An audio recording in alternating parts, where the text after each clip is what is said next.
Today's conversation's not a comfortable one, and it's not supposed to be. I'm going to let you know now, it's a little bit explosive. I do become argumentative.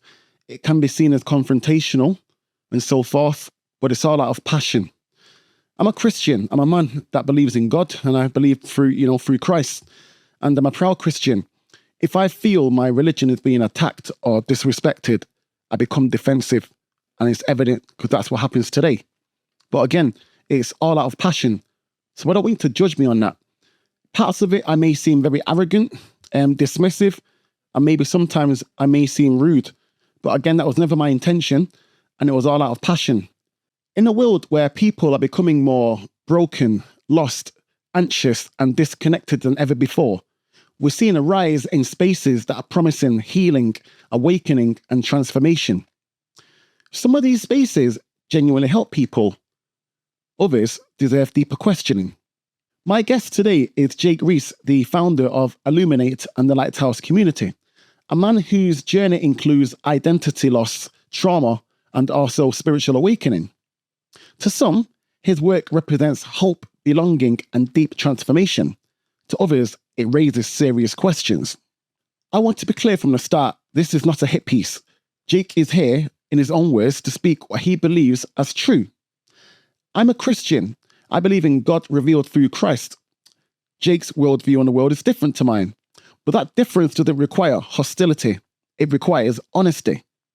So today, I won't be calling anything a cult. I won't be telling you what to think, and I won't be calling anybody out. Instead, I'll be asking questions about belief, questions about healing, questions about power, and about accountability, and where the line sits between community and control.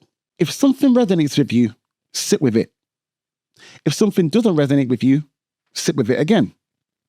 Because truth doesn't require hostility, and truth doesn't fear questions.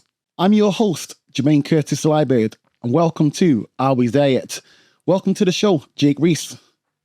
Thank you for having us, bro. Of course, bro. It's been a long time coming. It's a conversation that's needed. I feel like a lot of people need to hear these conversations for various reasons of spreading awareness and also giving people an insight as well. The world seems to be changing every day, and there seems to be new leaders in all different factions of life popping up, and it's a case of who do you trust, who don't you trust. So, that's why we're here today. You're a man that's been on a spiritual journey, which we're going to cover today. You now run the Illumin8te and the Lighthouse Health Community Hub. So we want to speak about your journey from the beginning, how you got to doing that, and exactly the work that you do as well. Give us insight into the spirituality, the work that you do, and obviously the background and the ethos behind all that. But as usual, we've got water here. Feel as comfortable as you do. We've got sweets here as well.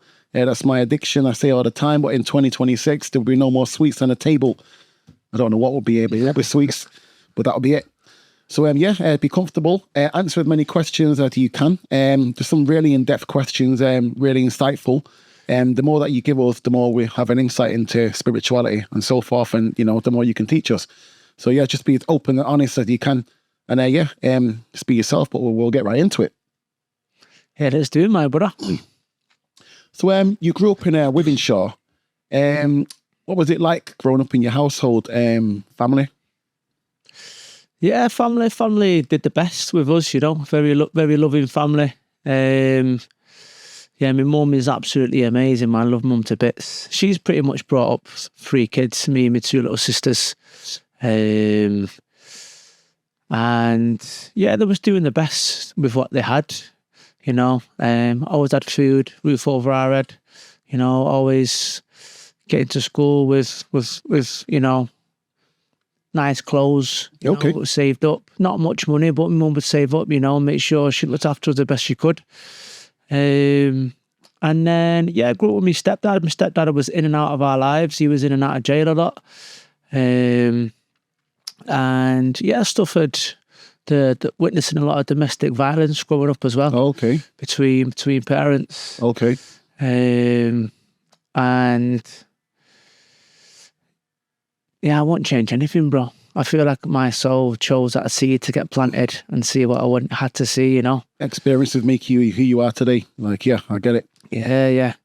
Yeah, and yeah, man, I'm still in touch with my stepdad now. Him and my mum aren't together. Okay. They had separate ways about 15 years ago. But yeah, man, life growing up was great, bro. Out every day, playing with friends, football, boxing. Can I just ask, do you have a relationship with your biological father? No. Because reason why I said that is because your stepfather, he's no longer with your mum. You said they've been separated 15 years and you still have a relationship. And it's just interesting that you call him a stepfather and not your father, because it seems like you have a father-son kind of relationship because you're still in contact. Yeah. I suppose we stayed in contact. A big reason is through my dad's mum, like me Nana Val. Like, she's just, I love her to bits. She's never missed a birthday. Always online, supporting us. Anything we do, is just an amazing woman, as my grandma was. So she kind of kept that thread going, because there was a lot of conflict between him and my mum for a long time. Okay. And through coming on this journey, which we'll get into a little bit later, I just learned to forgive, bro. Everything, and just started to see it through a different eyes, that people were just making the choices from the best tools that they had in the box at that time, And when you trace it back through their ancestors, there's a pattern of violence or of some kind of conflict that gets traced back, and and as you said at the beginning, this is a time now where these changes are starting to happen. People are coming more self-aware and realizing why these things are happening in the family, and realizing the effect it's having on us, and the actual DNA that we're downloading from this happening and from our parents, from our lineage. Yeah, me and my sister have got the same dad. So my dad's from Karachi. Karachi, okay. Yeah, it's the ghetto of Pakistan. But then I've had a read, and I've learned I've got Persian, Nordic, Hawaiian blood in me as well. Okay, so cocktail there. Yeah. It's a few different bits through him, bro. And yeah, so my father left when he was young. So then, when I was 10 years old, I was told that my stepfather was my real father. So I just seen him as dad, very charismatic, very funny. He looked after himself, even though he was in and out, he looked well. But he was taking drugs at the time, right. Heroin, other different drugs, suppressing his trauma. He seen his brother. He took his brother out when he was younger. And his brother got run over by a train when he was like 10 years old. What? So I had to go home to his mum and say, look, bro, our little brother's, Michael has passed. So he had his own trauma that he was dealing with, Jeez, man. That I didn't realise until starting to really come on this journey and look at where I was able to see the outbursts and why people do certain things when they're in certain situations, and what they're dealing with. And as you know, you just never know what people are going through and dealing with, man, until something happens, and then you might ask them, why did you do that or act like that? Is everything okay? And they start to open up. Actually, no, it's not. This is what's going on, and this is part of why I've chose to go into this journey now of being of service to human beings. Okay, well, we'll get to that. We'll get to that, like him, because there's a lot we're going to cover on that, and about the service that you provide as well. And you've spoken about racism, being racism towards you and your sister growing up. How did that affect your sense of security and safety? Yeah, like the first time that I heard racism, I didn't know what the words meant. So I was out playing on the road, playing football, playing Kirby. I remember they was asking for the ball back, and they said, and it was my ball. So I said, I don't want to play with you. I was playing with my sister, and then they were like, give us a ball back, you nigger. So then I didn't know what that word meant at the time, and it was a lot older than me and a lot bigger. So physically, I didn't want to go there at that time. So I just said to my sister, come on. So we went back. And then they'd call other names, throughout that time. And I could see that was how their householders grew up. They learned that from their parents. So I went home to my mum and asked her, like, Mum, over the road, they just call me a nigger. What does it mean? And then And mum started going mad. So she went out to their house, knocked on the door, boom, boom, boom, boom. What's your kid saying to my kid, blah, blah, blah. So then she said, he's saying it because you've got different coloured skin to him. And he's trying to insult you, through the colour of your skin. And then I was just asking, like, why is my skin a different colour to theirs? And then you start to ask these questions as like a 4 or 5 year old child. You start to look at the world and ask why things are different, Yeah, it's a bit unfair. Like, it's when you start questioning, like, wait a minute, I thought I was just a kid. Yeah. Well, I guess I'm a brown kid. Yeah, that's it, bro. That's it. And it was like, mum saying, look, there's different people from all over the world, with different coloured skin and, different shaped eyes, and everyone's unique and beautiful and different in their own way, and then, yeah, she would just said, if anyone ever says that again to you, I said, make sure you punch him. There you go. Make sure you hit him, That's the kind of attitude I was brought up with, innit? Like, yeah, they call you whatever, you punch him in the mouth, innit? Like, yeah. And I did that. It was accepted where we was from, that was kind of rough and ready kind of area.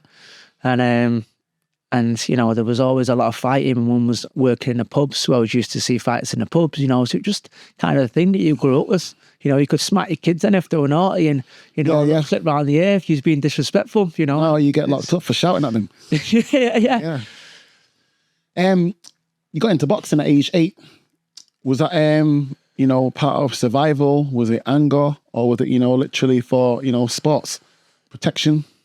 Yeah, so from seeing my mum and dad fighting, my mum's a tough woman as well, seeing them fighting. Sometimes, I would try to pull my dad off my mum because my stepdad was obviously a lot stronger. And just that disempowerment as a child, not being able to pull a man off your mum, was very, very upsetting, caused a lot of anger for me. So, I'd go to school and I'd be at outbursts, having fights in school and, yes, more racism in school, So that's where probably the fight started, because my mum said if anyone ever says anything, then you got to hit him, So that's how the fight started. But then I realised that there was actually built up anger that was inside of me because I was not in control of my household. I didn't feel safe at home, and in certain times I did, but certain times if I heard I'm playing in the living room, I hear a loud noise, I hear the voices start to raise in the kitchen, automatically my nervous system goes, they're going to start fighting. So that was kind of the young program at that age that was kicking in of loud noises. It's going to kick off. Be aware, so yeah. I can relate to that so much. It's actually mad hearing it coming out of your mouth because when I done my own story and same thing, I was talking about high school and, in high school I was always in trouble and fighting all the time, and why? And I said, like, looking back, it's like, because I was misunderstood of what was happening at home. I was going through a lot at home, like you're saying, a lot of abuse and trauma and witnessing a lot of, physical abuse, my mum and father. And, when you can't protect your mum, it does something to you. Like, honestly, like hearing that coming out of your mouth, it's like, it's just kind of like solidifying, like exactly what I've been through, because it's the exact same thing. Hearing it coming out of your mouth, man, it's just like, how common was this? And how many of us kids were, misunderstood back in the day and left there because of what was happening at home. Like your story, very, very, what you just told me is very, very similar to mine. It's hitting me a lot, especially when you're saying about not being able to drag your dad off your mum and feeling powerless. Like, I can relate to that a lot. Yeah, bro. It was, I feel in the West particular, I feel men haven't been taught how to deal with emotional build-ups, and when men lose control or they can't get their own way, they can't regulate their emotion, so they physically have to try and gain control by physically doing it. And I feel that stems from the war, from when we went to war. The women went to work, the men went to war, then they come back and they were told, don't speak about the war, just go to the pub, drink, that's going to cure it. And then, from the drink or the drugs or whatever else people were taking to numb it at that time, then would come home And then the conflict would start at home because they wasn't allowed to express and talk about their emotion as men. They was told to hold it in, so... it's still like that today. Men feel like men can't cry, they can't talk about the traumas. And to be honest, it's one of the reasons why I started doing this show, trying to create a safe space for men to be able to talk about the traumas, because when we don't, it eats us up inside, and it becomes something just negative. Like you're saying, you could be in jail, you could have ended up, repressing that anger into someone else or whatever. But men need to talk about the problems. Oh, 100%, bro. 100%. And I feel there's a big shift in the male stigma now of, sports personalities talking out what you're doing here, bringing it out. And, it's so vital at this time that as many people start to spread this awareness as possible, because, we've got to reclaim our power as a balanced man, and a protector, but also being able to be safe and express emotion at the same time as well, and feel safe doing it. Yeah, 100%, 100%, and I see more of this now starting to be brought to awareness, and it's saving lives, bro. It's saving lives, especially through males. The last year I had so many people phoning me. Only went to a funeral a few weeks ago of one of my good friends. God rest his soul, Ben. Motivational speaker. Yeah. He supported us a lot with our events. We supported him as well with his movement. And if it was to put 10,000 men up in Manchester, he would be right at the back. He would say at the list to do these things. But like we said at the beginning, you never know what people are going through. And it's so important that we start to speak about these things and bring them out and create spaces for this to be. That's it. An awareness. An awareness. And it's actually a paradox, because in the awareness of what it used to be, it's actually courageous to be vulnerable. Yeah. You know what I mean? That is actually a good way of putting it. It's courageous to be vulnerable. Like, that's facts. I seen a post the other day, and it was a woman saying that her boyfriend cried in front of her. Something serious was happening with him. He cried in front of her, and she respects him, letting out his emotion and crying, etc. But after that, she can look at him the same again. And I'm like, this is the problem. We have to pretend that, we're soldiers and we're fine all the time. He cried in front of his girlfriend and she wanted to leave him after that. And it's like, can men not cry? Do we have to contain it until it affects our mental health? And this is the problem. Yes. And this is where emotional maturity comes into where the men and the women now, and like you're saying, the women, some of the women just like, they want a bad boy. They want someone who but then some, I'm saying in this context. No, I see what you're saying about what a bad guy and so forth, a bad boy image. Let's say the word image, because nobody wants to, when they get a real bad man, they don't want a bad man. Yeah, but this thing of having this bad man image, does that also come from a sense of security and being vulnerable and them feeling like they need a bad man in order to have security and feel safe? Is it a case of that these women have came from unsafe environments?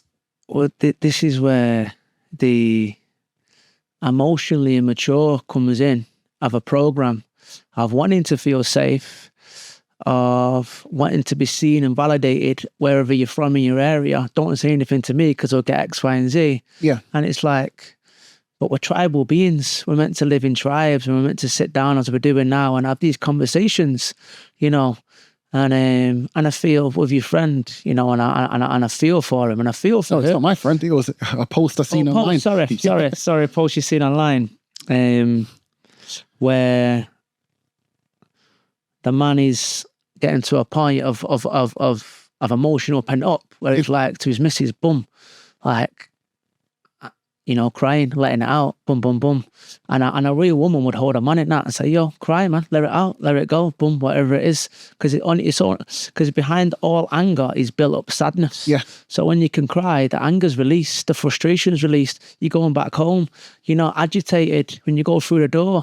If you feel it when because I've done it back in the past, where you go through the door and you're like, is everything okay? You're like, yeah, everything's fine. but they know it's not because they're very intuitive people. Yeah. You know, and then if you're going to start to cry and then they want to leave you, it's like, oh, and then the man then has to put that bad boy image back on. It's like the next girlfriend I get, I'm going to pretend I'm, you know what I mean? Like I'm rock hard. I'm not going to cry in front of my next girlfriend. I'm going to hide everything until my mental health deteriorates. And then, you know, she's on the other end of it. Like, do you know what I mean? There's no help. You know what I mean? There's no awareness. And it needs to stop. I feel like social media plays a big part in that as well, in the perceptions that are put out there about, you know, what a strong man is. Normally these days, people say a strong man is someone that's financially stable and rich. But, you know, being financially stable doesn't mean you're strong in heart or mind and soul. And this is it. Bro, I work with, you know, a lot of people, not a lot, there's some people that come through into the space that are really well off. And they've never been more unhappy in their life. Because, you know, they're chasing the money, you know, and that's all they're chasing, but they're sacrificing other things of happiness just to get to it. Obviously, we all need money. We all want to put food on the table. We all like to be in that abundance. But you got to look after your mind as well as your physical. That's true. But with that as well, you know, you can still chase money and riches and so forth and have a peace of mind if you're doing it in, you know, a moralistic way. Yes. And you see what it comes down to again as well. Yeah. If what you're doing is not allowing you to sleep at night, then, you know, you're probably doing the wrong thing. Yeah. It's that simple. Yeah. Is it worth the stress that it's causing you? Exactly. You know, can you go and can you lie down at night knowing no one's coming through your door? Would you want your children to do what you're doing? If the answer is no, then maybe you shouldn't be doing it. That's it, bro. There you go. Yeah. Do you feel like you feeling not being protected still echoes with you today? The program's always going to be there, you know, because we download it from 1 to 7. The subconscious mind is formed, so we download programs from our environments, our parents, school, to survive. It's part of us as wired as human beings. So if I hear a loud noise now, you know, I won't get scared, but it'll make me quite vigilant. So I'll say, okay, something's happening, you know, so, but I won't get scared. I'll just become more vigilant, you know. So it's like when the program comes in your mind, it's always there, but it's like, how far do you let it in? Do you let that program right in and take over your emotion? Because it takes 17 seconds for that program to come in and go, boom, loud noise. Oh, it's going to kick off. And then I start to get scared, then it goes into fear. Then I'm like, boom, boom, boom, nervous system. But we just go, boom. Oh, it's a loud noise. Is that right? Sweet. But the program's just aware there, you know. So I've learned and done a lot of work on mind mapping and mapping my thoughts out on where my trauma comes from, you know, and the wounds. And, you know, we're never fully healed. We're always learning. We're always evolving. We're always growing, you know. But I think awareness is good for the inner child, you know. The inner child. Yeah, because we've all got a little boy or girl inside of us, you know, that's still wants to play, still wants to laugh, still wants to enjoy life. But we've also got to be the adult now, and we've got our children to look after, and we've got, you know, the adult version of us now. Yeah, I suppose. Yeah. How you deal with life. It's how you perceive life as well.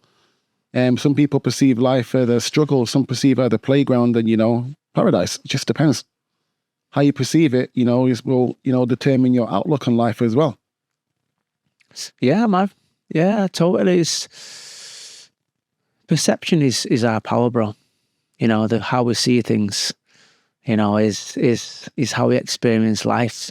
You know, you could have two people that go on the same holiday, go to the same places, do the same activities, but one has a much better experience because the present, the grateful, and the connected. All comes down to appreciation. Yeah. It's that again. And they're not pulling things from the past. They're kind of dealing with things from the past. They're letting go, they're forgiving, they're moving, they're regulating their emotions, they're looking after themselves. You know, they're, like you saying before, they're able to express with the partner if they're going through struggles, so they're not holding on to them. You know, so they're regulating the mind and the body constantly. You know, they're looking after the machine, you know, making sure it's working optimum so they can enjoy the present moment. I say living in the moment. You said that you've never agreed with the Western education system. Was that a case of rebellion, or because of you felt unseen? I think it was unseen. Just have to feel into that at the moment. No, I felt seen. I think it was a case of not feeling valued as much By the Western system? Yeah, not feeling valued as much. Kind of put your hand up, speak to when you spoke to. These are the times you're going to go in. These are the times you're going to go out. You've not got your shirt tucked in, tuck it in. You've not got the right shoes on. You're in removal. Your hair's too short. You're getting suspended. So it's a lot of... What you're saying there is not really educational, it's indoctrination. Yeah, so the subjects that I liked and that I enjoyed was down to the teacher. So if I was connected with the teacher and the teacher was on a level, then the teacher got you got the teacher. It doesn't matter if it was a subject that I didn't like, if it was like, I don't know, geography, or I didn't enjoy English. There were certain things that I didn't enjoy as much. But if the teacher was there and he's there for the pupils and he's igniting you, he's giving you enthusiasm, he wants you to be there or she wants you to be there, you're engaged, boom, right, yeah, man, let's go. What's going on? So you kind of want to prove yourself to that teacher. You want to do good for him. You want him to say at the end of the class, you're doing well today, well done. Rather than you're not listening, go out. Like something all down to the teacher for me at school, bro. And they're just following the system that's been implemented. Yeah. Which I think is outdated, because in the last 100 years, the school system hasn't been changed. And if you look back to how the school system was invented, the schooling system was invented for people to be smart enough to operate machinery going into the factories, and that's why the school was invented. So people had enough wisdom to go and press a button and get into the system. Factory workers. And it's not really changed. I'd say the last few years, it started to change a little bit. They're starting to bring a little bit of mindfulness into schools. Yeah. So they're bringing a little bit of like yoga, a little bit of meditation. So certain people, like I've worked in schools, and they was letting me come in and do holistic PE. That's very interesting what you're saying now. The school, they're bringing in yoga, they're bringing in meditation. In other words, they're bringing in alternative holistic therapies into schools, which, it sounds great. The schools are looking at other avenues, but, who governs that? Who gets the decision? Because as a parent, you should have the right, to say, whether or not I want my children to engage in these kind of activities or not, The school can change their curriculum and so forth. But when you start speaking of yoga and meditation, that's where things start getting spiritual. When you get spiritual, it's like, you need to be led and taught correctly. Now, in a school, we're doing yoga, like, for what purpose? Like, they're bringing kids into a spiritual area now. For example, a spiritual space. Yoga, yoga's all about emptying yourself, clearing your body out, etc. Meditation, the mind. And I get all that, but when you're a young child and you don't understand all these things and you're just following orders, there's deeper effects that can happen to people and understandings and so forth. And, there's a bit of a danger of introducing certain activities or even knowledge or education to children at such a young age. My problem at the moment is, they're bringing in the whole rainbows. I just call it rainbows, the LGBT so forth into schools to kids as young as 5. And I'm like, to me, it's wrong, because I'm like, you're not really giving people a choice to do anything, but you're pushing a lot of hard subjects onto kids that don't even understand the difference between a penis and a vagina at this stage. Do you know what I mean? So it's all that, like, there should be a choice where parents get to govern, what actually gets taught to their children. With yourself, you was all about, the teachers, the certain type of teachers that you engage with, and so forth. Certain subjects you might have liked more than others and so forth. And maybe if you were taught in certain other ways that might have been more beneficial for you, you might have benefited more from school. But, parents don't get to say in that. And I feel like, when we start introducing all these new practices, we'll call them, parents should get a say in it, you know what I mean? Rather than just introducing it. Yeah, I agree, bro. I agree, and I feel that even the wording that you use can be misunderstood sometimes. So if you just said that in PE today we're going to do some movement and breath and a bit of stretching, and you didn't call it yoga, and it's just that's all yoga is movement and breath. You know, did more to it than just movement and breath. That's why it's called yoga. Otherwise, it'll be called movement and breath. No. So, for example, there's different types of yoga, and the Western world have split it into different sectors because that's what we like to do. We like to market things. So we take something that's just one yoga. You know, someone with no arms or legs can do yoga because yoga's all about the mind. Of course, it's not about it's about the mind. It's about emptying your body, making it empty.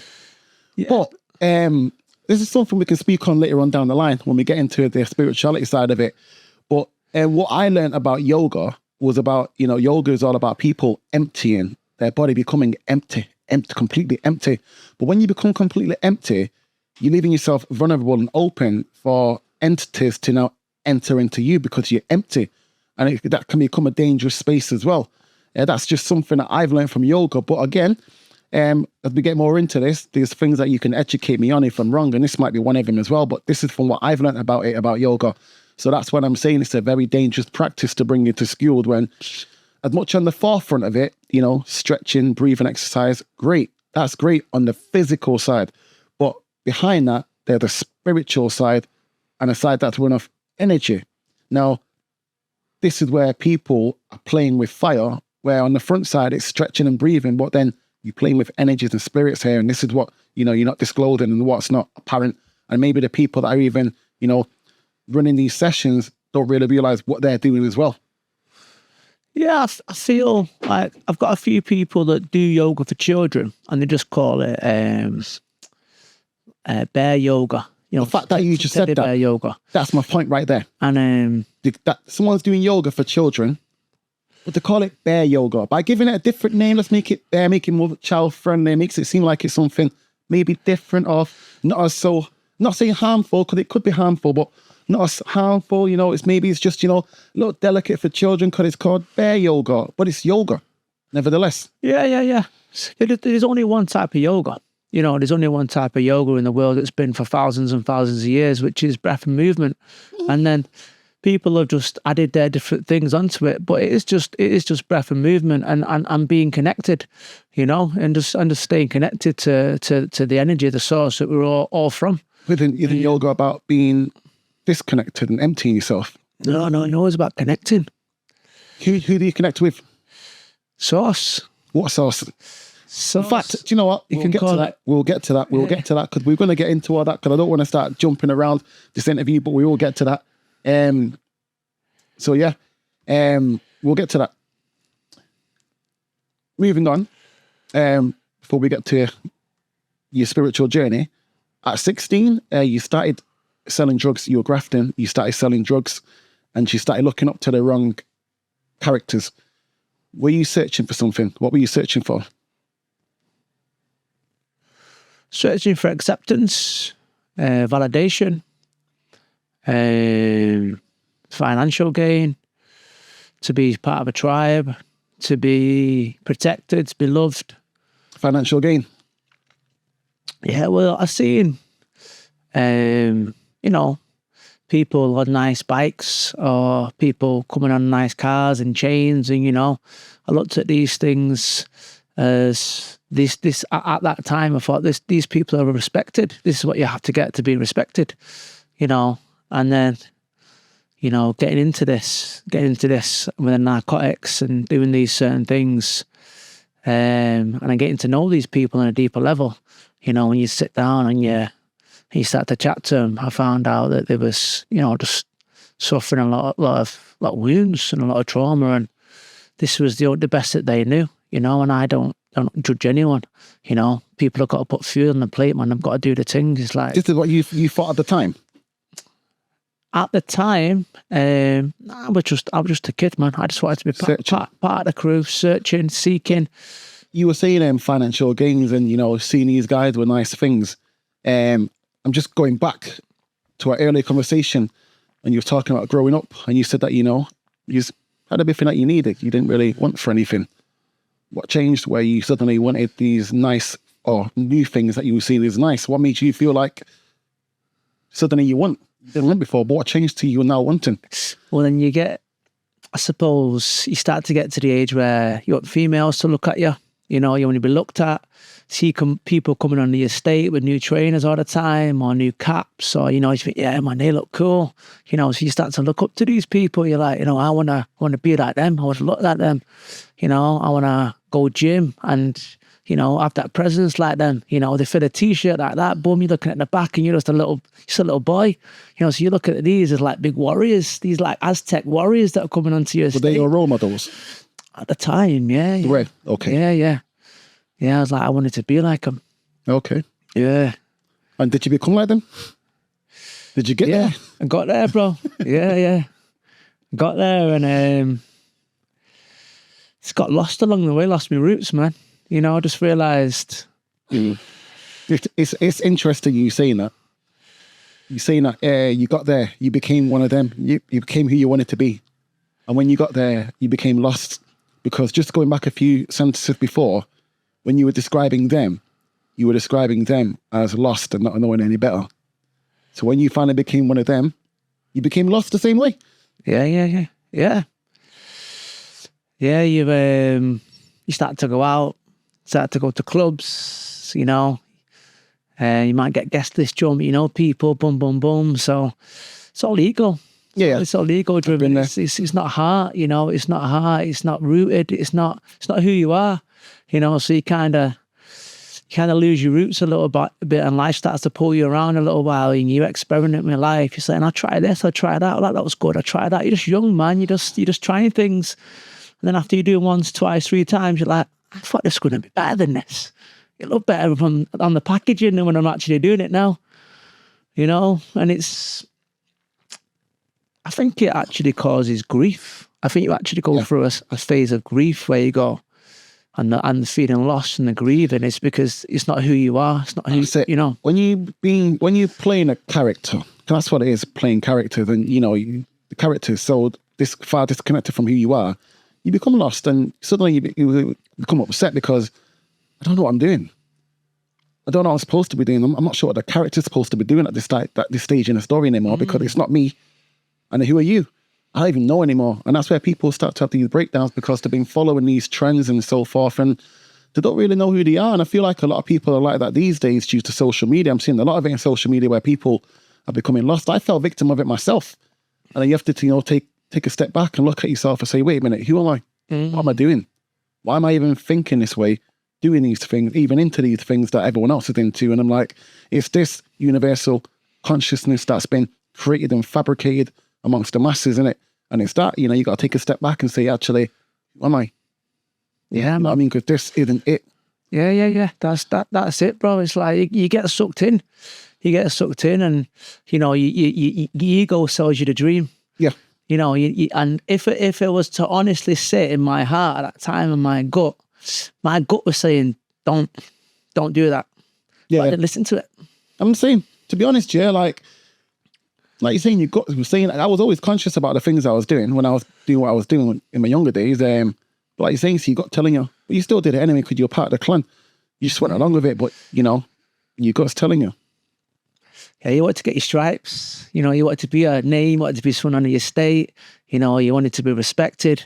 And then I realised getting older that the people was not respected out of love, they was respected out of fear. Out of fear, yeah. You know. You spent 4 summers in Ibiza. Yes. And you said that drugs expanded your consciousness. That is a big statement. What I want to know is, how do you separate insight into intoxication? Yeah, that's a good question. That's a good question. I feel when you take anything, whether it's food or drugs, whatever you're taking, what is your intention for taking them? Everything is about, why am I intending to take this? You know, and at the time going to Ibiza, I never took drugs. Okay. I hardly drank. I remember like my mates drinking in the middle of the park, and I'm boxing, running around the park, saying, when you're finishing, come and join us. So I'd finish boxing and then I'd go and join him. I didn't drink, but I just had a buzz with him. Yeah. You know, so when I went over to Ibiza, I was very, very against drinking drugs. You know, I'd have a few drinks when I went out. But I was just like, I don't need them. I'm having a good time. I'm happy. You know, people look weird on them. You know, they don't look nice. It's not good for your body. It's not good for your health. So it don't look good for me. And I remember going to this place called Castle. Yeah.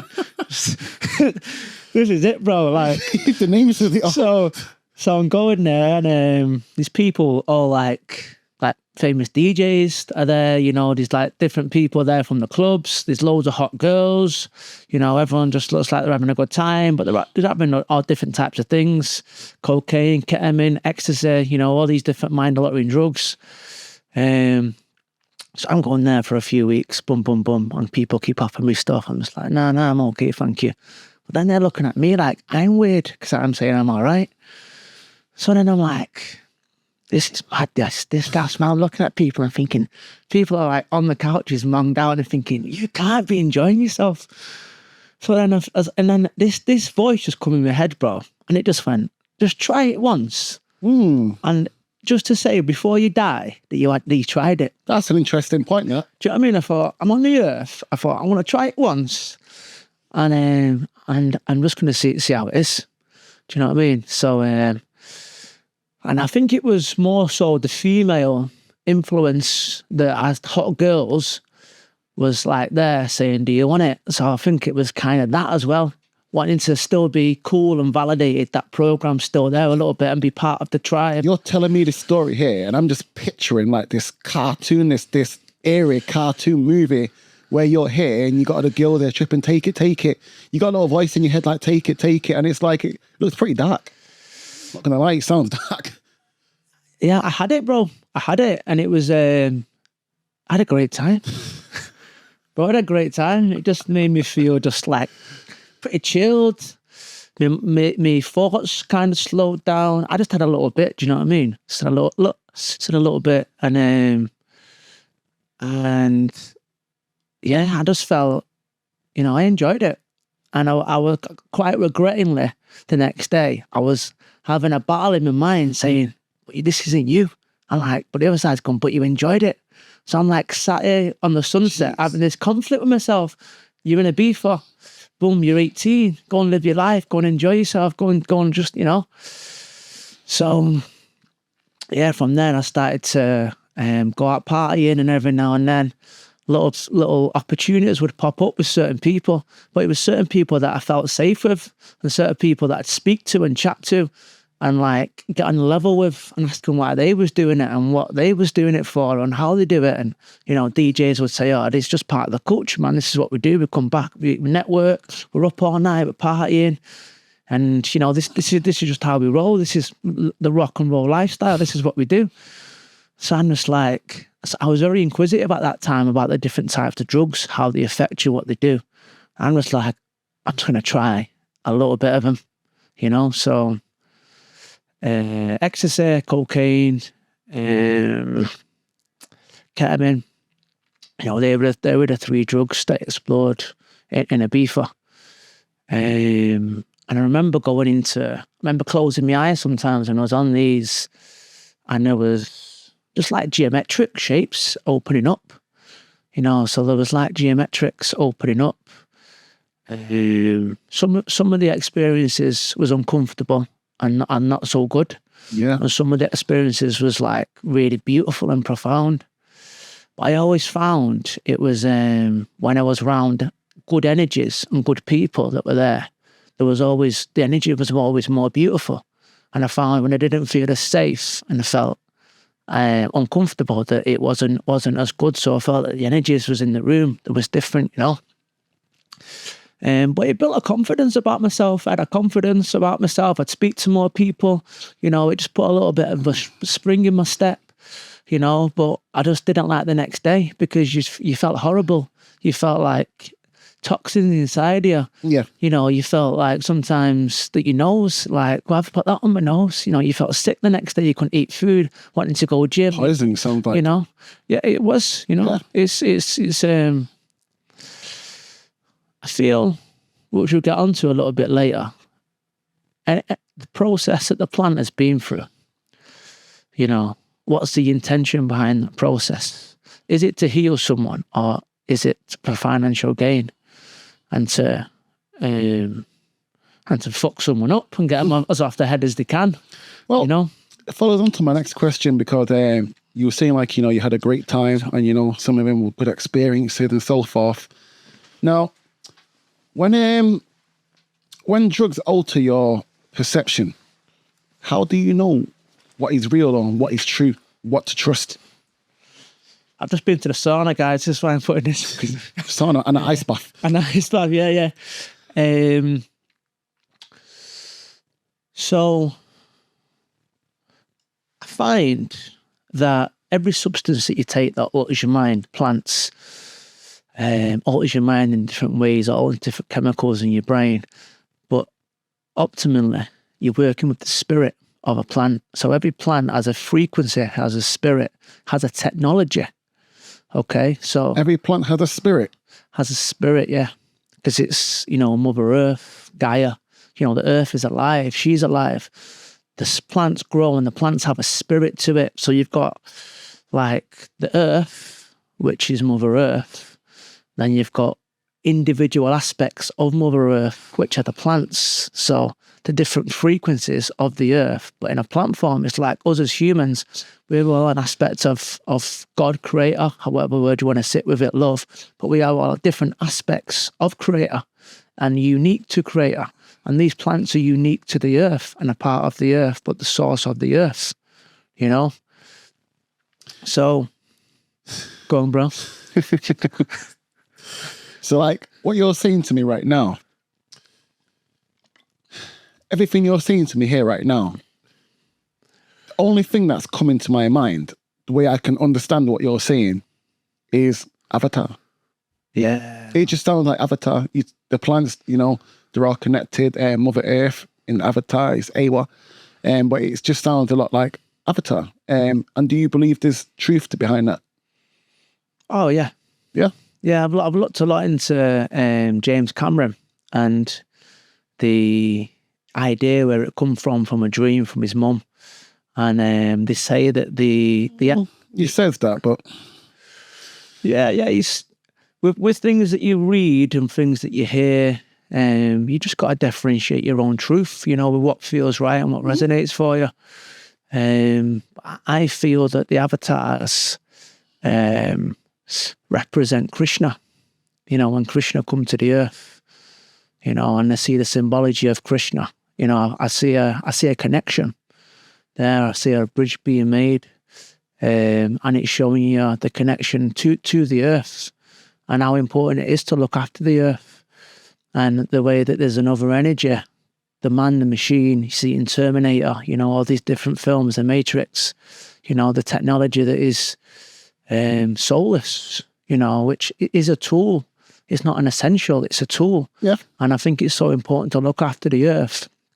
I feel, you know, you go back to the indigenous tribes and native tribes, which have been on the earth for thousands and thousands of years, you know, the oldest recorded humans, you know, the way, because they actually started in the Middle East, you know, them two tribes. One moved over now to Australia, New Zealand. So, like, before, South America. Just before you continue, Jake, yeah? So, I'm a Christian. So, our life started in the Garden of Eden to me. Yeah. Life started in the Garden of Eden and so forth, and it stemmed from there. So, like, what you're saying to me here, this is all new to me because I'm a Christian. I believe in, you know, God through Christ, and, you know, it's different from your view. Yeah, man. Yeah, and I work a lot with Yeshua, Yeshua's energy, you know. I feel Yeshua is a very passionate, unconditional, loving energy, where the Buddha energy is more, like you said, of the empty and the detachment, you know. So I work with both, you know, and I work with the Krishna energy as well.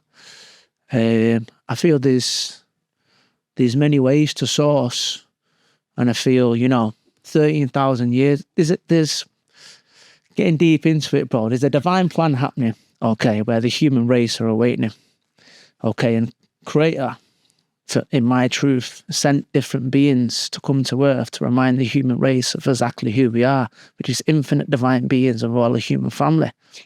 Wait, So, the Creator sent people to remind us who we are. yeah, because we lost the way. We lost that way. So a long, long time ago, about 150,000 years ago, there's a beings called the Anunnaki that come to Earth. These are the beings that built the pyramids, which are connected to all the ley lines. It's about how deep you want to go into it, bro. No, we can go deep. We can go deep because, like, again, I'm a Christian, and the Anunnaki, just beliefs in the Anunnaki and so forth, belief systems in the Anunnaki. Do I believe it? Again, I follow the Bible. I don't follow any other teachings outside the Bible. I take the Bible as gospel, and there's a lot of things that can be proven factual about the Bible. So when you say the Anunnaki, and the Anunnakis came to Earth 150,000 years ago, it doesn't correlate with my Bible. So that's the reason why we're having this conversation today, so we can, speak truth and honesty. And I'm here to learn as well, bro. These are just things that I've experienced, that I've researched. You can go into the Emerald Tablets. On the hieroglyphs, they've got Inki and Anu, the two brothers of the Anunnaki, and the hieroglyphs. The Sumerians, but it's what you believe. Yeah. It's what you believe. But let's just take it as a poetic story for now, and I'll allow people to just resonate what resonates. No, to be honest, I'll say let's take it as a poetic story and resonate. And resonate with what resonates with you, but let's not take these stories as poetic because, if the story is supposed to be truth, like the Bible is, the book of the word, I have to take it as the book of the word. There's a lot of times where people misinterpret things or find it hard to interpret things and break things down. And again, it takes years of, studying and so forth and breaking down text and scripture. But, it's, to me, that's the word of truth. And I respect the Bible. I love the Bible. As you can see, it's an inspiring book for billions of people across the earth, and Yeshua, what an impact on humanity that he still has right now, his spirit. For me, we are all part of Christ consciousness, and that's something we're going to get onto later on again as well. We're going to get into that later on as well. Let me go back to this story, though, bro. So then I can share it. So the Earth's a lot older than recorded. Okay. So why is it recorded? Who was the first? So it's like 3.5 billion years old. 3.5 billion. That's what they say. What they say. So who says that? So this is where science, and they go into it and they start to go to the fossils, and when you say the Earth is, what you say, 3.5 billion years old, and you say around, and like scientists say that now. It's interesting that you say scientists say that because scientists are new age, new century, practitioners call them. When you go back to ancient texts and ancient civilizations, and who was the first life on Earth? Who's the first life on Earth? Yeah. Who do you feel the first life on Earth was? Adam. I'm a Christian, bro. So the dinosaurs, bro. The first. Sorry, I'm laughing, but bro. So let me break it down. Dinosaurs. Let me break this down for you, bro, because this all makes sense when I break the story down. And when you break it down, when I say the full story, you're gonna go. It's gonna be like, right. I'm gonna correct you already. I'm not being rude, but this is your truth and this is my truth, and this is why we're here today, man, to do this. But though, I encourage you, right, to do research, right, because you just said then, right, that dinosaurs, right, were here first, right? Yeah. Before you continue, I'm just going to point out that the word dinosaur didn't exist until 100 years ago. It didn't exist until 100 years ago. Before then, the words that was used was dragon. So we've got part reptilian in us, bro. Yeah, so we've got the reptilian brain at the back of our head. Our females produce eggs like the reptilians. We shred our skin like reptilians. We've got the mammalian brain at the front of our head. That's why we like to live in herds and packs, and that's where compassion comes from. And these two strands are intertwined in the human race, reptilian, mammalian. This intertwined. We've also got galactic strand, which is in our gut, which is why our gut is interdimensional. There's more cells in our gut than anywhere else. That's why our gut can see beyond time and space. It can see into the future. That's why we get our gut feeling, because our gut sees into the future. Okay, so this is where you look into the DNA, and that is truth. We've got mammalian, reptilian, and galactic strands in our DNA because we're not actually from Earth. Where can the public and myself verify this information that you're saying here right now? So you can go into Gaia. Gaia. You can, besides Gaia, you can go into spirit science. Besides Gaia, and spirit science, where can we get, verify factual information? Because Gaia is a platform which is based on, they call it, esoteric metaphysics and so forth, but it's classed as even sci-fi. It's not classed as factual. But what is a fact? What is a fact? Something that wasn't being. Something that someone's discovered and then labels it as No. A fact is something that has been. And what someone labeled and then what someone wants to discover and label, that can be called a theory. But a fact is a fact. Now, you got science fiction. Why they call science fiction? It's science fiction. It's fiction. The word fiction is it's not real. Yeah. Because there's stories that are made up stories that people for the education and the entertainment of people's minds to open the mind up. You've just said that, we're part alien and it's like, where can we verify this? Because at the moment now, there's not been there's nowhere anyone can verify that aliens ever been to this earth. All you have to do is look at the pyramids, bro. Bro, I look at the pyramids. How were they built? How were they built? The pyramids were built, bro, by people. They weren't built by aliens. Why can't we build them now? Why can't we build them now? We've got more technology now than then. Why can't we build them? Maybe the problem is we're using different technology. You say we've got more technology now than we did then. But if you look at the pyramids, right, and look at the structure of them, the architect of them, how can you say that we've got more technology now than we did then? When looking then, you go, actually, they would have had more technology. We under this misconception Humans didn't have as much technology. No, we're under this misconception, that we've got smarter over the years. It's a lie. At the moment, we've got this thing about electric cars. They've had electric cars from the 1800s to 1700s. Yeah. Right. So everything that we're taught right now is a lie. It's called fabricating. Not everything's a lie. It's not everything's a lie, but they're fabricating our reality. They called it, about the Great Reset. Who's fabricating the reality? The people that are in control. I don't want to say words like the Illuminati's and, all these groups and so forth. All these names get thrown around, but we do know that we are being controlled by, the powers that be, the people in higher places are stated in the Bible. The people that govern against God, which they do. Yeah, there's definitely the occults of the earth that work, to block ley lines on the earth. That's why army bases are built on ley lines. That's why they put fear into the ley lines. They're the veins of the earth. That's why our churches, mosques, temples are all built on ley lines, because our ancestors made sure we didn't forget and built the buildings purposely on these lines. So we'd keep clearing them with good energy. And it don't matter what you believe in, as long as you're working with love. It does matter what you believe in. So I'm a Christian. So you cannot get to heaven if you don't accept Christ as your Lord Savior. So it doesn't matter if you're a good person. It doesn't matter if you pick up the groceries every day. If you don't accept Christ, then you don't get to heaven. So it does matter what you believe. And that's just being a Christian. Yeah, I respect the Christian reality, bro. But for me, religion, is built off the back of other people's legacies that have been to the earth. Buddha was never a Buddhist. Being to the earth. Buddha was never a Buddhist.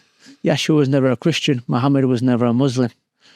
Spirituality for me is for people that have already walked through hell, bro. And, religion is ones that don't want to go there. For me, this is hell on earth right now. If you look at some of the crap that's happening on this planet now, the way children are being treated in certain parts of the earth, the way wars are happening. So for me, heaven lives inside of you, and it's our job, our purpose now to connect with all human beings, no matter what you believe in, all come together and bring that heaven inside of us to, in a felt live reality, and share it, and build it from the grassroots up. You're touching on some things there that I wanted to speak on as well. We're going to get to later on down the line. Literally, because I'm going to pull back to that. You said that, why are children, the world is in the way that it is, and so forth and whatnot. And you also mentioned before that, we all have a piece of God in us as well. So I'm going to get back to that later on when we get to it. But yeah, just to continue before we get there, because we're rushing here, Jake. You described a near-death experience at 26. What physically happened? So I was a nightclub promoter for many years. The intention of doing the clubs was a love of music and the love of bringing people together. Okay. What music was that? It was house music. You know, it's and we are tribal beings, man. For thousands of years, we've gathered around fires, we've got drums out, you know, we like to celebrate lives together. You say we did, like, they might. So, like, this is what happens now with a lot of wording that gets put out there, even on social media, when people are promoting and talking about stuff now.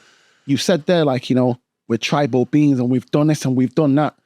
No, there's been groups that have done this over time. Not all of us, but there's been groups. So when you say all of us, you're giving a misconception. We're innately tribal. So you may have a Christian tribe, a Muslim tribe, a Buddhist tribe, but you're innately tribal where you want to go to the people that resonate mostly being with a Christian, what you feel, you know? No, so being a Christian is not being part of a tribe. It's not being part of a church. It's not being part of a communion. Being a Christian is having your relationship with God and accepting Jesus Christ. It doesn't matter if I've never been to church in my life or anything. And if I have a relationship, I have both of them, but I don't label myself as religious. You know, I accept all religions. Well, I'm not religious. I'm a Christian. I'm a follower of Christ. To be honest, I use the word Christian, you know, because that's the label that's been given. But ultimately, you know, I'm not putting myself in any group category. And what I'm basically saying is that I'm a follower of Christ, and that's it. Like, I'm a follower of Christ. Yeah. It's not a case of, you know, like being accepted into any groups or following. Christ had his tribe, didn't he? No, he didn't. He had his disciples. He had followers. Yeah, but he had his tribes. They were followers. He could have said he was a tribal leader. No. So what you're saying he could have. But based on what we've got from text, he never said that. So there's no point of saying he could have. He didn't say what's in that book, bro. Them books have been written on what other people said that he said. Okay, so, but then... Unless we were actually there. But they were there. The book was written by people that were witnesses. But for example, the Book of Enoch, why has that been taken out? So the Book of Enoch's been taken out. Who told you that? But do you believe in the Nephilim? No, bro. 1 second before we get to the Nephilim, that's in the Book of Enoch, which you're getting at. Yeah. Who told you the Book of Enoch was taken out the Bible? Because the New Testament now... No. Who told you this? Because you're telling me this now, but who told you that? Because I've got the Bible, and it's got the 66 books in there. You're saying that there was 72. Who told you that? Where did you get that information? Because that information you got there, you got from man. So you didn't get it from a book. Yeah. So a lot of the Christians, I can only speak from my experience that I speak to, don't resonate with the Book of Enoch. But the reason why they don't resonate with the Book of Enoch is because it's not in the book. I'm a Christian. I follow the book. I don't follow what man says. I don't listen to what the pastor says. But I'll resonate. The book, bro, for me, is inside of you. But it's not. You are the book. No, it's not though. The book, anything is an extension of everything lives inside of us. It doesn't though. And bro, everything. But for me, everything lives inside of us. I want to get to where that comes from. I want to say the book is very, very inspiring, bro. That is a magical book, and I am not discrediting the book and the lives it has changed. You just discredited it when you asked why the Book of Enoch wasn't in it. So you did discredit it. No, I'm asking why. Because what I'm getting to here, I'm not discrediting. I'm saying that the Christians that I spoke to don't resonate with the Book of Enoch. Bro, I don't resonate with it because it's not in the book. You said the Book of Enoch was taken out of the Bible. Maybe they don't resonate with it because it's not in the Bible, and you're saying to them from third-hand information, that was taken out of the Bible, you know, and you're like, says who? And you're going to say, oh, a lot of things were taken out, and it's like, says who? And then you'll say, but the book's in there about Jesus out tree because... Do you know what, bro? It's like, read whatever book you want. If that book for you, no matter what book it is, if that book is having a positive impact on your life, it's making you treat other people better. It's making you be a better man or a better woman or a better son, a better daughter. You know, whatever book you want to read, have affirmations on your wall. You know, whatever that is. That's not what it's about. If it makes you a better person, you know, I am all for that. You know, but I accept all of them, bro. And I take the truths out of each one. Because what I find with religion and what I find with some of these conversations is there's only just one way. And there's not one way. And wait, no. I'm saying that I'm open to always You know, and I'm open. And Always to what? I look at the work. What are you seeking when you say always? Always to what? What are you seeking for? What are you trying to reach? As long as you're working from your heart space, you know, you're working in love, compassion, care, transparency, integrity. You know, you're working within truth and your own truth. You know, because that's feeding the flesh. Everything you're saying here is feeding the flesh. Because there's truth, okay? So there's truth. And then each person has their own relationship to the truth. Because you can't be the truth. Because there's the truth and there's a relationship. You will say yes. When you say the truth, what do you mean as truth? So you will say Yeshua is the truth, okay? And I'll say Yeshua is the only way to the Father, as stated in the Bible. That's what I will say. Yeah, so would you say that's an image of a man that inspires you to be as much like as you can? No. How would you describe it? I'll describe Yeshua as, you know, a divine being that was the Son of God that came here to die for our sins. Just that. I'm not going to describe him as a guy, a man that, you know, that was whatever, because he wasn't just a man. So I'm going to go back to and open this concept up for the ancient past before Yeshua, you know, because for me, let's get to that. Jay, we're getting in deep in that, and I want to get to that. I want to get to that because a lot of the things you're saying, it's all going to tie up. It's all going to tie up. But a lot of the things that you're saying here, like I'm saying to you, like, you know, it doesn't matter as long as you're a good guy and so forth. It doesn't matter. And this is the thing as well. Why does it matter? But so put it this way, right? Yeah. Before I go to my next question, yeah, I said now that I'm a Christian, and that what that means is that, you know, I accept Christ, Lord, as my Lord Savior. And the only way to the Father, to heaven, is through accepting Christ. So when you're saying now, let's say now, yeah, let's say what I'm saying is true, and that's factual. Like, you can't get to the Father without going, one second. You don't know that's No, listen. I said, let's just say, hear me? Okay, yeah. Let's just say that's true, right, yeah? And you can't get to the Father without accepting Yeshua, right? And then you say, yeah, because of your beliefs and how you feel, which is fine for you to feel that way and live your life how you want to.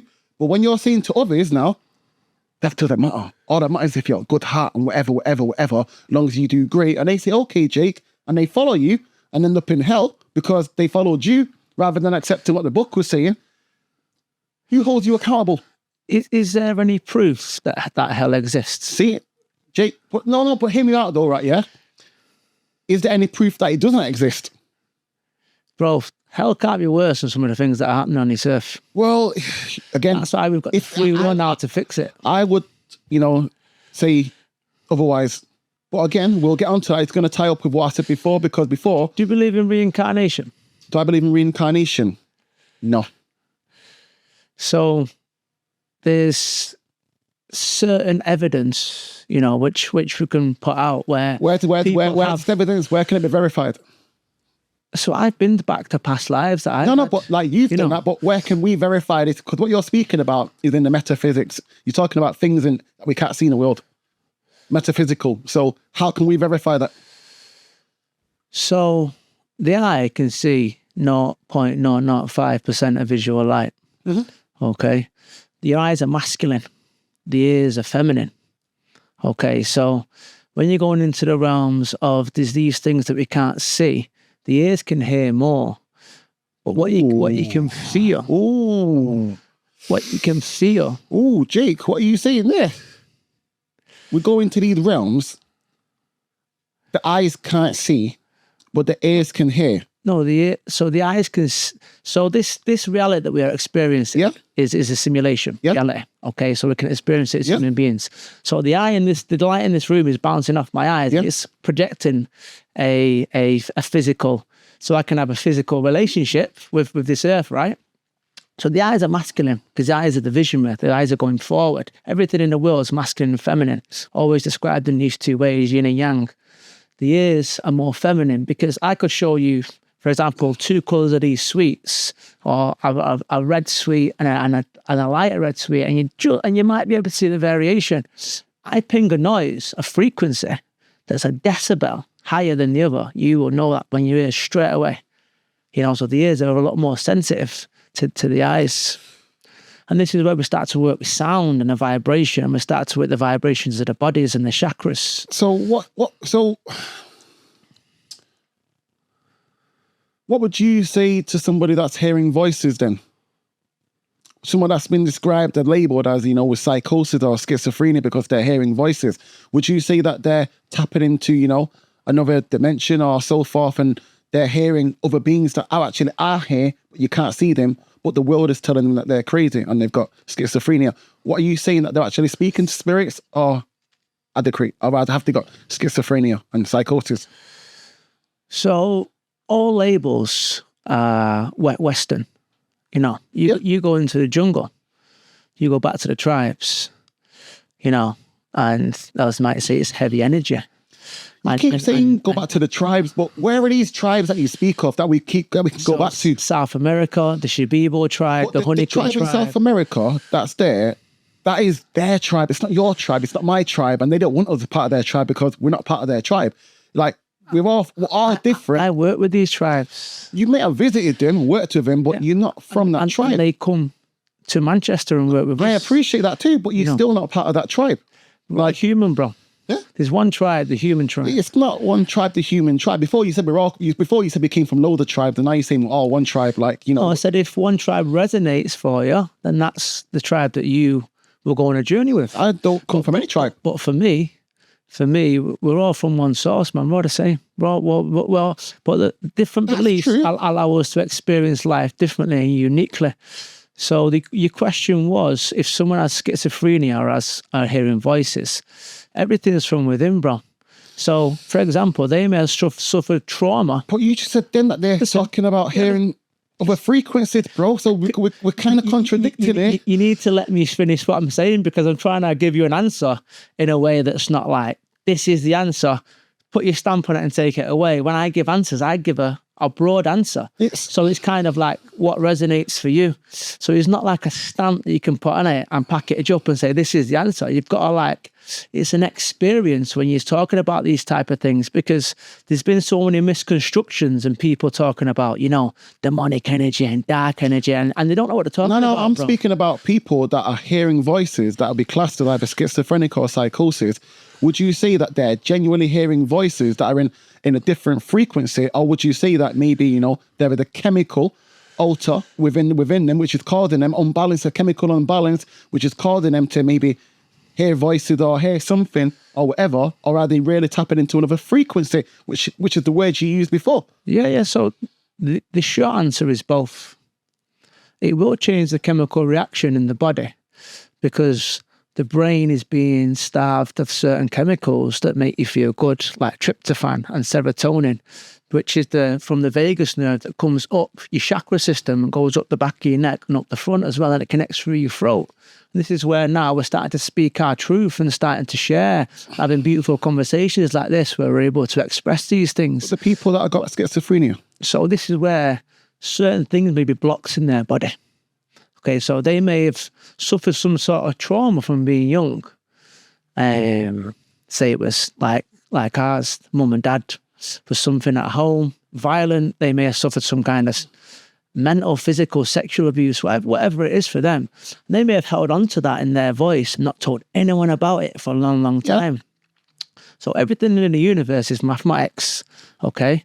So, for example, the throat chakra is connected to your thyroid. So anyone that has thyroid problems is when you're not speaking your truth, or you're over gossiping about things that aren't part of your frequency. Not to put you off, I've heard that before about the obviously thyroid problems and your chakras and all that, but what I'm speaking of now is people hearing voices. This is what I'm getting to.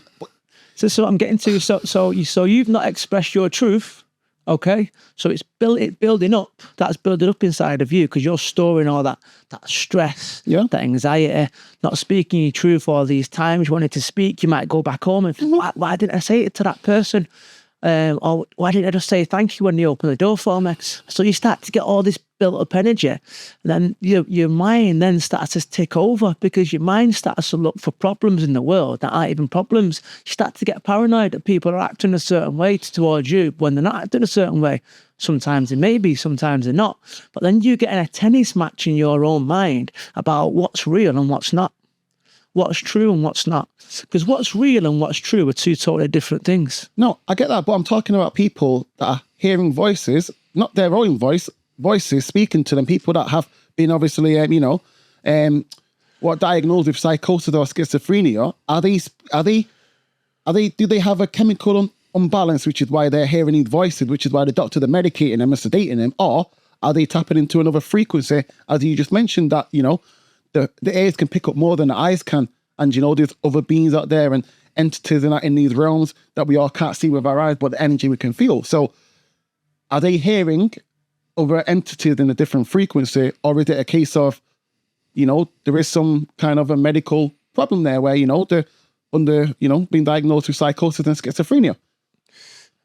It's unaddressed trauma in the body that's built up for a long time. And things can start to grow in the body. They're still part of you. And they need to be cleared. They need to be looked at. And they need certain frequencies that will bring that back into alignment, whether that's through breath, whether that's just getting a good routine at the gym and a good eating. You know, it's getting your body back into a good cycle, because the cycle that you've in, the choices that you've made, is your body communicating with you saying, you're not in a good place right now. So we're going to start giving you voices, which can be other frequencies that are coming in, and we can go into energy entities and attachments and other things that go in. But I don't like to scare people. I don't like to go there, because everyone needs to take responsibility of their own choices. This and everything is very dangerous, Jake. It's very dangerous what you're saying. Because it's like, how's it dangerous? Because like people that are suffering, people that have, like, you know, psychosis and schizophrenia, you're basically saying that, you know, something you've built up and you've not dealt with this. And basically, the way you're breaking it down is like, you've got the solution for it. This is what we need to do. They need to, you know, they need them, the therapy, they need the sound therapy, they need, like, you've got the solution. But they don't need anything, bro. No one needs anything. Everyone's got the choice. But they're hearing voices. To what they want to... Well, what is that voice saying? Not good things. First of all, what's it saying? It's tormenting them. How is it tormenting them? But you're asking me, like, bro, if they were tormented, they wouldn't be in hospital right now, sedated. They wouldn't be on medication. If they were tormenting them, for example, I'm a Gemini. Yeah. So, you know, people say Geminis, you know, the twins, etc. and that. And I might talk to myself from time to time. Not like I'm sat there like, yo, Jay, what do you want to do today? But in my head, I might be like, yo, we got to do that thing and that. But that's not me being crazy. That's me talking to myself. Everyone has voices, bro. No, but what I'm saying if you don't address them, they get more and more. They get deeper and deeper. Jake, I don't hear voices. You said everyone hears voices. Everyone hears them. No. That's yourself. No, bro. Whoa. That's your subconscious mind, bro. No. Like, so wait a minute. So you get up in the morning, you've not spoke, you haven't said anything. Something comes into your mind. You might say, I forgot to send that email to someone. Yeah, Bridget, we're talking about... But that's a voice. No, that's your voice. How do you know that's your voice? Because you hear it. See, in a child, you said you spoke up before. You know what I mean? How do you know that's your voice? How do you know it's your voice? Yeah. Whose voice is it, Jake? Are you saying there's another being inside us? Everything lives in us, bro. No, it doesn't. That's why I think before about yoga being dangerous, because you empty yourself for entities to enter into you. Okay, so should we talk about entities, dark energy? Is that what we're talking about? We're going to get to that. We're going to get to that. Because all that coming, Jake. Because I don't like scaring people with. What I don't want to do is I don't want people not to take responsibility for what's going on, like the powerless, because everyone has the power to change. No matter who you are and where you are on your journey, everyone has the power to change. Where does that power come from? From within, from making new choices. Every day someone's got a new choice to make. You may have been eating really crap processed food, you may grow up on that and not knowing it better. Life choices. You may have suffered a lot of trauma, different types of abuse, you may have suffered these things in life. When you say you suffered a lot of trauma... So you've been dealt bad cards when you grew up, you know. But I know that everyone's soul chooses their journey before they come. And this is why now people, when they get to a certain point in life, and people are doing it now, they don't have to be the mental health, the suffering. What you just said there. Let me just finish on this. They don't have to be that they're suffering with psychosis, but there's a little voice inside of them saying, I can be living better than I'm living. So that energy, whatever it is, has a purpose, because then it's going to go, I'm going to go and seek Christianity. I'm going to go and seek Buddhism. I'm going to go and seek something else. I'm going to go and seek a tribe that resonates with me, because I want to start to feel better. Right, so I'm glad you used the word seeking. People go seeking when they're lost. Yeah. Right. Or when they're looking for something that they've not found yet. When they're lost. Well, not necessarily lost, because When you know where you're going, because- when you're on your journey, you're on your path and you know where you're going, you're not seeking, you're going. You're already on the journey. When you're seeking, when you're looking for something new. do you want me to be honest with you, bro? No one knows where they're going. No one. No one. I do. Because tomorrow is unpredictable. Tomorrow's not unpredictable. Tomorrow's promised, you know what I mean? We could pass away tomorrow, bro. We could see. Or something tragical, God forbid it doesn't, to someone in our lives, and it takes us on a totally new journey. So we don't know where we're going. Again, you said before. We have before the choice. We have a narrative. You said before the choice. Yeah, every day we've got a choice. Right. So again, if something happens Tomorrow might make a new choice. Well, every day you make a choice. So, you know, you either choose to stay on that path or choose to get off that path. That's why they say, you know, the thin line between, you know, people that make it and obviously the people that don't, you know, the people that give up and the last person that carried on going, and that is a choice that you made, innit? Do you know what I mean? Success is merely, you know, a choice of, you know, keeping going when everyone else gives up. No one truly knows where they're going, because it's the great mystery. That's why we're coming to experience it. No, you're supposed to know where you're going. You're supposed to have a plan. I mean, I live my life, yeah. All right, that's a better word. You have a plan. No, hear me out though, because I was just about to stop you there, right? Yeah, I live my life now, yeah, and I say to people every day all the time, right? Yeah, Sonny can even back me up all the time. I say like, oh, it's God's plan, my story.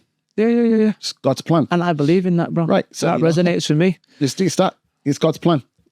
But no man or woman truly knows where they're going, because you have an inkling, you have a destination, but along the way that destination can change because life changes, and that's where you've got to be flexible, open to new challenges, new destinations. You know when you know things you want to bring in. For example, 5 years ago, 6 years ago, 10 years ago, you didn't know he's going to be in the studio. Me?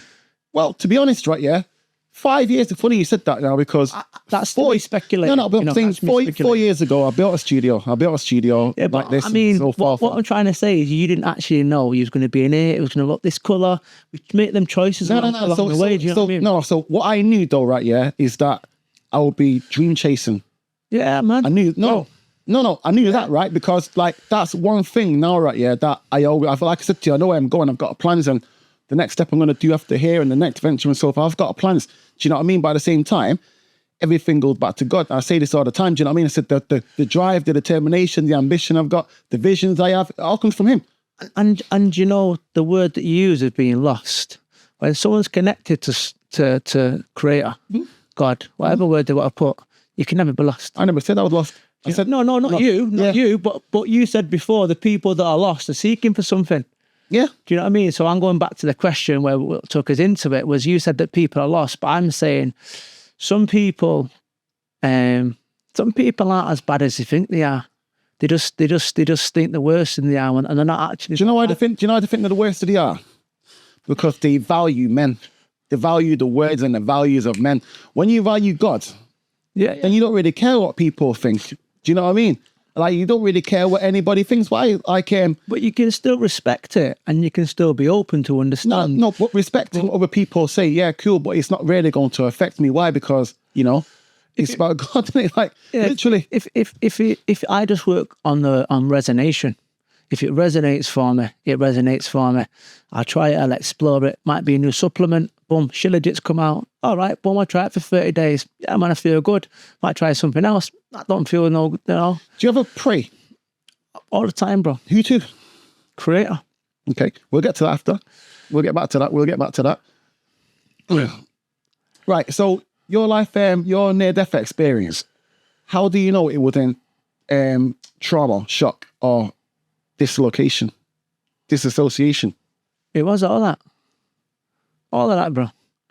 It was saying you're on a destructive path. You're on a self-destructive path with. You said like you were talking about having an awakening. Yeah. So this was the grand awakening. I say, the universe, first of all, it whispers to you, or Creator whispers to you. Right. So one second, and then before we continue there, yeah, because you just used two words there, and for me, moving forward, you've got to decide which one is it. Is it the Creator? Which again, we're going to touch on what you class as the Creator in a bit. Is it the Creator, which I class as God, or is it the universe? Because you just said the Creator or the universe. Bro. Look, It's all the same energy.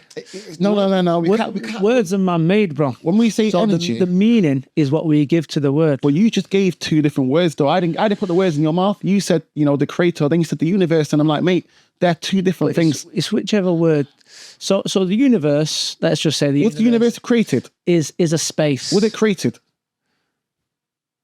Everything's been created, bro. So forget the universe then, right? Yeah, because the universe wasn't here first, right? So before we were talking about creators and the universe, right? If the universe was created, We can reclaim the word God, because I think the word God needs to be reclaimed at this time. no, but And I think more people should be using it rather than differentiating away from it and using the universe. yeah. Because I feel that God should be reclaimed. When you Word say God, when you say or God, creator. when you say like God, are we talking about the word, or are we talking about the entity, the Most High? You know what I mean? Most High, bro. Right. So, Creator. but who is the creator? Because my creator is Yahweh, as stated in the Bible. Who do you class as the creator? Before you mentioned Gaia and Mother Earth, that would resonate with me and Christianity. So, like when you're saying God now, who do you class as God? Because you also class Mother Earth and Gaia. So where does God come into it? God is the creator of all. Creator of who? Oh, Of Gaia, of Mother Earth. of all of it, bro. Yeah. God Well, who's God? God is the Most High. Pure love, But infinite energy.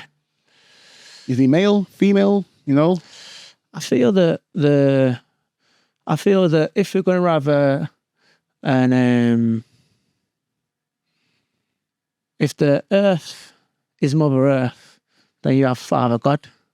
That's if the Earth is Mother Earth. But that Mother Earth terminology. So Mother Earth for me, Mother Earth, Father God, the Father. Everything is masculine and feminine, yin and yang. One can't be without the other. Well, to be honest, right, yeah, that whole yin and yang and, everything is masculine and feminine, After this conversation, we're after net to the Louvre. yeah. No problem, we can pause. But like that there, like everything yin and yang, Everything. everything's, male and female. Everything. So is the devil, so is Satan, so is Lucifer, It was.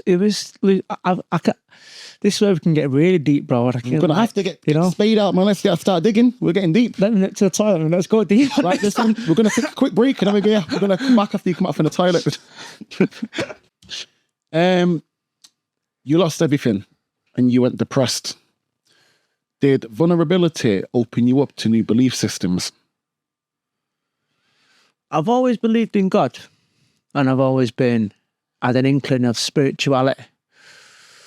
My mum is very much into the revolution, into anti-governments. Okay. What they're doing, so I kind of had that side, the Illuminati, she was going down all the rabbit holes and stuff. So, but I had my grandma who Christian, so she tried all religions. She suffered a lot of trauma being younger, but anyway, she tried a lot of different religions, found Christianity. She wasn't a Christian, but she felt the most comfortable with the church. So it was always in my life. Vulnerability, I'd say, yeah, because I started to be really honest with myself. For the first time, I started to really speak about my emotion and my problems and not feel embarrassed about it. I'm not trying to look good. I'm not trying to be the alpha male. Surrendering to Creator, surrendering and saying, well, where we're going. When you surrender to the Creator, what image or vision do you have in your head as this Creator that you're surrendering to? So the story of my awakening, we all go through awakenings in our life. We're always getting woke up to new information every day. New things are coming in, from a young boy to a teenager to an adult. We're always getting different awakenings. I'm having an awakening on this podcast for you because I'm hearing new information. So I'm waking them up, waking up to other things that I didn't know about, and I'm vulnerable enough and honest to always be a man, to always be learning and always being teaching and always trying to be a better man. So at that time, I was doing the nightclubs And I'd get into after parties and I'd just meet certain people, but be even like yourself if I would have met you in an after party. Thank You just click with someone and you're like, boom, yes, what's going on? How was the night? Boom, boom. And then you started getting proper deep into conversations that no one else will really be interested in. But you just sit in the kitchen side with someone and you just boom, and you just going off all night, bro, just chatting away. You're just like, right, where's the time gone? The sun's coming up. Everyone's like, why are you enjoying the party? Because you're just like, we're just locked into a conversation over here. Were any drugs involved in? Yeah. Yeah, so yeah, I was getting on it. And yeah, but I'd meet certain people on the way and they'd spark something in me. And I'd be like, and I'd kind of look back at the clubs and the stuff and the things people were speaking about. And I'd think, there's more to life than this, And I call them angels. They just come into my life, boom, and they'd spark something in you, And it was a kind of a, remember who you are. Remember, don't lose your roots. Remember who you are. And that was just along the way. I was getting little awakenings. And then I always say the universe, God, creator, whatever, he whispers to you, first of all, if there's something he wants you to do. He whispers, gives you a little bit of guidance, and then he expects your own wisdom to go, yeah, this is the right path. And if you don't listen, then he'll start to, raise his voice a little bit more to you. So it might happen, you might feel a bit of more feeling in your body, of intuition coming through from him. And then if you don't listen to that, then it shouts, boom, something happens in your life. Boom, something traumatic comes in, boom, you're not listening. Boom, listen. So, so that was a kind of time in my life where I got led to a festival. I took a lot of LSD at this festival. LSD alters your consciousness. Yeah. I've done studies with it. I've done studies in the brain with it. But it opens up a part of your brain. It crystallizes in your liver for life, so it don't come out your liver. Damn. Steve Jobs took it. And these certain, if you go close protection for the government, or you get to certain levels in the forces, like a sergeant major, they don't let you have the job because they know your mind can't be controlled. So they test you for this substance, and if it's in your body, you can't have certain LSD. jobs. LSD, yeah. Your mind can't be controlled. So it opens up a part of your brain what doesn't want to conform to things that you don't feel are right to you. So it's harder for your brain to be controlled when you're in these situations because it's quite free. You're thinking your mind thinks quite freely and openly. Yeah. So anyway, yeah. So I took the thing, bro. I was at the festival, boom, dancing, all the forest, and what we said before with the green. When I said the green colour, Oh yeah, all the forest went emerald green. Emerald green. Emerald green. That's funny. And why I say that's funny? Go on. Emerald green is the color of God's throne. Wow. You didn't know that? No, I didn't. Learning something new every day. Yeah. There you go. I didn't know that. Yep. And it's the colour of your heart chakra as well. So, the heart and God's throne, seem like a simultaneous place to be and live in, and a representation of, So, yeah, I had this energy that was come over me, boom. And I thought, you know what, I'm having an amazing night. I've come away from the clubs. The clubs were getting really repetitive, and I was kind of getting to the point inside of me. I thought, I don't want to be here. Then I felt trapped. I felt like I have certain people that I have to keep going back to the club for. Certain people are like expecting me to do these nights, put the music on, be in the after parties, boom, boom, boom. Yeah. So I was people pleasing, but at the time I was kidding myself that I had to be there and I had to do this stuff, and I've got this reputation to do it, and who else would I be without this? So there's all these thoughts going on and all these things that I'm contemplating. Anyway, got guided to this festival. When I took this thing, coincidentally, it was a guy gave it me, one of my friends, dressed as a mad heart. So boom, I've gone on this journey, bro. When you say a journey, you mean a trip? Gone on a trip. Yeah, altered state of consciousness. And I remember getting sucked into my body. So something was pulling my body downwards. So at the time, boom, put my hood up, put my glasses on, put my back against the tree. I just thought, I'm just having a bit of a bad experience. It too shall pass. Boom. Just breathe. Boom. Connect to your heart. Boom. Just push anything else away. And then, it's going to go. It's just going to pass. It passed. Started to panic. And then I got sucked into my body.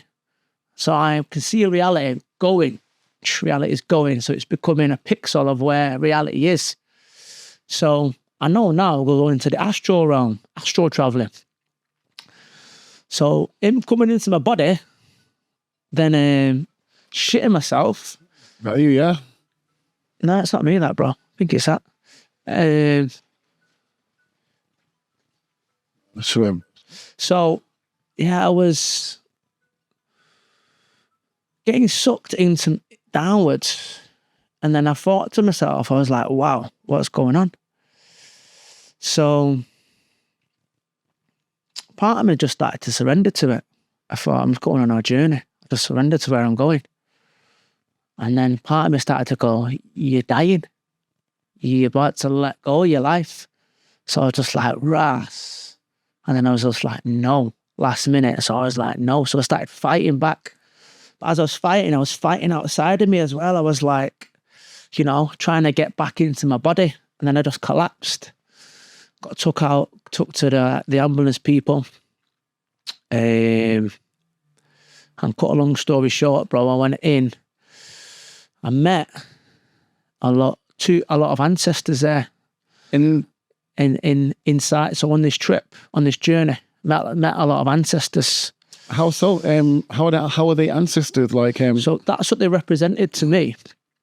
So you don't have to ancestors. You just. So this is what I'm getting to now. So they represent like ancestors inside of me. So they had a red tribe and a black tribe. Okay. So I felt like the ancestors was like arguing with each other. One was saying he's going to wake up. One was saying he's not. It's too late. So this is going on. But now I realise that everything is symbology. So when you're going into these trips, and this is even when you go into the rainforest and you start to work with certain medicines, what the medicine does, it symbolises what's inside of you and shows it outside of you. So that's how it talks to you. That's how it gives you messages. That's how it gives you guidance. So it was saying inside of me, part of me was already knowing that I was going to stop the partying. My part of me already knew that, but part of me was trying to hang on to it. But it's shown me outside of me through an ancestral way, which for me is the deepest calling, is our ancestors inside of us saying, wake the fuck up, what you're doing yourself. You need to sort yourself out. This isn't your path. This isn't where you're meant to be going. So ancestors inside you, like, how so? So I feel that all our ancestors live inside of us, bro. Literally, science proves that DNA is passed on. Certain patterns are passed on as well through our DNA.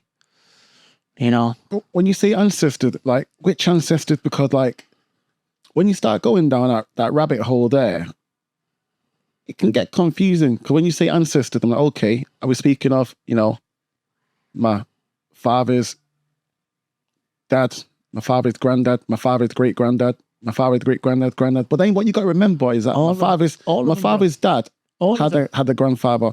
Yeah. His dad also had a grandfather. His uncle. Do you know what I mean? So when you say ancestors, you're like, who are we speaking of? And then, do you know what I mean? The wisdom that all your ancestors have learned, that you're connecting to, that source, that every life that's lived before you, all their lessons, all their wisdom, everything that they've learned that have passed on to you, which lives inside of you now. Really? Of course it does. Why have we got so many unanswered questions? I mean, before you said who built the pyramids. Surely your ancestors can tell you. So, for me, the Anunnaki built the pyramids. Who were the Anunnaki? So Anunnaki stands for gods from the sky. Gods from the sky? God stands for gods from the sky, but there's false gods. So these gods that come to the earth, humans started to... Where did you learn that word from? Anunnaki. Yeah. So this is from a lot of the research that I've done online. And where did that word come from? It comes from the Emerald Tablets, from ancient Sumeria. Sumerian? Yeah. Oh. So these beings that come, in my knowing, to the earth, they didn't feed from food. They fed from energy, which is still feed from energy to this day, which we can go into a bit later on. They went into the pyramids that are perfectly aligned with the stars, and they have gold at the top, and they built on all the chambers underneath, and the copper is to connect to the earth because they're conductors of electricity. I know that. So these beings would go in to feed from the electricity, the energy from the Earth's electromagnetics and the stars. This is how they will rejuvenate their energy. So they come to Earth to mine for the gold. I've heard this story before. I've heard this story before about the, these Anunnaki beings that came here from Nibiru, if you want to believe that. And then obviously they wanted to harvest all the gold, and then, they engineered the human race, if you want to believe that, and we were slaves, just, harvesting gold for them and so forth. I don't believe it, but... We could never be slaves, bro, because God gave us free will. Well, it's one of them, bro. I'm confused now because we're saying that God gave us free will. Then you're speaking of the Anunnaki beings that came and created us, and I'm like confused. So, what is it? What are you confused about? Was it God or was it the Anunnaki? So, we was here. How? Living. So do you want to know how I believe that we come? Yeah, go on. So first was the dinosaurs. Okay. How long do you think the dinosaurs were on the earth for? I don't. So the dinosaurs, for me, if there's a calendar, there's the start of creation. This is the present day. The dinosaurs have been on the earth all the way up to about December the 25th. So humans have only been on the earth a very, very small amount of that.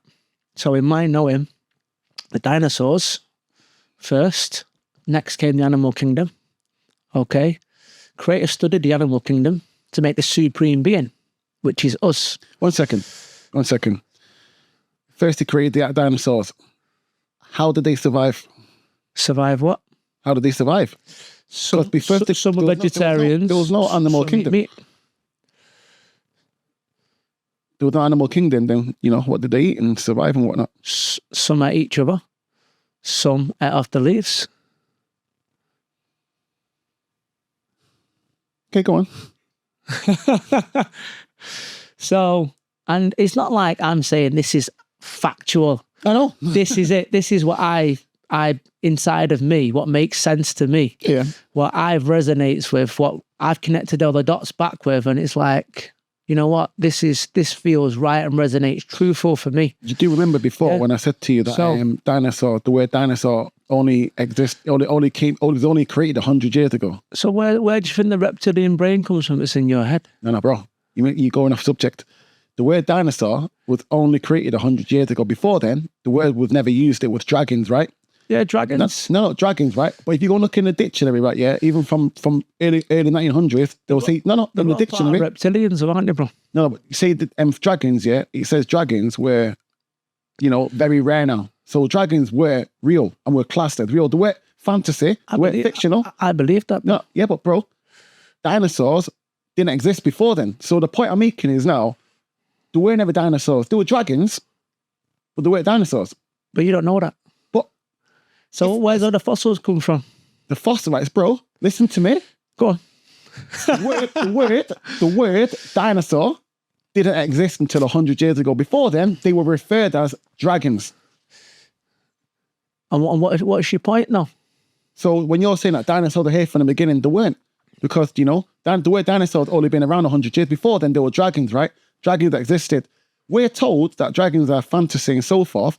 However, in the dictionary, they says that dragons were real and now very rare. If you go back to old ancient texts, I'm sure you got enough that you look off, the Sumerians and whatever. Yeah. You go into the Bible, dragons are referenced how many times as real, and it's stated in the Bible that the dragons were real from the beginning of time. So the dragons were there. Dinosaurs are real, dinosaurs are made up. I've got reasons why I say that dinosaurs are made up, which I won't get into. Why do you feel they would make these reasons up? Right, so, again, we're living in a world where the system goes against Christianity and goes against God. Even states in the Bible, the leaders in higher places, they try, the rulers, to try and obviously counsel against God. Now, by changing factual information and getting people to believe things, to believe obviously inaccurate information, what they're trying to do is get people to not accept the Bible, which is the book of truth, the book of God. And that's Satan's plan to stir people away. Now, if people, the first thing people say, because I used to say as a child myself, oh, there's no dinosaurs in the Bible, so it's not real. Why? They've got dinosaur fossil bones, so they're real. But it's not really a big thing. If dinosaurs was or wasn't around, or there was dragons or there wasn't, because it's all links back to the reptilian brain, bro. That's not a big thing. This is where I'm going to. No, but that's not a big thing about dinosaurs being real or so forth. Might not seem like a big thing, but when it's stirring people from going, okay, well, the Bible can't be real. Why? Because there's no dinosaurs in there. Then it becomes a big thing. I believe they were real. You believe they wasn't.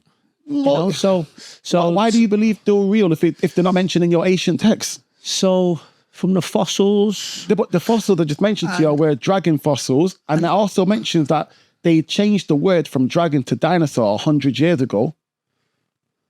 So, you know, prior to 100 years ago, dinosaurs didn't exist, but dragons did.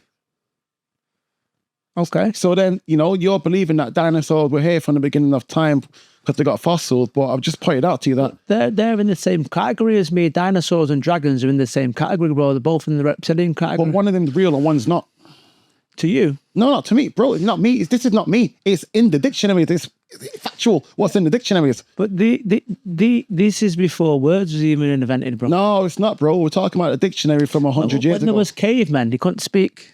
Forget cavemen. I'm saying now, yeah. Back when thinking now, yeah, Germany and England. Let's go back to the point, bro. Let's go back to the actual point of the question, because it'll get into like I want it to be congrusive for that the information where we want to go to, you know. But we have to keep it factual as well. Like, if you're gonna reference dinosaurs, I'm gonna question that because you know to me dinosaurs that real. You don't know that dragons were real.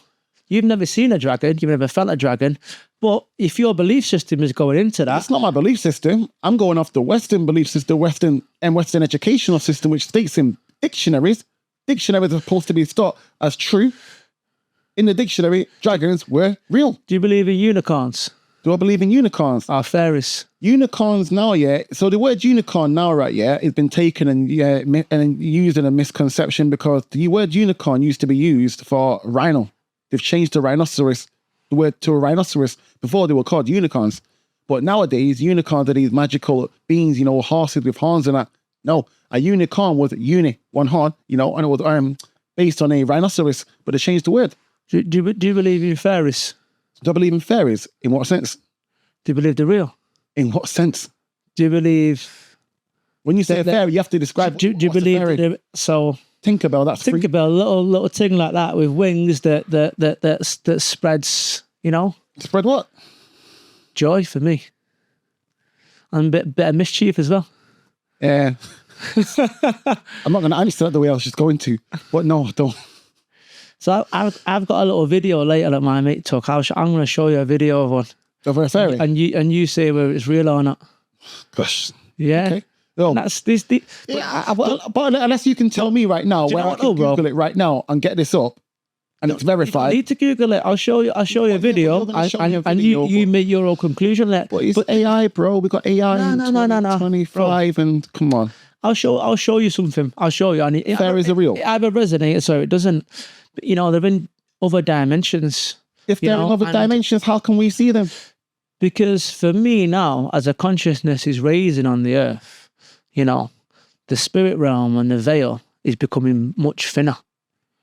You know, it's becoming much thinner about what we can connect with and, you know, what we want to open ourselves up to.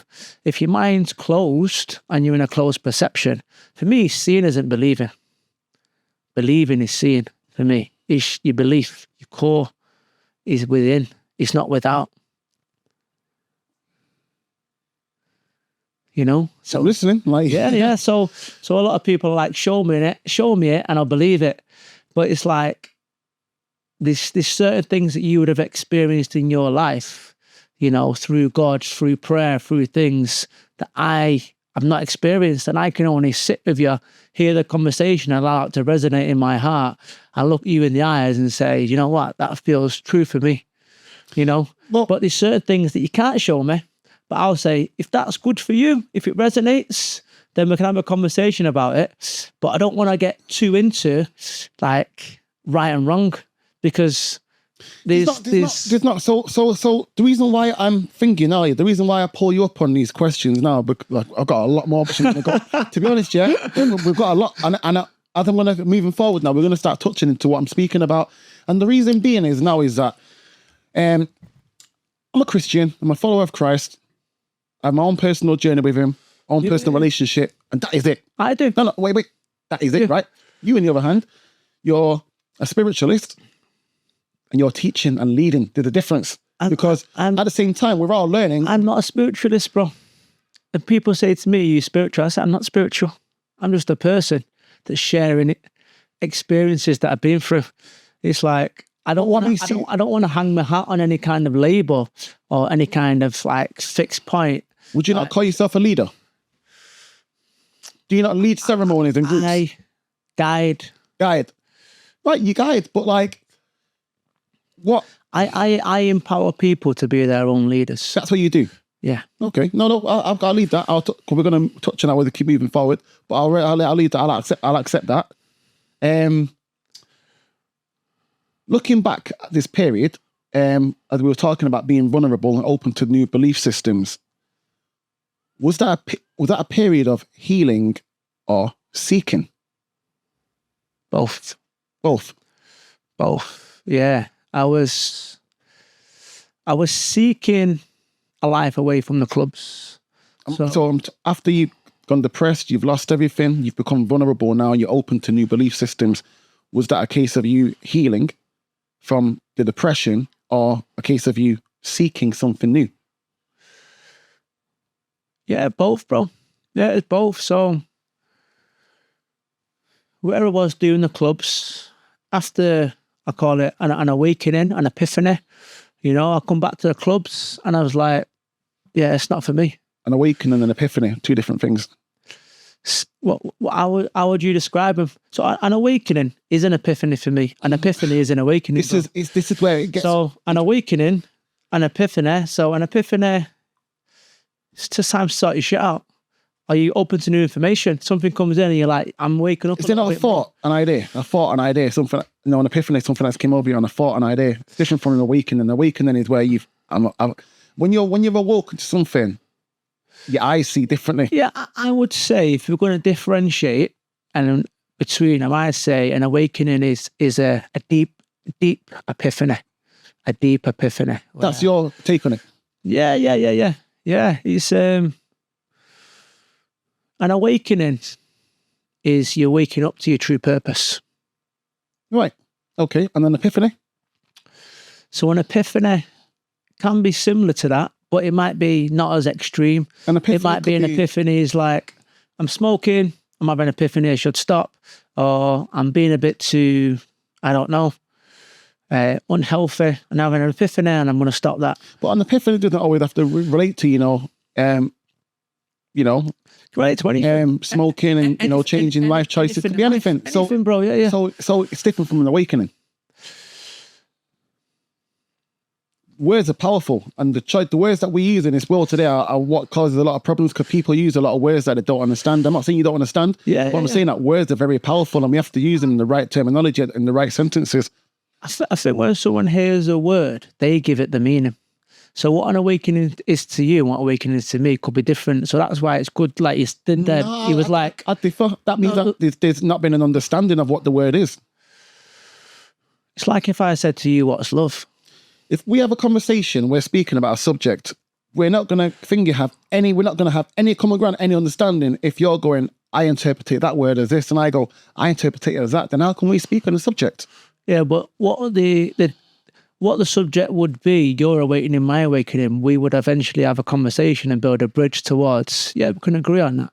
They're slightly different, but they're kind of going in the same direction. It will never be exactly the same because we're not the same human being. Nobody's going to have an exact same, but the point I'm making is, bro, is that when you said awakening and you said epiphany, and I thought they're two different things. And if we're speaking... That's why I said to differentiate them, an awakening would be more deeper, more profound, more going into... God waking you up, and an epiphany for me would be, something changes in your life. Realization, like an idea, realization, a thought that's coming to your head. Yeah, so I can agree on that ground. Yeah. Yeah, okay. Right. The Birth of Illumin8te. First question I've got for you. Why the word illuminate? What does illumination mean to you? Illumination is connecting to the light, information, awareness that's inside of you. You know, like infinite light that's infinitely can grow and shine, you know, and bring things to light, bring information to light. You know, when you go into a dark room and you hold a match, boom, it lights the whole room up, you know, and then the more light that can come together with the same common ground, same frequency of building community, of loving one another, of building community, yeah. Of, at the simplest terms, bro, caring for each other genuinely, having each other's back genuinely. Well, people do that anyway. Yeah. I mean, but not all people. You know, there's a lot of stuff going out in the world now where people aren't being cared for, where people have stopped caring. I feel like people care for their own. Yeah, people have become quite selfish. No, but when I say they care for their own, is that you were saying them about community and so forth, and it's like, well, yeah, like if you go into, I'm from Hume, they got a community there, that community group of people that, you know, look after each other, you know, grew up with each other. That's that community. But you're not from our community, so they wouldn't give two monkeys about you because you're not from that community. So with this, what you're saying here with this illuminate, that's not a community for me then, bro. No, but it is. It's the local community, bro. That's what it is. That's a status. It's the local community, and people look after their own communities. Yeah, but for me, a true sense of community, bro, is looking after everyone, no matter where you're from or what you do or what you believe in. No matter, do you need something to eat? There's some food. Do you need a shelter? Let me try and help you. Sad thing is that that's not the way the world works. The way the world works is that we've got a lot of faction groups. You know, we've got the lefties, we've got the righties, you know what I mean? We've got different religions and so forth. And these are all these different communities. And all these communities stick together because they have a common interest. You can't be a case of like, we're all part of this one community that, you know, we're all human. It's a community. We're all peace and love and so forth. No. It's all a belief system. In an ideal world, you would like that. But in reality, that's not the case. In reality, you know, people have all these separate communities. I can't start promoting that and living that. It's not about promoting and living that. Before you start promoting and living that, you have to, like, you know, do some research and investigate, you know, of why this hasn't happened. And you don't, bro.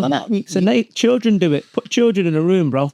No matter what colour, creed, religion you are, they'll all play with each other and go on. But that's children for you. Once children hit a certain age, they start becoming part of communities. And because of what they've learned. Oh, right. Because of their belief system. It's not their belief system. Because of what they've downloaded and adopted from those elders in front of them. Well, it's their community.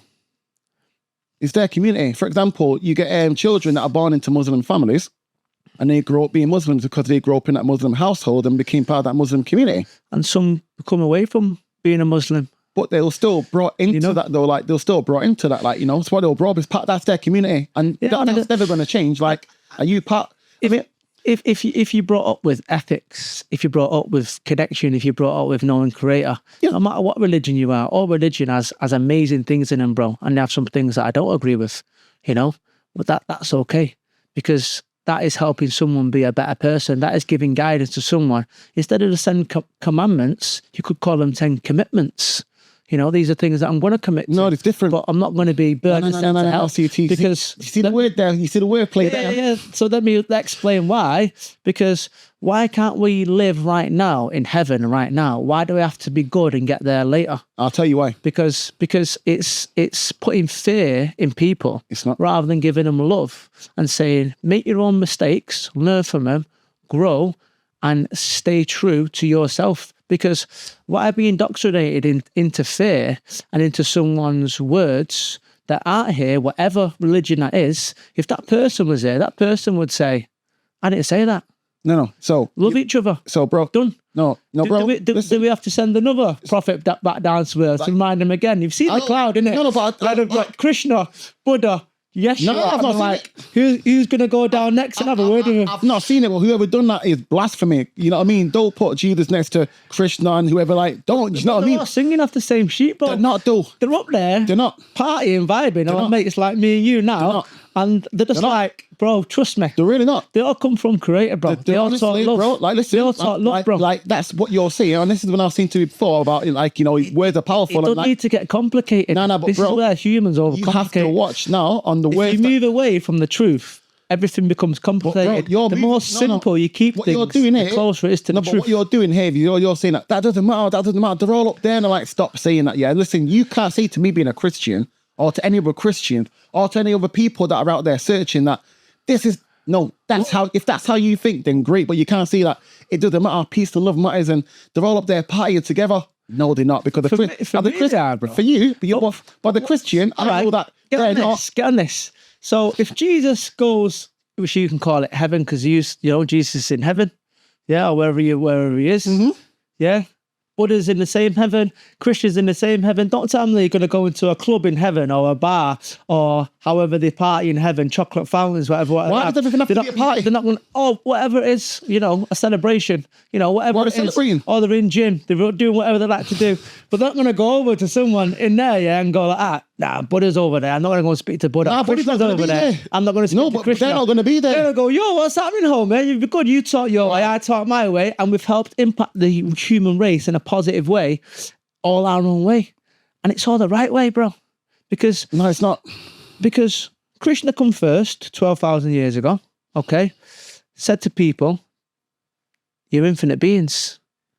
There's not just his physical body, you're infinite. What about right? Moses and Abraham and Elijah? So all of these beings, no, but bro. you reference Krishna, and you keep referencing Krishna. Buddha, Noah, Muhammad, Bob Marley, John Lennon, all of these people, bro. Listen to me. All giving the same message of come together, bro. How are you going to put Bob Marley and John Lennon in the same category as Jesus Christ, bro? Like, come on. No, there's not categories, bro. There is each person coming to earth done their graft. Whether they wrote songs or whether, they sat meditating or, that in my belief that Christ resurrected from the cross. Mate, I don't know what your belief is. Okay. I'll be honest with you, because... So, do you know where Christ went to after he resurrected? I'm going to let you tell me. So, there's a community called the Cathars in the south of France, okay? Have you heard of a community called the Cathars? No. But before, you just said there's no communities, but go on.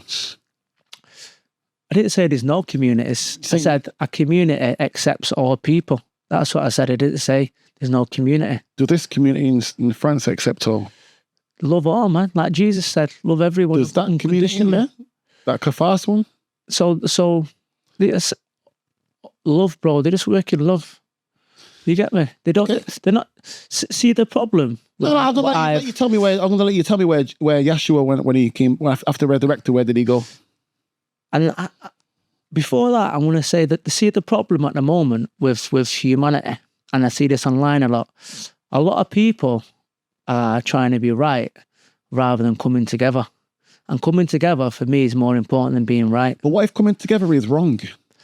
But how can coming together, sharing and breaking bread with your neighbour, having a conversation that you like this music and I like this, it's totally different. I'm not saying that. But we can still have a common ground to share and break some bread together and have a laugh, and dance around a fire or pray to... Why dance around a fire? I'm just giving examples. Everyone likes to dance around fires, cold water, danced around a fire. Go to the gym, whatever you like to do. But it doesn't really matter about what you believe in. It matters about the common decency of two human beings. No, it doesn't matter what you believe in. I'll go back to the Cathars, bro. Yeah. Right, so go back to the Cathars. So the Cathars, in my knowing, was the final. Call it a tribe, call it a community, call it a group of people that followed a man, that knew that this man was not a normal human being. And when he spoke, the hairs on the back of your neck stood up because you knew this man was different. You knew this was a different being that had come to earth, and he just resurrected from being crucified. When the disciples took him to the south of France, took him to the disciples took him to the south. Bro, where are you getting this information from? I can't let you just tell me this is gospel. Where's that from? So listen, let me tell the full story first. Where's that from though? because I've been to the south of France to do energy work. No, but before you tell me that story, so this has been passed down by the elders. But where though? Like, is it in a book? Can it be read? Like, where does this information come from? You're saying that the disciples took Jesus to the south of France now. So a man that's been leading them was now led by them. But go on. So there's a mountain called Montaigu, okay, which is not too far from Orange. And the mountain in Montaigu is where the Cathars still do the same practice from the original book, which was before the Bible, the Book of Love. Bro. Okay, just listen to me. Listen to me, bro. Right. So the mountain in Montaigu, when the Romans got word that he was still alive, they didn't believe that he was still alive. They said, we've seen that man die on the cross. There's no way that that man can still be alive. More and more people was coming back each time saying he's still alive. He's still spreading the word of God. And obviously they didn't want that because that is threatening their empire. So they sent him out, and that was the last place that he was caught, is the mountain at Montaigu. And the only person to get away to carry this story on was Mary Magdalene. Okay. And she was the one that got away. Okay. And we went to the river where her and John the Baptist bathed people. And bro, you go there, the vibration, the energy, the love that you feel, I've never felt energy like it in my life, bro. And I can give you all the information and give you the place. Go feel it, see if it resonates. You know, if you would feel good to take a trip there. I'm just listening to you. And then one thing that's just stuck out to me now is that, do you believe that Christ resurrected from the dead? Yes. You believe that? Yeah. Really? Yeah. That's funny, because a minute ago, I said to you, how can you put Jesus Christ in the same category as Bob Marley and John Lennon? And you said like, oh yeah, there's not a category, it's all love. And I'm like, well, no, because apart from Jesus Christ, tell me a single person that was prophesied, and even without being prophesied, has rose from the dead again. Jesus. No, apart from him. So there's not anyone, is there? Then how can you put him in the same category as everyone? I said before, like, he's not in the same category. And you said, yeah, they're all men, they're all love, they all came down. And I'm like, no, they didn't. Only one of them rose from the dead. Listen to me, bro. I have deep, deep respect for Yeshua and the work that he done. Deep respect, deep love and connect. But I'm not going to start putting people in categories, because people are all working together. So Bob Marley's songs now are still raising the consciences on the earth, even though his spirit's gone. John Lennon's songs are still doing that. Bro, like... But the work that Yeshua done, bro. No, forget the work. Forget me. No, bro. Work, no. And the work that continues now. I'm talking about raising from the dead. Forget the work, bro. I'm talking about raising from... How can a man come back from the dead? How could he come back from the dead? How can a man come back from the dead? How can a man be resurrected from the dead? Because it was superhuman, bro. No, he wasn't. But what word did you use? Well, you know, like I said in the Bible, he was the Son of God. So the Son of God, yeah. Right. So that's the Son of God. So if you can agree that he was the Son of God, then why can't you agree that he can't be in the same category as John Lennon and Bob Marley? And do you know what I mean? Like, come on. Is that because I'm not putting people in categories, bro? Bro, there's one no is the Son of God. hierarchies. This is where the ego comes in. This is why the human race is where they are now. Right, because everyone has to put things in categories. There's no categories, bro. No. Everyone's doing their job. So it's like Krishna built the foundations of a house. Bro, you're talking listen about... to me. Listen to me. No, wait, you keep going. No, wait, listen. You keep going to Krishna, bro. Stay on Yeshua. No, because Krishna was the first. No, Krishna wasn't. Krishna, for you, yeah, Krishna rose from the dead. No, Krishna didn't rise. Right, so he can't be the first. There's only been one man that's rose from the dead and completed prophecy.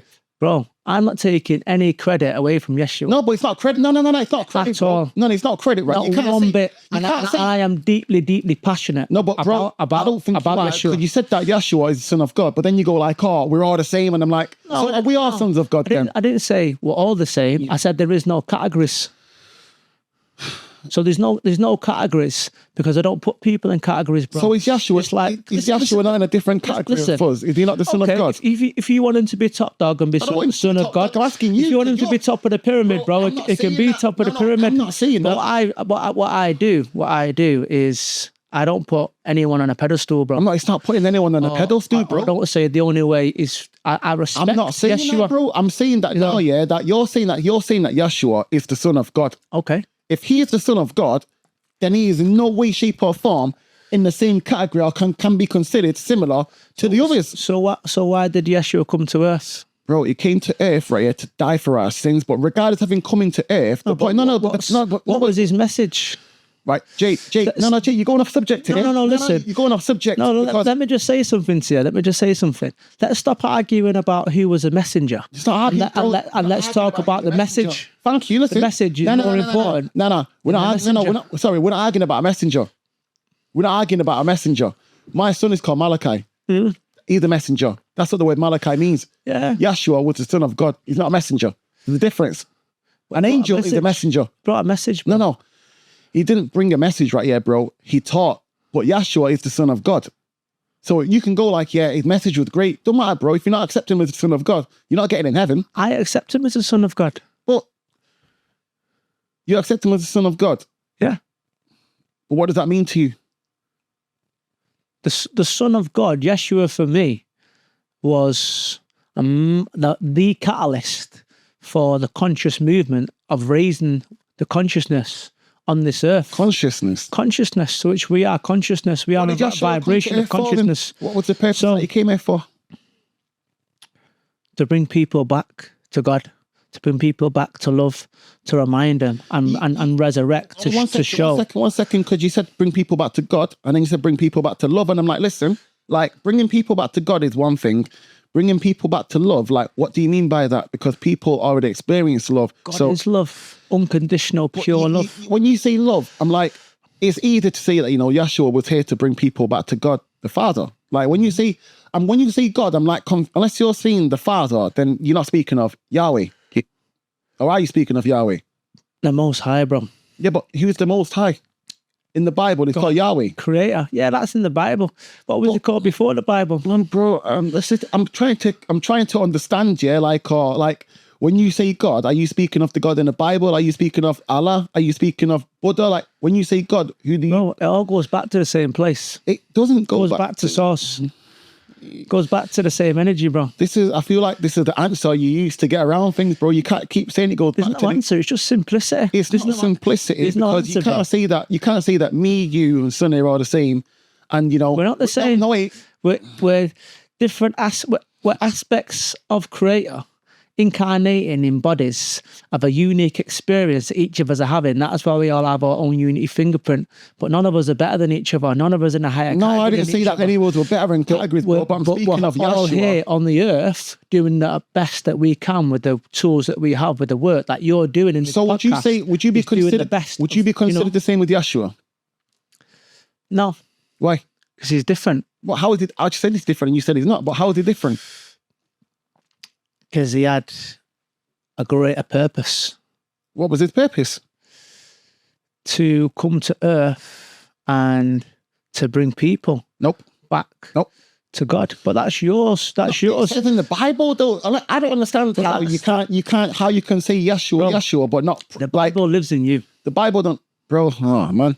Trust me, bro. It doesn't. I can't trust you. I trust the Bible. I trust God. I trust, Yahweh and Yeshua. Well, trust your feeling, trust your gut, trust your instinct. I do, and it doesn't live in me. And not... Because what I find now, and I said it before, a lot of people want to be right rather than live in love. I'm not trying to be right here, bro. And I'm trying to find accountability. It's more important than trying to be right, whether something's grey or something's dark grey. Do you feel like I'm trying to be right? Because what I'm doing here is I'm trying to find accountability, because you say a lot of things and I say you got to be accountable for the words that you say. And at the moment, if I don't understand... What do you want me to be accountable for? So, like, at the moment, like, I'm finding it hard to understand some of the things you say, because I'm like, when you're saying God, I'm like, well, what God? Because in 1 second you say, Gaia, Mother Earth, then you say love, and you say God, and I'm saying, yeah, but... Where we've got to as a human race is through all the human beings that have come before it, and Yeshua being a vital, massive part of that. But it's down to... So is he just a human being, or was he the Son of God? Well, he incarnated in a body. Yeah. Was he the and Son he of God? resurrected, and the Son of God. Yeah, Right, but- I can agree with the Son of God that had a different purpose to other people, and proved, that he was the truth. What was his purpose in the Bible? His purpose. You tell me. No, because you said that you respect Yeshua and so forth, but I'm like, what do you understand to be his purpose? Because you said the great teacher. His purpose that they say in the Bible that I've heard. But you've heard, you've not read it. I've not read all the Bible. This is the problem here, right? Whoa. I'll be honest with you, right? We've been having this debate here for nearly 2 hours. We're even a debate, but it's taken to that. But about obviously, Yeshua and Christianity, and you're saying that you respect Yeshua and the works that he's done, and then now you're saying you've not read the Bible. So I'm like, well, I've not read all the Bible. No, but I've but what works? listened If you to a don't lot know of the Bible, bro. Listen, but if you don't know the purpose of why Yeshua came, then you don't understand Yeshua. You can't say you respect him if you don't know why he came. I can say I respect Yeshua because, and I'll tell you why. Because he died for my sins. That's what the Bible said he came for. That's what you believe. Bro, it's what the Bible's like. I'm confused, right? You believe stuff about Yeshua that you've never read. So I go internal, bro. I go internal. That's where all the answers are. Bro, that's very damaging. That's damaging and that's worrying. Because I was saying before. Damaging. But if you're teaching people, for example, now people that are watching this and are listening to what you're saying, some people might resonate with you and they're following on what you're saying. You could believe them down a dark path because you're stating things about Yeshua. How can you lead anyone down a dark path? Let me finish. Because let me finish. If someone's you're basically healing from disease, if someone's getting happier, if someone's having more energy, if someone's got a more balanced, coherent life, if someone's living, eating better, sleeping better, and stepping into a greater purpose in their life. Well, how do you know that? With what their passions are. Because we've done that with hundreds, if not thousands of people. But Jake, listen to what I'm saying, right? You've just said then, now you're like, oh, no, Yeshua wasn't this, he wasn't that, and he was a great guy and he done great work, and he came in, whatever, but he wasn't this and wasn't that. And people, listen, a second. You said he wasn't what? What have I said he wasn't? Let me finish. What have I said he wasn't? Let me finish. No, you said no, yeah. Because you're saying things that I've not said. No, you said, yeah. You said I said he wasn't something. What did I say? No, you said no, yeah. You said no, yeah, that he wasn't obviously any greater than us. He had a great purpose, but he was just a human being. He had a great purpose. He was just a human being, bro. Right, you said he was incarnated in a human body. He incarnated in a human body, but I'm asking you, was he the Son of God? Is he in the same category as us? And you go, no, I don't put it in categories and so forth and whatnot. Then you said, no, you're like, the works that Yeshua has done. I respect Yeshua for the works that he's done and the message that he spread, etc. He came here to teach and to lead people back to God. I don't need the book to connect with Yeshua, bro. You keep cutting me. You keep That's the simple. No, but you keep cutting me though, right? Yeah? Bro. So you say all that now, right? Yeah, and then you go, I've not read the Bible. I've not read on Yeshua. I've read a lot of the Bible, bro. But 1 second, though, right? Yeah, right. Yeah. So you've read a lot of the Bible, but you've not read much on Yeshua. You just said, right? So then you're here preaching this about Yeshua. I'm not preaching anything about Yeshua. I'm sharing my experience of what I've actually done. Right, bro. I'm not on about your experience, right? When you were saying then about, Yeshua was brought here for this and you respect his works. What work? Because you've not read anything on him. If you've not read the Bible, you've not read on Yeshua, then I said to you before, what was the purpose to be here for? You thought, tell me. And I said, no, you tell me what you've read. And you said, I've not read. So if you write an autobiography about your life, or other people write it, not you. But Jake, have you not read it though? There's me, and so I've read a lot of the Bible. But you've not read. And my grandma used to read the Bible to us each night. But we're speaking about Yeshua, and you said you've not read it. I don't need the Bible to connect with Yeshua. Bro, I'm asking you, it's not about connecting. I'm asking you, how can you say you respect his works if you don't know what work he's done because you've not read it? But all his work isn't in the Bible. Bro, this is what I mean. It's hard. This is hard because you're challenging me on the Bible and you've not read it. And I'm saying, bro, I'm not challenging you on the Bible, bro. But you are. I'm just answering your questions. You're answering, but it's a challenge because you contradict to what I'm saying and you're trying to correct me and you say, no, that's not the way. Why can't everybody love? And I go, have you read the Bible? No, then when you read it, then you know the answers to your questions because right now I'm trying to answer your question. Not the answers to the questions. You've not read it. They're a book. They're a book, and I've got respect for Christianity. You've read books. Respect. You've read books on Krishna, Buddha. You've read books on. You've read books on loads of stuff, but Christianity. That's my point. Jump. To be honest, bro, I don't read many books. I'm dyslexic. What I do, I watch things audio and I listen to it audioly. So basically, everything you've learned here, you've learned from someone else that was doing the practices. Then I've done my own research. I research on YouTube. How do you I research? research in books. Watching as well. videos of other people that are doing stuff. No. I do watch other stuff that people put on. You know, If you don't read, you said you don't read. No audio. I like to listen to audio. So you listen to people. You listen to people doing practices that they've already done. No, I do read books. Right, I do read books, Jake, but what I'm saying is I gather information from different sources. So if you read books, listen to audio and watch videos and other people, then you're learning from other people. I'm learning from me. Oh, okay. Because if it resonates, I'll go with it. If it doesn't, I'll dismiss it. Well, you mean that you're learning from them. They've taught you something. They're on a show and you'll take from it what you take from it. I learned two things from them. Well, I learn everywhere I go. I'm always learning. But the Bible. I'm always learning. Bible. And you can't... I've learned from the Bible as well. Let's be thinking though, yeah? Let's be honest though, right, yeah? Would it be ignorant of me now, yeah, to say like, do you know what? I want to learn to drive and I'm going to go get lessons from a pianist. Yeah, but that's not the same category. No, though, but would that be ignorant? Because if Yeshua wrote the Bible, then we can have a conversation. No, bro. Listen, it's not about things who wrote the Bible. Who wrote the Bible? Bro, listen. Yeah. No, Jake, tell me who wrote the Bible. Jake, listen. Yeah. Who wrote the Bible? Jake, listen. 66 different books, Jake, right? Listen to me, right? Yeah. But who wrote it? No, but Jake, listen. 66 different books. But the bottom line is though, right? Yeah, is that like you read every other book but the Bible, right? Yeah. No, I've read some of the Bible. Yeah, but hear me out though. So that's not correct what you just said. No, but Jake, hear me out though, because you said before that you've not read up on Yeshua. So reading the Bible is one thing, right? Yeah. But Yeshua, you've not read up on, right? So listen, I can't come to you and go, look, yeah, I'm going to teach you how to drive. What? I'm a pianist. You'd be like, if you want to drive, then you go read a driving book. Who am I teaching about Yeshua? Jake, I'm not saying that you're teaching. No, listen, I'm not saying that you're teaching anybody, right? I'm saying now that if you want to learn about Yeshua, why would the first point of content not be the Bible? Why would it be alternative material? And I've read a lot of the Bible. But you've not read on Yeshua in the Bible, you said before. I've read on some of Yeshua, yeah. But not all. But listen, you can't say I've read some. If you've not read all, then you don't know. Because it didn't really resonate for me, bro. Well... So if I'm reading something... It doesn't really... And it's not resonating, I'm not going to keep reading. Well, check this out, right, yeah? You know, and that's my truth. That's me being honest. I fully understand that, right, yeah? But it's like sometimes when you're giving me answers to your questions now, you might go around the block and I'm like, I'm not getting this. And then it's like, let him finish. And then when you finish, I'm like, okay, I get what you were saying now. So wait. With the Bible, the only thing that I've said about Yeshua is I invite people to go and research the Cathars. But why not research the Bible before the Cathars, bro? Research both, bro. But like, you're inviting these people to information that you don't even you've not verified yourself. What people am I inviting to what information? You just said then you encourage people to go obviously and study the Cathars. If you encourage, you encourage. If that resonates, well, you resonates. No, yeah, but before it resonates, basically what I'm getting to here, bro, is you believe in the Bible. It's not about me. You've read the Bible, Jake. And I believe in what I believe in with spirituality, you can call it, or community, or And I'm saying to people, go and research both and make your own mind up. But you're not saying that. But I've just said it. No.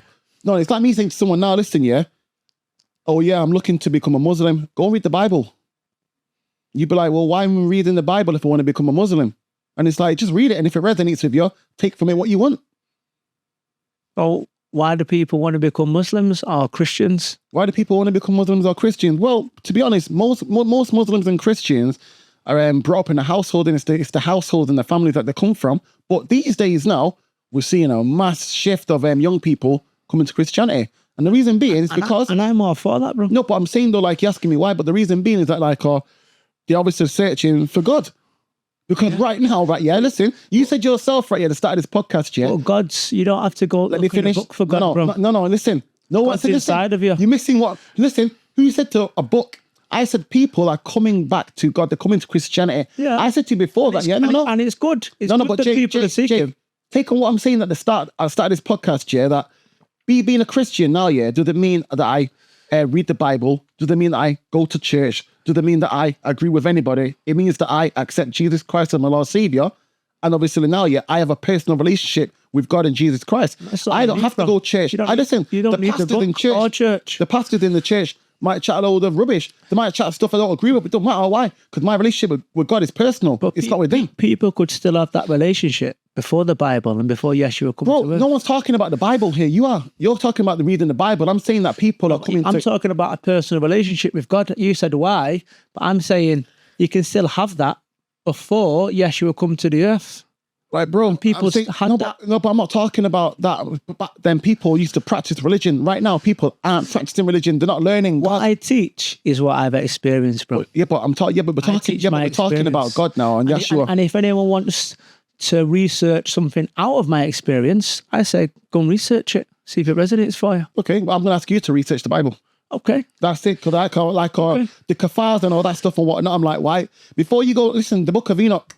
You mentioned the Book of Enoch. I'm like, have you read the Bible? No. So why are you reading alternative materials until you're reading the Bible? You can't contradict the Bible if you've not read it.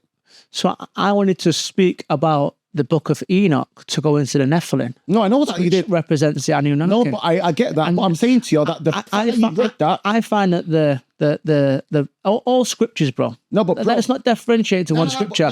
Are all encoding for the truth. Jake, and we have to. It's like when they said, yeah, but are you not pigeonholing? I'm just picking what you like. Listen to this. This what I want to share with you, bro, because some things will resonate for people and some things won't, and it's okay for people to have their own free will and their belief systems. When it says in the Bible, Yeshua walked on water, okay. Now, for me, that could be an interpretation of Yeshua was able to. Emotion represents water. That means that you don't believe as the Son of God. But wait a minute. No, I'm just let me just. That must be real, though. Let me just put something into. No, because I've already said that I do believe it's the Son of God. See that so I'm asking you something here to say that the wording can be coding for other meanings. So it's not just gospel as that. People, if I was writing a book, me personally, and I knew that there was an energy on this earth that didn't want this book to go out, okay, I would encode that book into people to dissect the meaning and make their own meaning of, because that's empowerment. Okay. So if they're going to read the book and decode it in their own way and go, maybe he did walk on water, maybe it was treading emotion. You know, he got to a vibration where. But when you have no fear of the truth, you just speak the truth. Yeah. So there won't be no coding. But some of the things that they're giving in, like the Nephilim or treading water, then, you know. Nephilim, bro, that's the Book of Enoch. That's not in the Bible. So for me now, I'm like, the point I said to you before about pigeonholing and picking what you like, right, is that you can't not read the Bible and then go read. Wait, one second. Wait. It talks about Genesis as well, bro. Let me finish.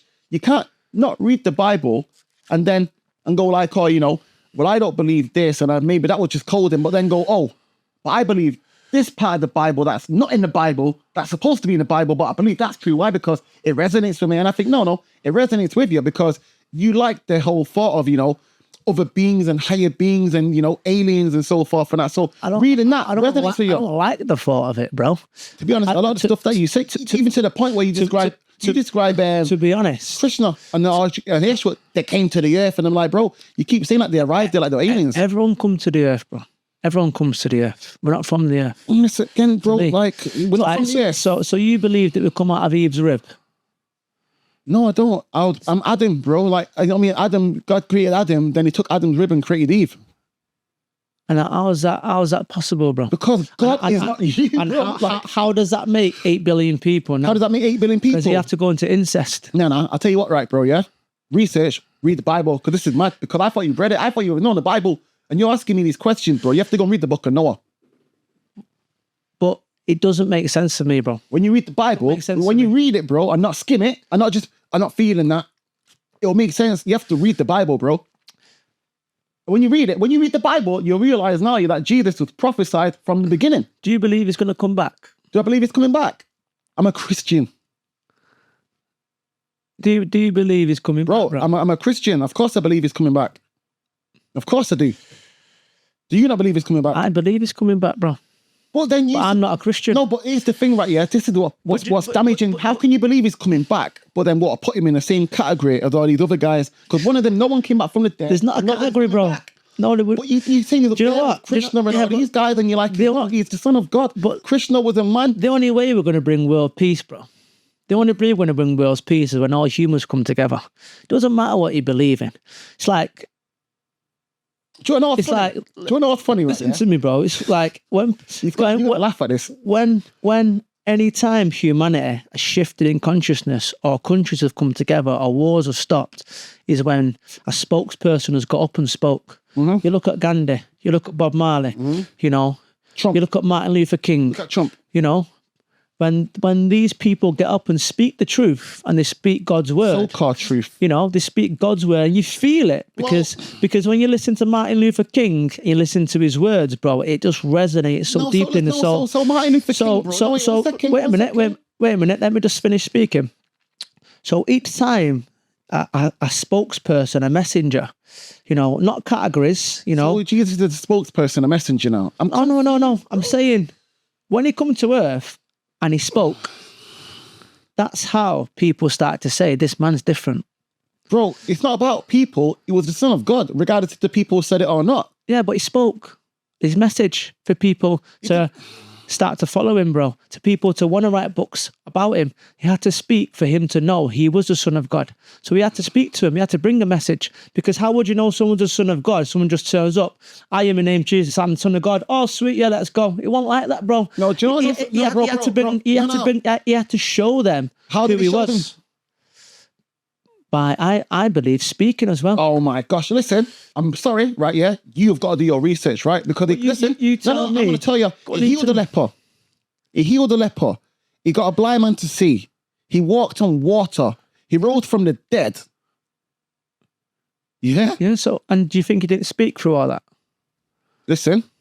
Yeah. He cured a leper. So, do you think he didn't say hello?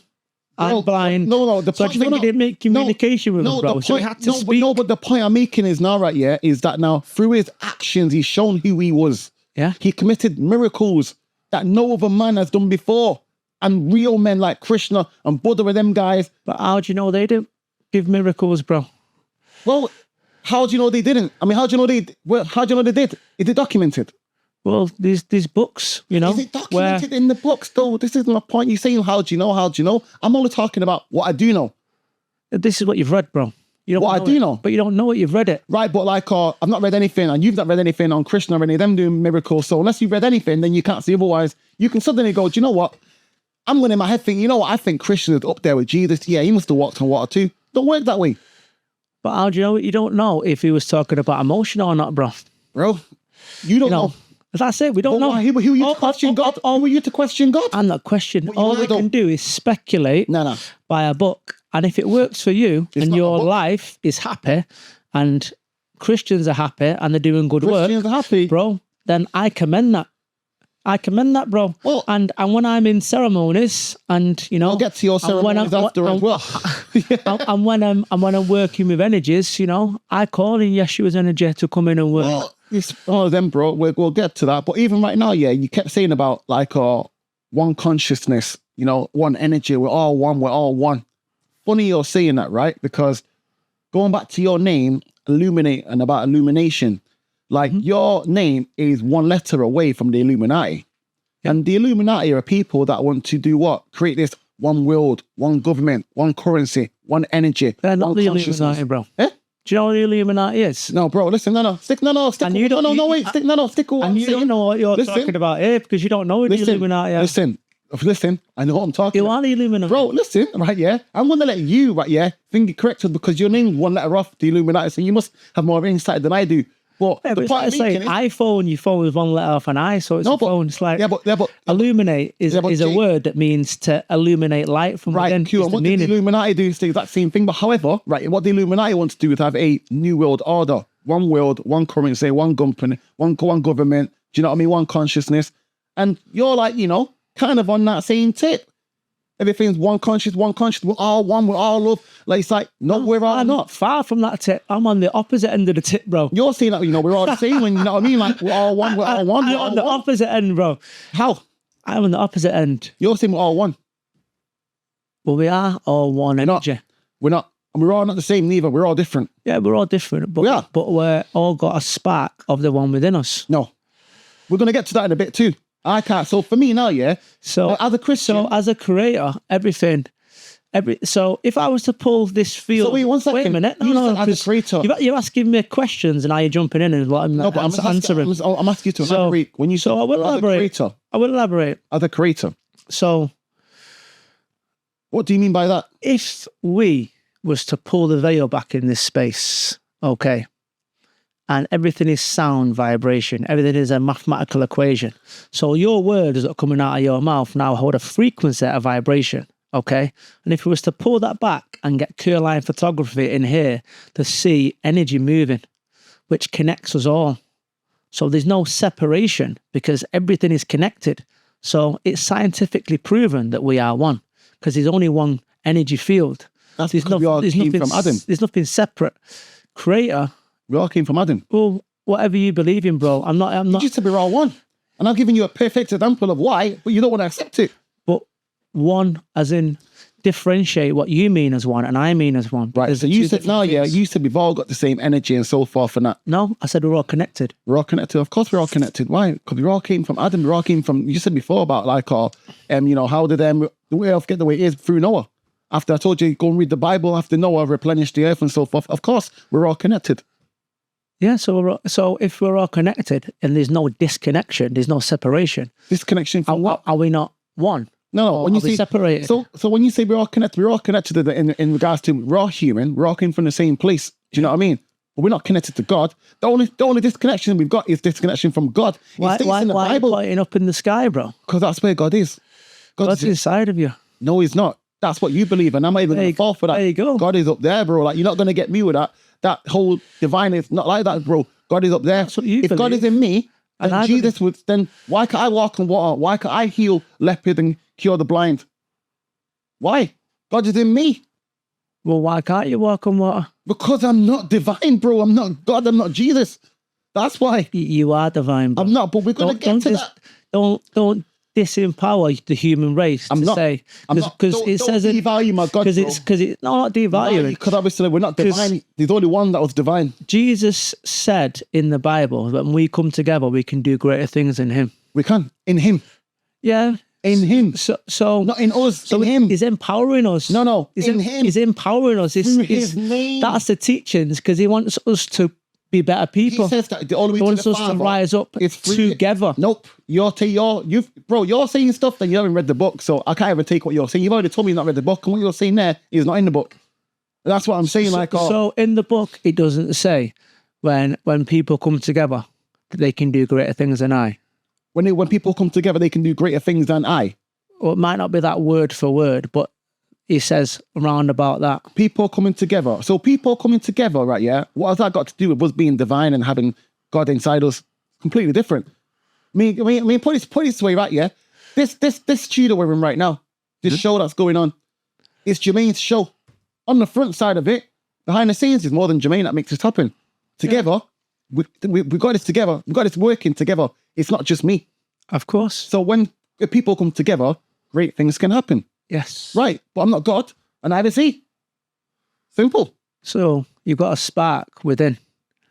You're part of the consciousness. It's like dropping something in water.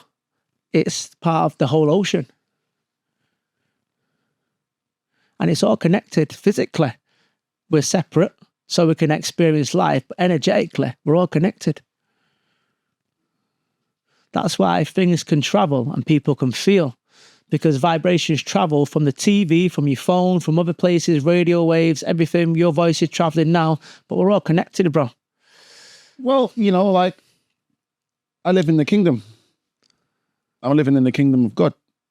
So unless you're in the kingdom of God, then, we can't be connected. Not like that. And that's in your belief. It's And that's just, it's just and like, that's okay. it's not belief. It's facts though. Like It's not facts. Like, like obviously you're talking about It's not facts universes and because this reality and vibration and sound was before the Bible. it was before the Bible. Before the Bible, bro. It was before Jesus, like how vibrations connect now, and don't get me wrong. I am not one tiny bit discrediting anything to do with Yeshua. It actually makes me emotional when you think about the work that he's done and you think about who he is and Why the do you get energy emotional? that's running through But him. what work has he done? Because you've not read it. Because in my feeling, bro, in my You're feeling, saying your feelings of work he's done that you don't know of. You can't. Could somebody say it from the outside, right? Yeah. Could somebody not say that? You know, that could be seem a little bit like bit of schizophrenia or whatever, because you're saying that I feel everything inside. No, it's not. I don't need to be told, and the work that he's done, I know because he's Could you told. say schizophrenic that it's like everything that's in this book is gospel? Anyone says anything else and it's wrong, it's wrong, it's wrong, that the devil, it's demonic. Do I know something? It's not. I'll tell you the difference is what you have to do is you have to open your heart and you have to open your mind and you have to connect, because we won't ever bring world peace unless we come together, bro. A lot of the religions and a lot of things are causing wars, are causing separation. No, they're not. A lot of them are. No, they're not. They're not. It's men that are causing wars. Yeah. So it's not religion. It's men. Indoctrinated through religions. It's men. Right. So put it this way, right? Yeah. If religion is promoting peace, then it can't be religion. It's men. Yeah, but if you, yeah, it is men. Right. It's men. It's not anything to do with religion. It's men. If the religion is promoting love and peace, then how can the religion be the reason why things are wrong? It's not. It's men. But if you look at what some of the priests are doing, some of the churches, no. The priests are men. Yes, that's not the religion. yes. I said to you before, my relationship is with God. I don't care what the pastor says. No, the pastor can chat all the rubbish. This is where I'm not speaking. It's not personal. It's metaphoric about the world. Metaphorical about the world. You know what I mean? About the way that separation. Your God, my God. This, that. This all separation, bro. As it all leads back to the same place. And it's as simple as that. And I don't even want to get deep and keep going round and round about and keep going around, because it's like you've got your beliefs, I've got my beliefs. You have, but the difference is though that I have a belief, and you, with your one, you like to push and like to discredit it in a way where you say like no, but you say like, oh, but you didn't, bro. God's in you, and I say, 1 minute, you're not respecting my religion now. Because if I'm a Christian and I've told you that, you said, why are you pointing up there? And I went, because that's where God is. And you go, God's in you. And I go, sorry, that's discrediting what I'm saying. And that's okay. It's not okay. But I didn't know that would offend you. No, but you know what I mean? But now you've told me it is. I'm a Christian. Like now you've told me it is. That's why I said that's my belief. That's your belief. And if I have offended you, no, I'm not offended. On air, I'll apologise. No, I'm not. I've not meant any maliciousness with it. Listen, I'm not offended. I wanted to speak truth, but I'm trying to point out to you that, like, you know, like a lot of the time you've pointed things saying, no, God's in you, and then another way, and that's my belief. God's in you, bro. That's your belief. Yeah. If I'm saying to you, my God is there, that's okay. No, to you, that's then okay. It's there, innit? Like, do you know what I mean? Yeah, so exactly, that's okay. Yeah, like, do you know what I mean? But like, a lot of the things you say that, you know, he's this, he's that. No, we're all here for that, and I'm like, I feel it, and I'll go, yeah, but you can feel that, and whatever you're feeling and so forth is fine, and I don't have a problem with that. It only becomes a problem where you're teaching to others what you're feeling. But it's like, whoa, where that came from? I don't teach that. I teach everyone to be their own leaders and what resonates for you. And at the beginning of my sessions, bro, at the beginning of my sessions, I'm fully backed that you say that. And at the beginning of my sessions, I say, if things resonate, explore them, see where they take you, see where they want to go. Come and ask questions afterwards. And if it doesn't resonate, then let it go. But the common ground is that we are in a room with all different people, all different races, all different genders, all different religions. We've all come together in a space to sing. We've all come together in a space to dance. We've all come in a space to celebrate. And whatever else is behind that doesn't matter about the underlying pinnacle of humans coming together to be together and to share a space. No, be together, share together now, yeah. But, you know, the 10 Commandments, do you know what I mean? For example, I see a lot of the stuff that you do, and it, to a Christian, it could be classed as blaspheme. Yeah, let's get into it, bro. Do you know what I mean? I'm saying that. No, but I'm saying like, so that could be classed as like blaspheme. Do you know what I mean? And so forth. So it's like, yeah, you're talking on offense, but that there I can't agree with. No, why? Because that's blasphemy. It goes against my book and goes against God. Do you know what I mean? Like, or certain practices, holistic therapies, holistic practices prohibited in the Bible. So you can't have people that are coming into your space. If you look at the word spirit, or you look at the word Reiki, and you look at the word as the Holy Spirit, It's the same energy, bro. No, it's not. Just different words. See, bro, you're saying that. This is what's damaging. No, but you see, that's the damaging part. Where you're saying to somebody now. See why you sit there and you're like, and I can see, bro, because you triggered you. No, because you can't say that though. It's damaging. See, when you say things, I still respect. No, bro, I'm respecting what you're saying, but it's damaging. It doesn't trigger me. No, bro. It triggers me. Because my heart's open. Nah, but bro, it triggers me because I'm saying you can damage people. And I'm saying words, the meaning that you give to word is the power. Bro. So the meaning that you give to word. But this is why it's good we're on air like this. We can ask questions and get to it. No, yeah, it can be damaging when you're saying like, no, like, Spirit and the Holy Spirit, it's all the same. No, it's not. You cannot say that. That's against blasphemy. That's like saying like, the Holy Spirit is the same with any spirit. I've just said it, bro. That's what I believe in. But again, like but no, it's fine for you to say that. But when you're saying that to others, you're leading them down a dark path. There's no dark path, bro. I've never led anyone down a dark path. No one's ever come to our events or done anything that we've done. We're gonna get and ever gone down a dark path. Well, we're gonna get to this. I've got questions, bro. So many questions. So here's my next one for you. Who gave you the authority to lead people spiritually? I'm not leading people spiritually. You have events that you called Illumin8te, yeah? You told me before that you have obviously have ceremonies and so forth and that. Ceremonies, the cacao ceremonies, there's loads of stuff that I see you do, and you lead them. You actually run the Lighthouse Community Hub. You run the community. Yes. You also obviously the founder of Illumin8te. Yes. So, you are leading people. People come there for you, and you've led them obviously into more teachings, into new practices. Who gave you the authority to lead people spiritually? Because in religion, whether that be, I'm a guide, bro. No, okay. I'm a guide. I'm not guide. No, I'm a guide. And I lead people to being their own leaders. I work in empowerment. Who gave you the authority Everyone to is do their that? Own teacher. No, but who gave you the authority? God. God. Yeah. God gave you the authority to do that. Yeah. Really? This is my path, bro. When did God give you that authority? Going through my awakening, leading me to certain people, to train, to work, to go through certain experiences, to work with. Was that not for your personal journey? Reiki energy, to learn about it. For example, the first time that someone done Reiki to me, after me awakening, said, I'm going to put my hand on you and heal you. I want to bring negative energy out, and I'm going to be a channel and allow God to work through. Because that's all the energy. No one's a healer. We're a vessel, a conduit for God's work. So no one is a healer. We're allowing God to work through us. Now, how can you allow God to work for you if you don't believe in God? Who said you don't believe in God? Well, it's one of them. Like when we keep saying God, it's like, what are we speaking of? Because you can't be speaking of the God of the Bible. Because again, like you said, like it's a great book. And let me just finish the story. It's like you've got your beliefs. And I'm trying to understand your belief. But when you say God, what do you mean by God, Jake? I'm still trying to understand that. The Most High Creator. That's like the 10th time I've said it, bro. But you say that, but you use those different words all the time, and I'm like, then at times you go Yeshua, and I'm like, bro, like, are you a Christian now, or like, do you know what I mean, like? Why have you got all these labels? It's labels. I'm like, Or all these identities. Identities. Yeah, they're identities and labels, bro. It's like you have your belief can be changed. Knowing is irremovable. And that's what we're working between is knowing. Here's my question for you then. Have you ever met God? Yes. You have? Yeah. Okay. You've met God? Yeah. In what way? God's inside of us, and so you've not met somebody higher than yourself, and you're sat there, and you've got God inside of you. So God. So you've not met God. You've not met God in the third person, as in like a being outside of you, an entity outside of you.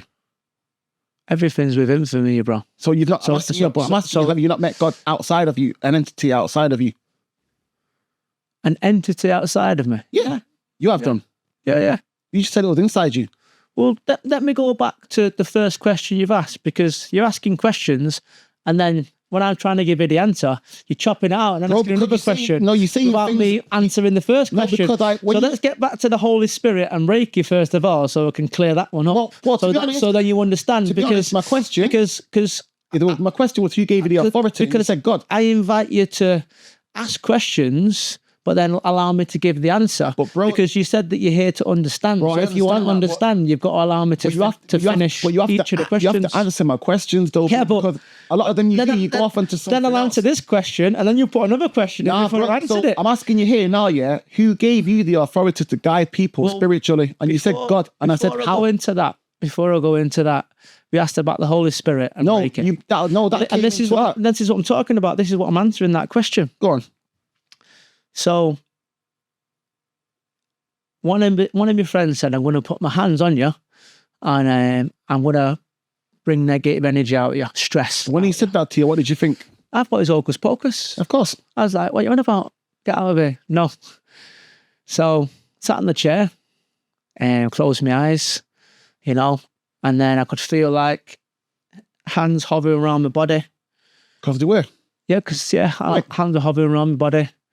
And then all this emotion come up.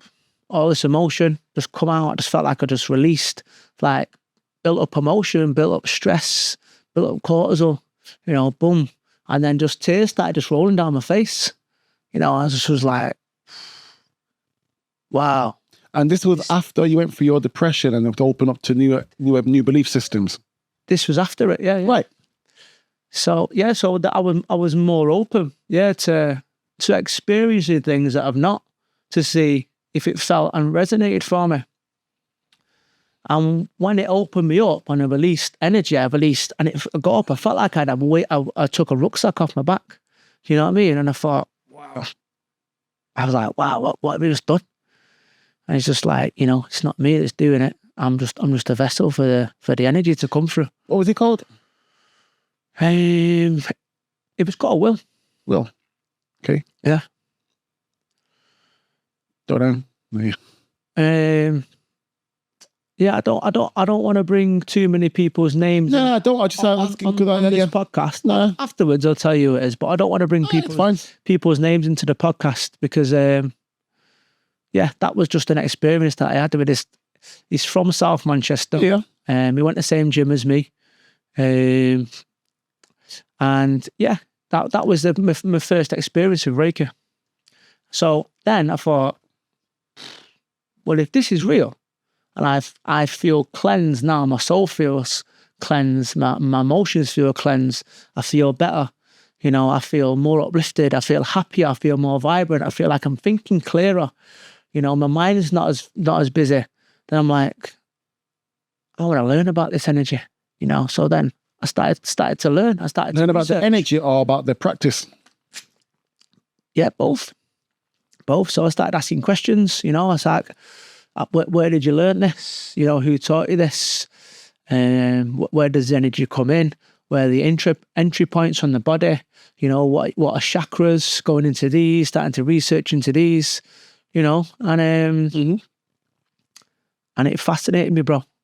It fascinated me. And then I kept experiencing more stuff. Like God was bringing me more things. Each time God would bring a new person into my life. He'd bring a new experience, or someone randomly would come and speak to me about something, and then... Would it not be that you're consciously open to that now? Because like you said you're open to new belief systems, as I said to you before. So when you're saying that God brought these people to you, is it not a case that these people were always there, but now you're starting to pay attention? Before you said that, your friend that came to you with that Reiki, if you would have came to me before, said hocus pocus, but because you're open to new belief systems, you're like, okay, let me see. I feel both.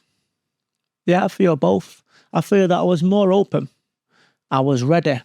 And I feel when God knows you're ready, He brings you the right people, and orchestrates your path. Okay. But again, like, when did God give you the, when did God give you the authority to guide people spiritually? Going through a practice of, Reiki, that was great. It made me feel great. I want to learn this. You personally going, I want to learn this. Like, this is pretty sick. Where did God give you the authority to lead other people spiritually? Just because you've learned Reiki, because your friend done it to you? So before leading any kind of group practices, I'd do a lot of my own work. So I'd clear a lot of my own stuff. I'd sit in my own emotions. I'd clear these. You know, I had pains in my knees, in my back, in my hips. You know, things were physically, because I emotionally wasn't dealing with things. Things were emotionally, physically manifested in my body. So this is your body speaking to you, you know, saying, you know, you need to have a look at something inside of you that needs to be addressed. That needs Your body was speaking to you. Yeah, so when you get any ache or pain in your body, you know, that's emotionally for me. When things, as within, so without, you know, so your body starts to communicate. You might have a left shoulder in your, you know, your left side is your feminine side, and your right side is your masculine side. You know, in the ancient Egyptians, you know, these are the things that I also work with. Now, when these are in your body, things to do with your mother, things to do with your father, you know, and when you start to get, for example, lower back pains, it's because you don't feel supported in your life, or you're not feeling supported. When you start to feel pains in your shoulders, it's because you're carrying problems, you're carrying a burden in your life. You know, so these are things where your body will start to communicate, and you can start to ask questions around these things, around where the body's hurting, and start to ask them questions about what's going on in their life. Are you carrying any problems? Do you feel like you've got the weight of the world on your shoulders? Do you feel supported in your life? You know, if you've got problems in your knees, it can be when you are on a standpoint, you're quite rigid, you know, or you feel stuck.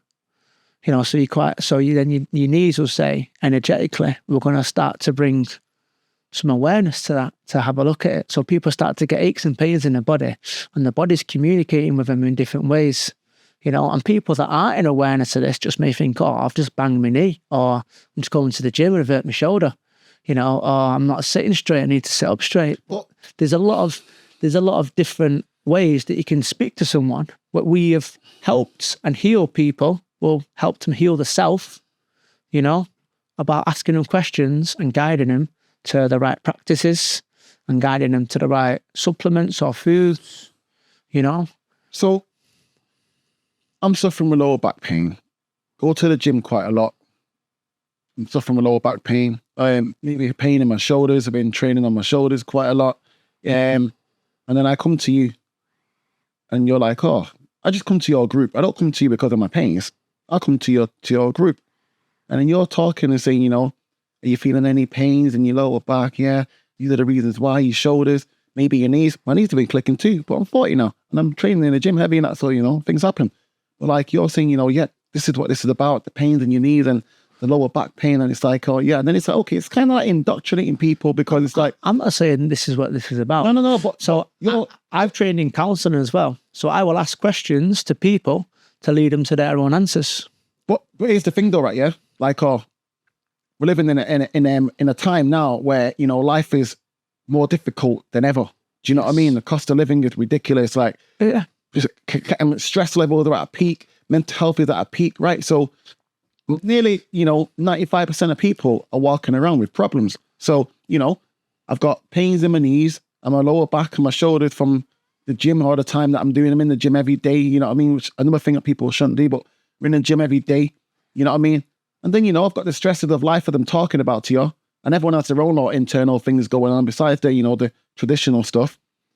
And then, you know, you're having a talk at your group and you're talking about, you know, let's have a talk of what's going on in your life, stresses and that, like, and I'm going to tell you, I got stresses in my life. Yeah. Because we all do. And you're going to be like, yeah, the low pain in your lower back. Yes. Because of that. And in your shoulders, because you're carrying all this, burden still. It's just like, I didn't say that, bro. I didn't say you did, but I'm saying it's very easy. I said, this is where the energy can be coming from.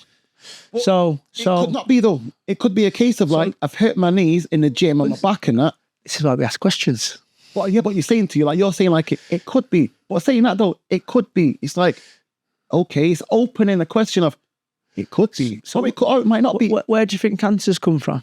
Cancers are completely different from what we're speaking of. Cancers come from foods and all kind of stuff that we put into our bodies. What I'm talking about here, bro, is me going to the gym, having pains in my body and my muscles and that from the gym, coming to your session, you speaking to me about my life, and I'm saying like, yeah, I'm stressed out, been a lot of things going on. 4 family members that just died in the past year, and then you go like, yeah, you carry a lot of burden. So it's like, what emotion are you feeling from that, I'd say? But bro, emotion that I'm feeling, a lot of emotion, like former family members have just died. I've lost my business, I've lost my job. So what emotion are you feeling from that? Right, but what's that emotion got to do with the pains in my shoulders and my knees from the gym? Because emotion, energy in motion. Emotion is the manifestation of a physical pain, bro. You know, when it's not addressed. Okay, cool. What I'm saying to you now, yeah, that I've got pains from the gym. Yeah, so I'll say, okay, if you're really concerned about the pains in your shoulders. I'm not concerned. No, I'm just saying this as an example. Yeah, but I'm saying to like, I've not come to you with concern. I've come to a talking. No, mate, I might come to your group for the first time right now. Yeah. Right, and then, you know, you're having a talk and then you start talking to me now, meet and greet. What I mean, I don't do talks. You don't talk to people. So if you're coming to a sound bath, you may be coming to a breath work.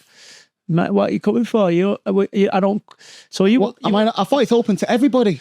Yeah, it's open, but we don't do talks. So I don't come and do a talk and start preaching to people. No, I didn't say preaching how to they people. can get better. No, I didn't say that. You must do this or you must do that. That's definitely coming from there. No, that's not what I do. I came to your group. No, I open a practice for meditation.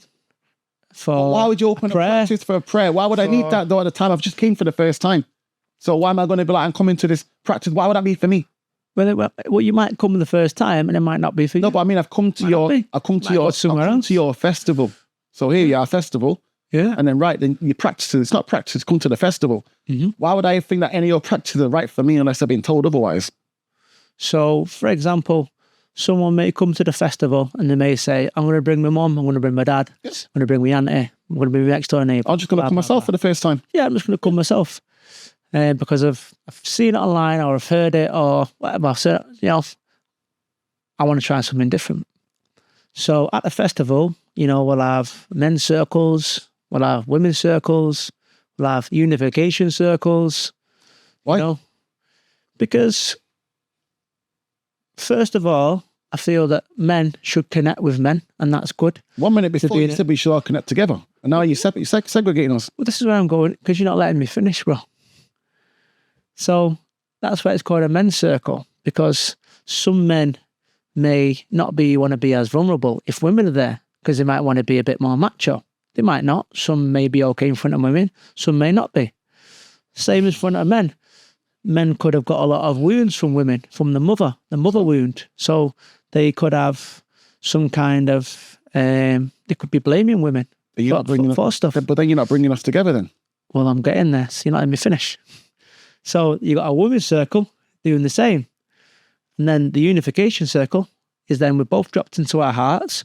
We've both took the blame card off the table about it's men's fault, it's women's fault. We've both shared from our hearts about what's going on. And then we're going to come together as men and women to speak how we can work and how we can support each other in community. What would you like to see more from the men? What would you like to see more from the women? So we can have an honest conversation in these spaces where no one's getting the backup, no one's saying the right. We're just having an open space for people to talk about and to share. Because you just said then, like, you know, the men are not blaming the women are not blaming the men. And I'm like, well, what is this a therapy group for like relationships? Like, why are they blaming each other? I thought people are going there for their own personal problems. I didn't say they are. That's just what you referenced. Some could be. Well, that's just what you referenced. I'm just going off what you said. You know, men in that group, because men in that group obviously don't want to be around women. They might be feel vulnerable. And it's like, is that not encouraging people that actually in this group here, we're all one?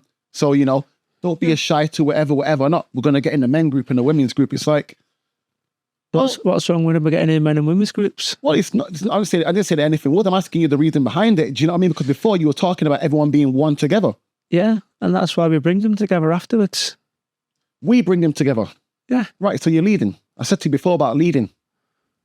Well, there's a group of us that'll sit down and discuss and things. Still lead. You're a leader. I said to you before, you're a leader. And guide. You're saying, well, if you're going to put people in groups and then bring them together, and then guide. You're leading. Guiding. Everything's invitation, bro. Bro, I'm not saying it's not invitation. At the beginning, I say everything in these practices are invitation. You can do it, or you don't have to do it, or there's a door, you know? I'm not saying you have to stay here. But before I mentioned about you being a leader, and you said I'm not a leader, but I said that you are. You lead the group, you founded the group, you founded the community, you lead the community. And even right now, putting people into groups is leading. Because you're deciding what happens. Guiding, it's the same thing. Guiding, leading, you know? Like, you know? It's the same. They're following your guidance. So, well, no, they're following their own guidance of the choices that they're making. If I say, come and get in a group, and someone says no, then I'm not going to make it. To be honest, you shouldn't tell them to get in a group. They're just getting it. It's like, well, you're telling them to get in groups. The guys group, the women's group here. yeah, No. Guide in the groups. Put the resume on. This is where it's going to be at this time in this place. So your guide, when you say guiding it, you've got a structure of how this is going to go. This group session. Yes. So then you're leading it then. So I'm guiding. Well, you're saying guiding, but I said to you before, who gave the authority to lead people spiritually? And this is it, because you're saying guiding, but I'm saying it's the same thing. They're coming to the group, they're going to follow your instructions, your guidance, and it's like, how do you know what you're doing? They're not following my instructions, bro. So, for example, let's sit in a men's circle now. We're sat in a men's circle. At the beginning of the circle, I say, I don't know everything. I'm still learning. I'm on my journey. I'm here to sit in this men's circle to learn from you guys as well. So let's go around, and let's share, maybe how you're feeling physically, how you're feeling emotionally, how you're feeling mentally, how you're feeling spiritually. Mm-hmm. Is anything, for example, one of the questions that we ask is, what do you feel that a man is in 2025? Everyone's got their own answer, bro. There's no defined answer. But by the time we go around that group, each of us can take out a little bit, like you might talk about the gym, you might talk about, I like getting people on podcasts, and someone I say that might spark some inspiration in someone and go, oh yeah, I'll connect with Jermaine after this and see. That's networking. What we're talking here about, what makes you become a man. Like, it's completely different. Yeah, but these are the kind of open questions that we ask. So we allowed each person to come to their own answer. So I'm not. So if you're leading for me is like saying this is how it is and this is what you've got to do. And this a true leader for me empowers people to be their own leaders. All right. And a true leader doesn't create followers; he creates more leaders. Is Illuminate a community, a movement, or a belief system? A community. A community. Yeah. Okay. Which consists of health and wellness. Elaborate. Like, it consists of health and wellness. It consists of, people within this group that are people from all different walks of life that have a common interest. Have a common interest of which is of being healthier in the mind, in the body, in the spirit. I can be healthy in the mind, body, and spirit without, engaging in the practices that you do. So, do the common interest of the practices that you do with the people that go there. I'm trying to be my healthy mind, body, and spirit. I'm a Christian. Yeah. But I wouldn't come to your practices, but I'm still trying to be healthy mind, body, and spirit. So the reason why I would go to your groups is about the practices that we're into. So there seems to be a common interest. This is where segregation. This is why segregation happens on the earth, because I'll go to anyone's practices and I'll sit there, bro. You're very good at your words. I give you that. No, I'll go to any practice and sit there because I don't believe that I know everything. I don't believe that what I'm saying is absolutely, this is the way. I'm guiding. This is what I feel each day in my intuition, and I'm always open to learning. Do you have, okay, let's look at it from a respect point of view. You respect your parents, yeah? Yeah. You don't want to go against their wishes and so forth and whatnot. So it's the same when you have a religion, and God, and you don't want to disrespect your Lord, you go against God's wishes, innit? And part of that might be, engaging in the practices that you do. So when you're saying like, I don't segregate anybody, it's not about segregating, it's about being respectful. As much as I'm a fleshly human being and, we have temptation, and lust, and we want everything. But God doesn't want me to have everything. Do you know what I mean? He wants me to stretch and breathe and do something that you call yoga, or to do something you call stretching and breathing. You call it stretching and breathing. That's what you're calling it, but it's not. It's yoga.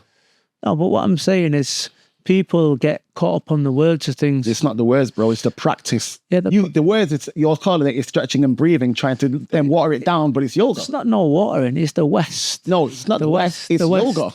Yeah, so the Western yoga is just moving and breathing, bro. And the Western, mindful. But that's the Western trying to cover up what it is. It's yoga. It's like someone going, okay, do you know what? Yeah, I'm not even going to use that terminology actually, but it's yoga. What do you feel that the detriments are of yoga? So I mentioned it earlier on. What toxins do you feel? What toxicity do you feel it's going to with yoga? So yoga, it's a case of like, breathing exercises, relax yourself, calm your mind, etc. But no, it's about emptying yourself. It's connecting, bro. Bro, listen, you're asking me, I'm telling you. So like, and again, I can go. I can go and Google this now. Even show you now, yeah. Hindus and Buddhists will even tell you like, the true meaning, yeah, of yoga. Yoga is about empty. One second. And that's their truth. No, bro. Listen, this is their practices. You're engaging in their practices. That's their culture. They're not theirs, okay, bro. Fair enough. But listen let me finish what they're saying. They're saying, it's like having certificates. Let me finish. Go on. They're saying now, you empty yourself. Empty yourself, complete yourself, blackness, empty. Right, when you're empty. How do you know it's blackness? Let me finish. Go on. This is what you do to me, bro. But when you're empty now, yeah, now you're open for spirits to enter your body. A lot of people become under possessions because of that. A lot of people carry spirits with them every day, don't even realize that. And how do the spirits get into you? If you're full, how can anyone come in? If you empty yourself, cool, you invite them in, you're empty. When you empty yourself, you made a light, bro. So how can any spirits get into light? Because you're empty, bro. You can't be empty and full of light. You're emptying heavy energy. You're not heavy energy. No. You're not emptying heavy energy. You're emptying yourself. It tells you to empty yourself. Your mind, which are thoughts. These are words that you're saying, but on the spirit, on the physical aspect of it, calm yourself down, relax, empty your mind. On the spiritual aspect of it, you're allowing entities to come into you on a spiritual level because you've emptied yourself. You're saying you're not, right, yeah? Not, bro. But there's others that so wait a minute, I've got questions for you on this, right, yeah? Because you're saying that now, yeah? I'm going to need the toilet again in a minute. Yeah, but you're saying that now, yeah? But there's other practitioners, other people within the same, obviously, realm that you're in, that have been in this for years and will tell you different to what you're saying. So this is one of my questions that I'm going to follow with you later on, is about the contradictory in spirituality. What do you believe? Who do you believe? What do you believe? Who should you follow? And this is it. Okay. It's that there, like that's why I keep saying about the dangers, because people are spreading information, spreading misinformation of things that, they're not really researched themselves. You're saying like, it's not true in their experiences, but like it's experience, bro. I work with anything that's worked for me in my life and helped me, I share. That's how I work. It's just because something works for you, does it mean it's going to work for everybody else? True. So in Illumin8te Lighthouse community, are there initiations? Are there, leaders? Are there levels of knowledge? No. Ceremonies. I've seen cacao ceremonies, full moon ceremonies.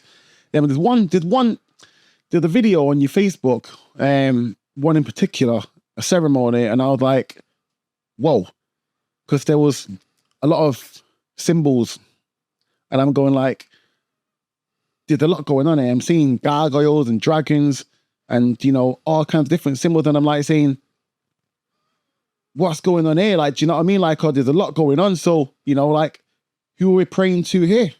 Giving thanks to here? Like, what's the ceremony about? Giving thanks to life, bro. Giving thanks to each other. But you've got all the gargoyles and the symbols and all that stuff, and symbols are powerful. There's no gargoyles that I've seen in there. Statues. There's dragons. You ever work with a dragon energy? What's the dragon energy? Because before we were debating about dragons and dinosaurs. Yeah, so the dragons for me are protectors. These protectors is guides that are working with you, and they help guide the work that you're doing. They protect the space. They make sure that the space is protected. I will work with the dragons. Protected how? Just make sure that it's a confined space, make sure that it's protected, the grid's protected. And you believe that as well? I know that. We'll go back and forth about Yeshua and, about the creator and who the creator is. But you're like, I know the dragon energy is protecting me. And that's where I'm like, you say that, Not just the dragons. There's lots of energies we work with, bro. Lots of different deities that we work with, from all different cultures. I'm glad you just said that. Yeah. Perfect. Like all these different deities. Is that not dangerous by, worshipping or practicing with different deities? So as you start to come onto this path, you know, you start to connect with different energies. Different energies will come to work with you. You may see him in dream state, you know, you may see him, you know, you may just keep seeing a Buddha everywhere. I don't know, whatever's connecting with you at the time, whatever God is wanting you to see at the time, wanting to connect with, maybe wanting to research it, and there's a teaching in there for you. You know, you start to build up a relationship with these to come in and work with, you know, and for example, the Kali energy, you know, Goddess Kali beheads demons, you know. In ancient Hindu, you've got her beheading the demons, you know, and her energy is very ferocious, very passionate. You know, she's the goddess of destruction, of death, of rebirth, you know. And for anything to be changed, for everything to be new, something has to die for it to be born again. Something has to shrink for it to expand, you know. So this is universal law. Hindu gods, yeah, Hindu gods. You mentioned obviously Shiva, the Hindu god. Ganesha, Shiva, Shakti.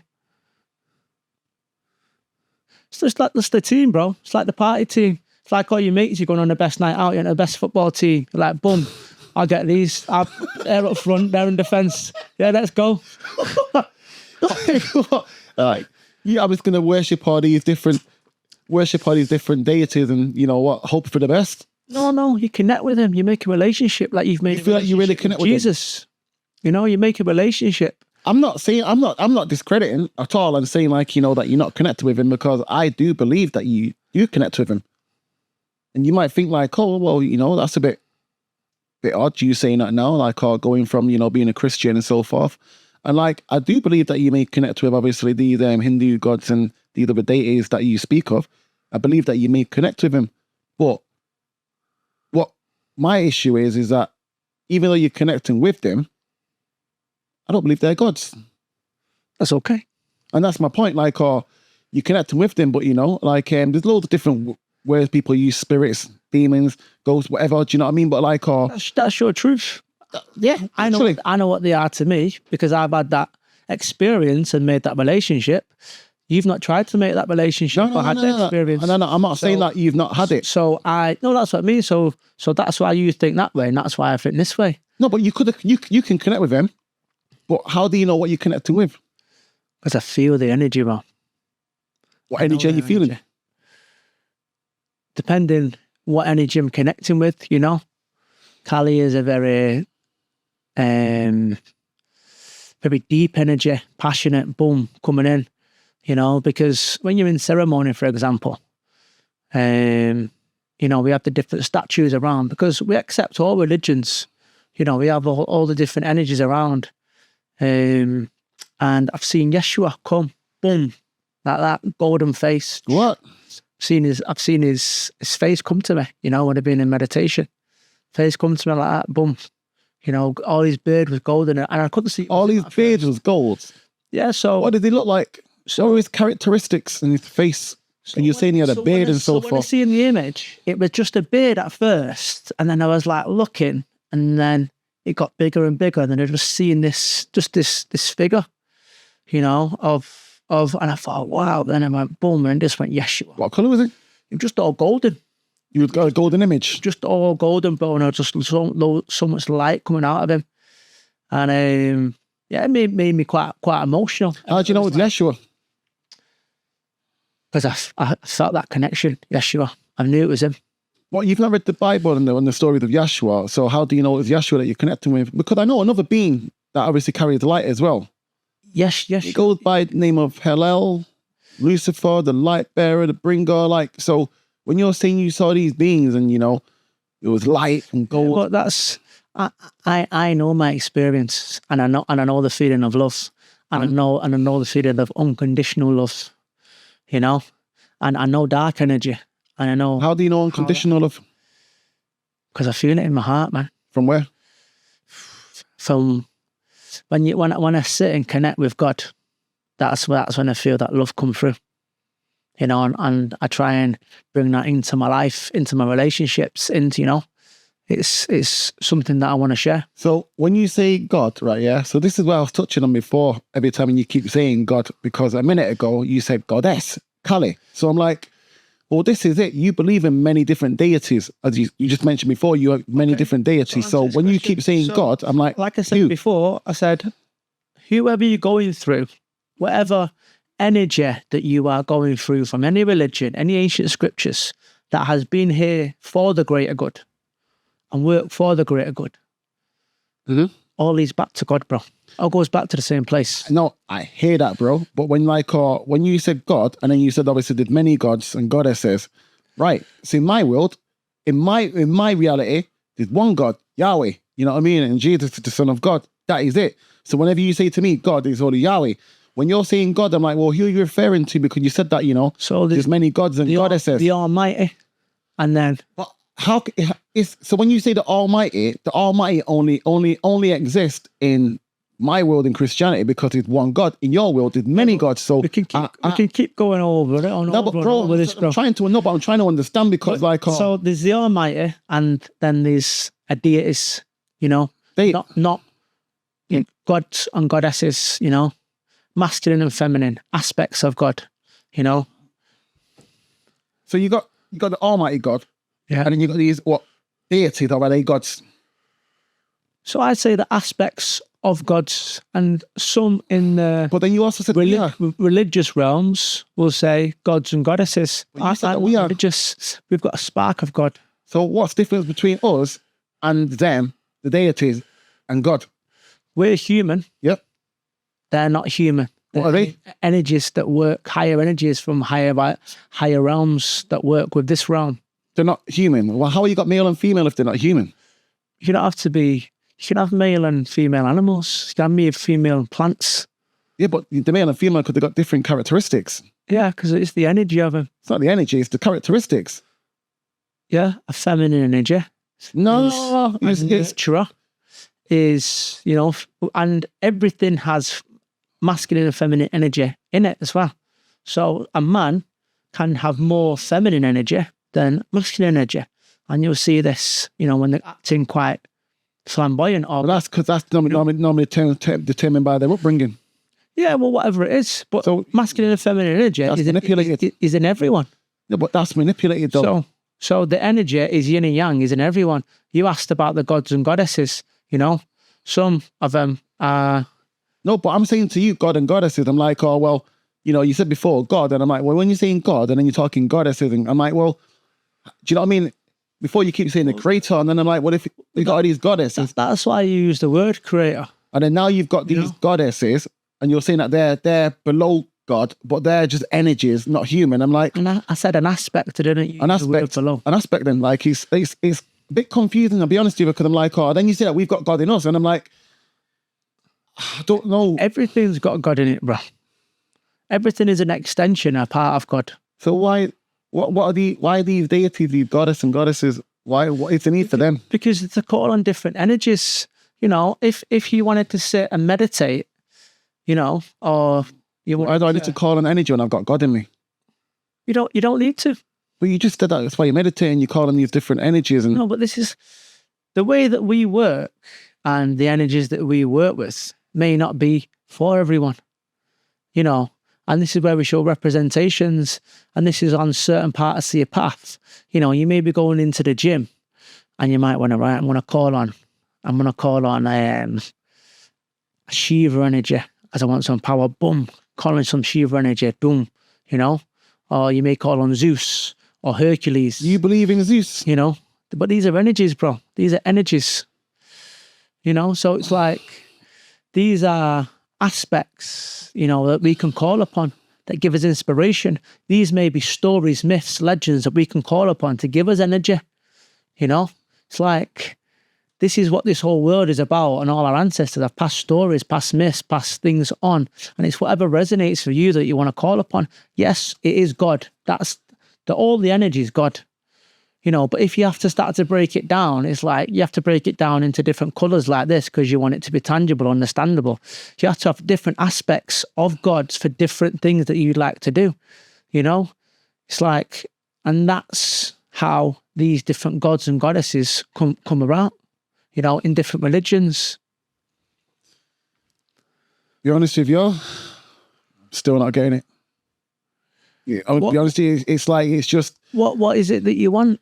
It's not what I want, it's just like, it feels a bit like, don't take this the wrong way, but you know, that people pleaser, that person that wants to be everybody's friend, so agrees with everybody, does what everybody wants. It's a bit like that, like, I accept all religions and I preach to everybody, and it's like, well, you can't, there's only one God. There's more than one God. It's like, and you can't please everybody. You can't accept all of them. Do you know what I mean? It's a bit like... You can. Everyone's welcome. You open the door, everyone's welcome, bro.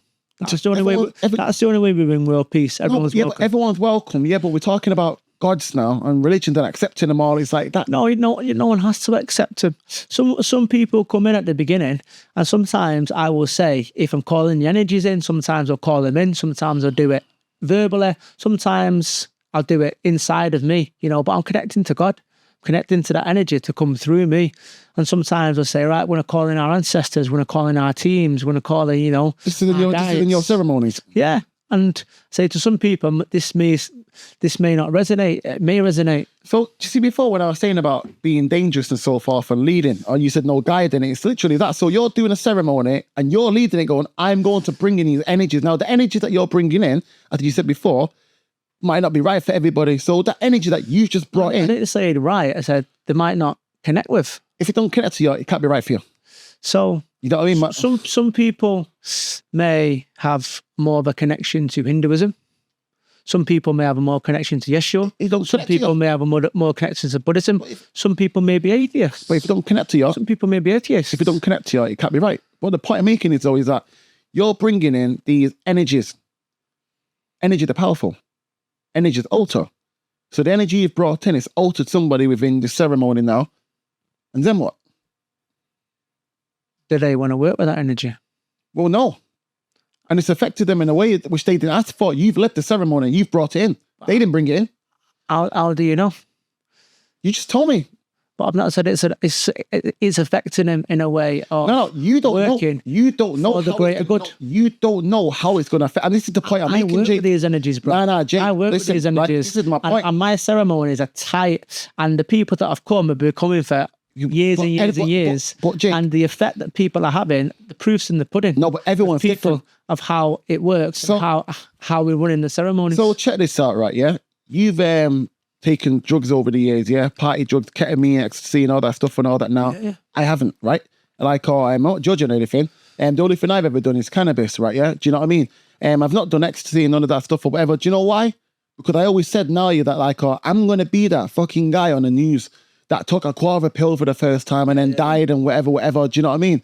Like, it's not me. I don't drink. I don't like alcohol. It's not for me. I'll have 2 vodkas and that. I'm fucked up. But I can blaze weed. Do you know what I mean?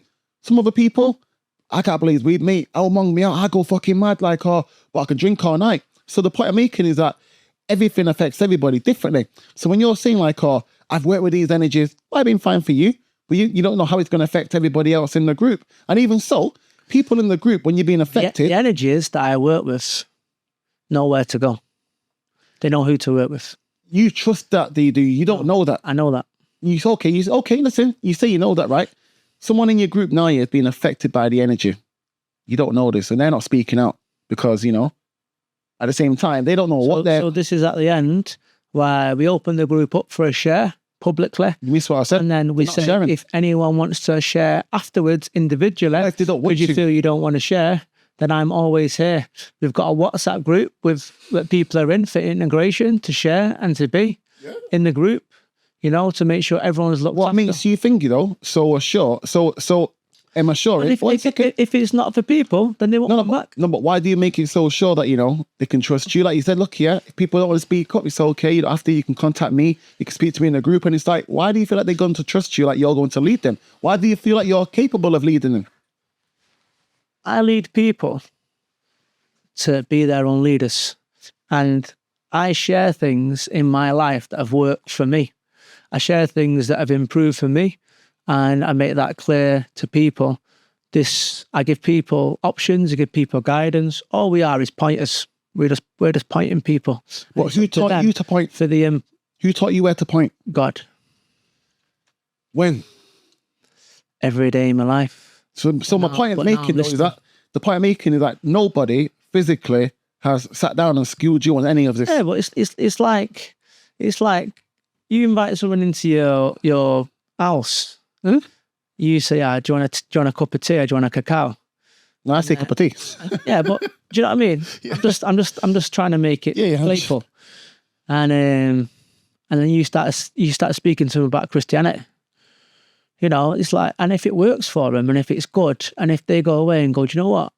I want to be better tomorrow. I want to be nicer to my parents. I want to be nicer to. I want to hold myself accountable.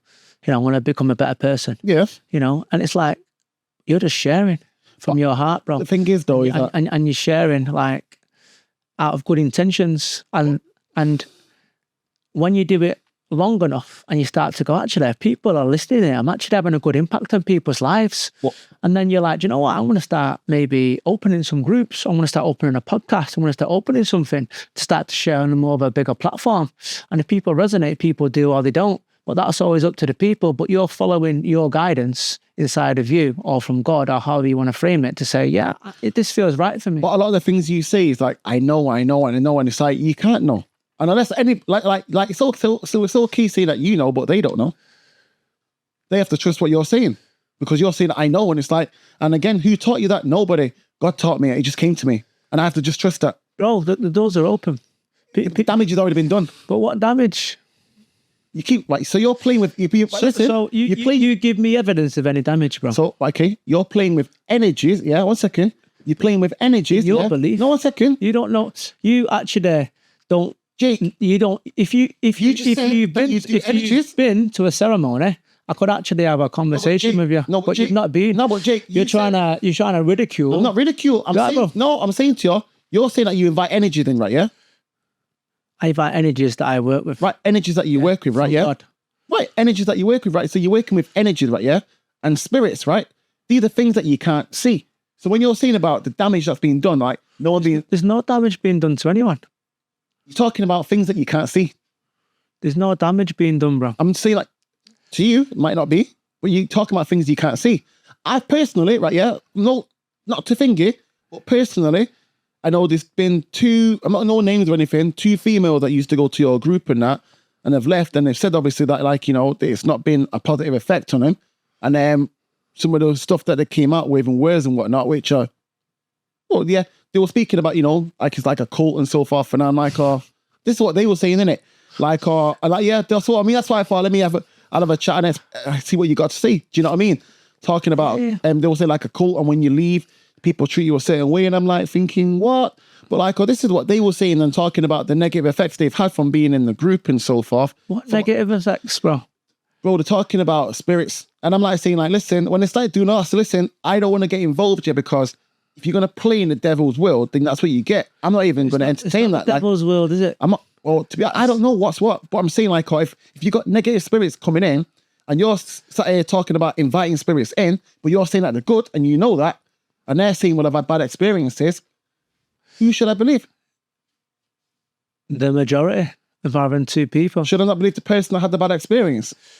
But they could be suffering from some kind of trauma inside of them. Or they could have had a bad experience, bro. Like, again, yeah, and if they might not connect to the practice, and that's fine. They don't have to come back. I'm not like, you have to come back. But don't you think that's a bit of a attitude, a bit like, don't come back? It's like 1 minute, like, whoa. No. We might have hurt somebody there. There's the choice. There's the choice. But what about the damage that could have been done? But there's not damage being done. If someone said they've had a negative effect from it. But that's their own experience. Every person that we've come to our groups, bro, we're there for, we have integrations, the doors always open. I chat to people when they're going through things in life. We go out to the homeless, we give out money to the homeless, we give out things to the homeless. The homeless, all that stuff, bro. People, if they're not got no food or they're struggling or the single parents, we're there for them. That's great, but you're missing my question, things that we're doing. And if people have come in and they said it's some kind of cult or some kind of a negative experience, and you're saying, but the damage is done, it's like, but they chose to come. Bro, listen. They chose to be in the practice. Here's the thing, and the door's still open. Right, Jake, and the majority of the people that come are getting empowered. Don't you taking the accountability? The accountability is, I'm always it. That's what I'm saying. But I'm saying to you now, yeah, like, they've come there now. You've invited them to these groups. They've came there. I've not invited anyone, bro. I put stuff online and people choose to come. It's an invitation. But okay, listen. People have came to your group regardless, yeah? They've came there now, yeah? You've done the ceremony, even playing with energies and that. They've had a bad... One second. Energies, bro. But Jake, let me finish. We're working with God. Listen, we're working with love. All right, Jake. That's energy that we work with. But you're working with energy, right, yeah? They've said they've had a negative experience, etc. Now, yeah? I feel like they've been tormented. So tell them they can contact me and I'll have a chat with them. Yeah, but Jake, you having a chat with them, how is that going to help them when they've been tormented now by energy and spirits? But I don't believe that, bro. That's sad. That is not. I don't believe. That's one of the. I don't believe that tonight. I've caused it. That's all right. I'll reframe that. I don't believe I've caused it. No, but the bottom line is though, right? Yeah, is that like, regardless if you've caused it or not, someone's come to you telling you that they've having a thing, you know, right? Yeah, like a negative experience, yeah, and even like being tormented now. Tormented in what way, though? Bro? Like, this is what I'm saying about spirits and that people are being tormented. Listen, before we was talking about hearing voices before, yeah, and you were talking about other frequencies, and I'm like, well, that's a bit dangerous because. So how did I know that that's happened through us, bro? Listen. How do you know it's not? You keep saying all these things now, to like disassociate yourself. But I'm saying to you, they've came to your group, right? Yeah, and if they're saying like, since you done that ceremony or whatever, this has happened to me, and your response to that. Well, don't come back. It's like, whoa. No, they've came out of peace and love. My thing isn't don't come back. The door's always open, bro. But you just said then, like, do that to come back? I said they can choose not to come back if they don't want to come back. But your attitude now, bro, right, yeah? I would expect your attitude to be first and foremost, like, let me help these people. That's what I said. I can have a chat with him. You said, like, that's not helping him. You didn't say helping. You still let me have a chat with him.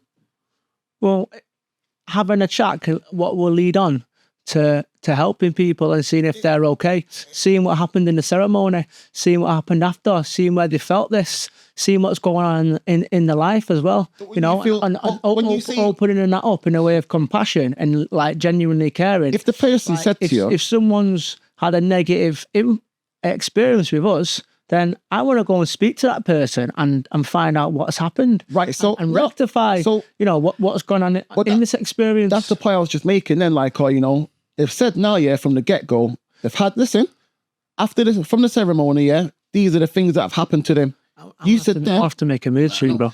You said then, like, and after, we'll speak to them, find out what's going on in their life. And it's like, it sounds to me like you're trying to find any other reason why this has happened but you. Like, what else is going on in your life? Are you under stress or anything else? Like, it's like, no, since your ceremony, this has happened. It could have been, what else is happening? It's like, I just told you, since your ceremony, whatever you've done, it's done this to me. And I don't feel like you're taking accountability for that. It's not happened. Yeah, but I'm not going to take accountability for something that I don't feel is true. And I know the integrity of our work and I know how we work, but I'm open to listening to these people, speaking to them. And if I can assist them in any way, then I'll assist them. If we can make our practices better, if we can grow. Would it not make you question that maybe, the practice that you're doing aren't so safe? No, the practices are amazing, bro. The practices, what we do, are amazing. We're, empowering, helping, people to heal the self. We're not the healers. We're not the teachers. We're allowing people to empower themselves into finding their own journey, finding what works for them, finding what they connect to, finding what their passions are, working with things that have happened in their life, going into the subconscious mind, working with the subconscious, working to things that people feel triggered by, working with emotions that may be built up and to ask questions to where that's come from, seeing what the childhood's been like, and inviting them into ceremonies, and asking questions like this, and helping and working with them, It's not like, come to the ceremony, you've had a bad experience, we don't want to know about it, get out of the door. That's not what we're about. No, I hear that. But the doors are always open. But online, we're very open about the things that we do and that we share with. If someone came to you and said that, came to you and said like, since they've been tormented spiritually or whatever, do you feel like you're in a position to help them? Yes. You do? Yes. I can speak to him and open it up and ask questions around it. Well, I mean, they're That's where being it comes from. tormented spiritually. But what do you mean tormented? So, bro, like, you know, people are being tormented by, you know, voices, demons, spirits, whatever. They're being tormented. You know, some people might call it ghost or jujus or whatever. Do you know what I mean? But they're being tormented, like, there's something tormenting. Do you know what I mean? Like, or like bad energy. Do you feel like you've been in a position to help that or even get rid of that? Yes. How? And who's taught you that? Through Reiki. Through Reiki? Through putting them on, asking them, you know. Talking negative spirits that are coming to them, you can get rid of them through Reiki? Yeah, so when they lie in the bed, you'll feel the energy field. You'll feel where the energy is dense, you know, and you'll start to ask the energy to leave, ask the energy to be removed, send it back up to source where it all comes from. They've not got pain in the lower back. They're being tormented by demons and spirits. Yeah, I've just said how you do it. That Reiki, but it's not internal. What's not internal? The spirits and the demons that are tormenting them are not internal. Everything's internal for me, bro. Okay. Okay. Listen, I've got one more question to ask you. Yeah, go on. And then, like, we have to do a part 2. Yeah. Because I've not even got halfway through the questions that I wanted to ask you. We've done a lot. But on the second half, before we finish, second half, I am going to get someone else to come on here that's had a lot more to say than I do. Could be more constructive in regards to religion into what you're saying. So I'm going to bring someone else along as well to have this conversation as well. Yes. And if you want to bring someone else along as well, then do that, because I'm really enjoying this and I feel like we're getting a lot of insight here, and I feel like these are the conversations that I needed.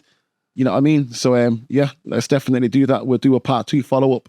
But my last question for you now is, there are a lot of individuals today that claim to be spiritual healers and leaders. What are your thoughts and feelings about that wider space? And how do you personally distinguish yourself from these guys that, you know, some of them pretend to be, you know, healers and so forth and whatnot, pretend to heal people or claim to, or maybe not, and you claim that you do? How do you distinguish yourself from them? I don't claim to be a healer, bro. Not heal, but you claim that your practices work. We're a conduit of the divine. We're a witness to the healing. You know, we're a conduit and energy. It's like going in, plugging a plug into the plug socket and saying you're the electricity. You're not the electricity. You're the plug that is allowing the energy to work through you. Okay. You know, and that is being a humble servant to the divine. You know, and I find, sadly, there's a lot of egotistical people within spirituality that say people just have to come to me and I can do this. You've just got to see me.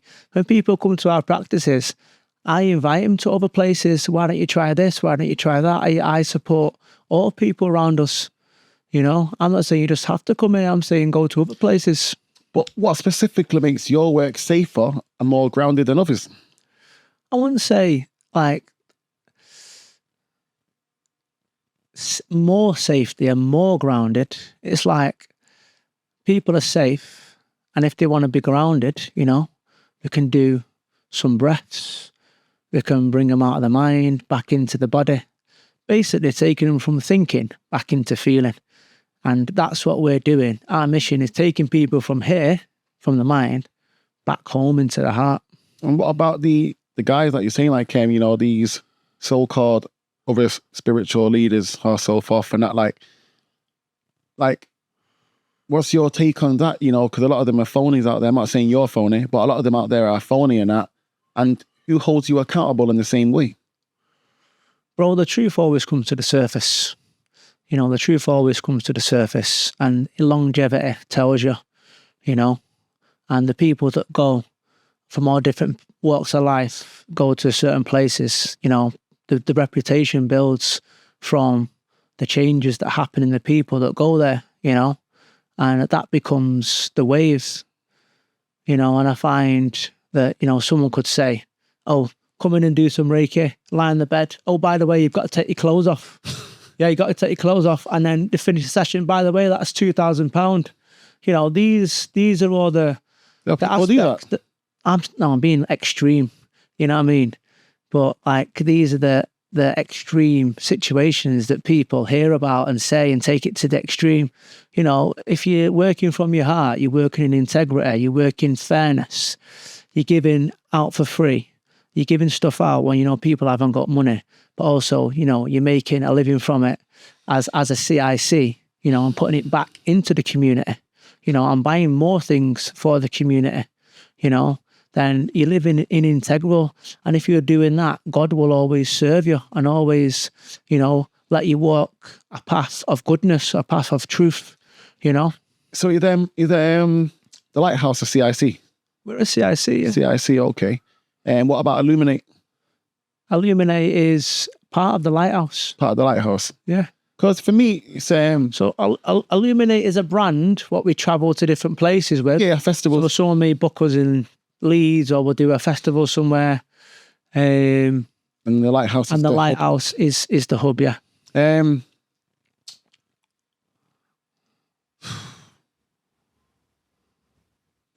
mean, you charge people. Which we do donations and we charge people for stuff, yeah. Because it's that, like, you know, when it comes to healing and so forth and all that, why should people pay for, you know, things that are like, you know, practices that, you know, you can do yourself, and, you know, practices that involve, you know, people healing each other. You saying before about, you know, spreading the love and so forth and whatnot, but now it's like it's turning into a business of, you know, here, people, stay away from the traditional Western medicine and come and get this alternative holistic therapy. No, I'm not saying stay away from medicine. Not saying stay away. I feel there's a bridge being made between the spiritual realm or the holistic realm or the ancient realm, or whatever you want to call it. You know, these ancient practices and the medical industry. Because if you break your arm or you've got a real serious illness, then you're not going to go to get Reiki for a broken arm. You're going to go, common sense says, go to the hospital. Or, you know, if you need something amputating, you're going to go to there. So I feel that there's now a bridge being made between the ancient ways and modern day medicine. And that's where common sense then comes into it. There's not just one or the other, or just this way or that way. There's not just black or white. There's a big grey area. But we need to speak about as conversations to, you know, so what are people's intention behind coming to holistic practices? So what are people's intentions behind coming to church? Well, there you go. You know, and the grey area that you're speaking of, you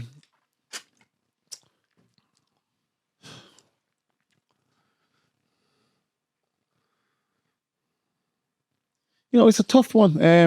For example, if someone's got depressed, they feel they're depressed or they feel down, if they're feeling not feeling good, you know, so they could go to get some tablets for that, or I can say, come on, let's look at your life, let's look at what decisions you've made. You know, let's look at where do you feel the energy stored in your body. Are you feeling a lot of anger? Maybe you've been through some grief or someone's passed away. Maybe you're in a job that you don't like, you know. Maybe you're going to somewhere every day that's just, you know. So we ask all these questions, and that's when I said before, people normally aren't as bad as they think they are. It's they think the worst than they are. And then when you start to ask them questions, you start to get them to reflect. And, you know, they might say, I've got this pain in my stomach, or I feel this grief in my heart.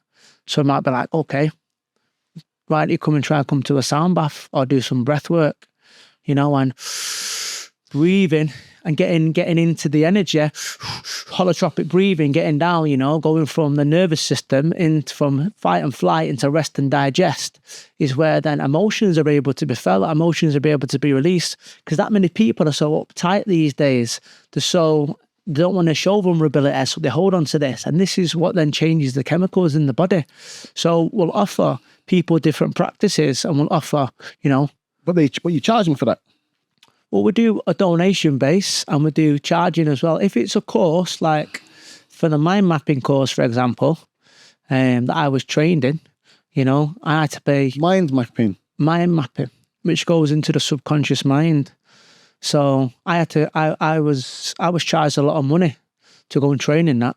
you know, and the amount of testimonials, bro, that we've had about people's lives changing, about people reconnecting back with family, about people who haven't spoke to their parents in 10 years and they hold so much anger and resentment towards them, allowing them to work through all these emotions and take responsibility for everything that's happened and take accountability and bringing them back and forgiving and realise that their parents or that person that's hurt or that person that's suffered some kind of abuse, you know, allowing them to forgive him and seeing that it comes from their parents and their parents' parents and getting them to see it from a wider perspective. How do you get them to see that?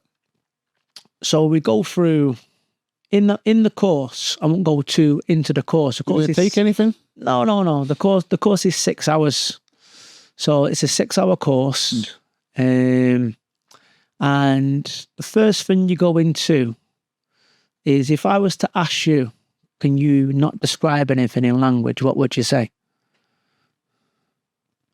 Can you not describe anything in language?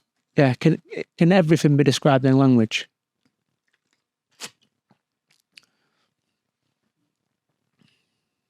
No. What can't be described in language?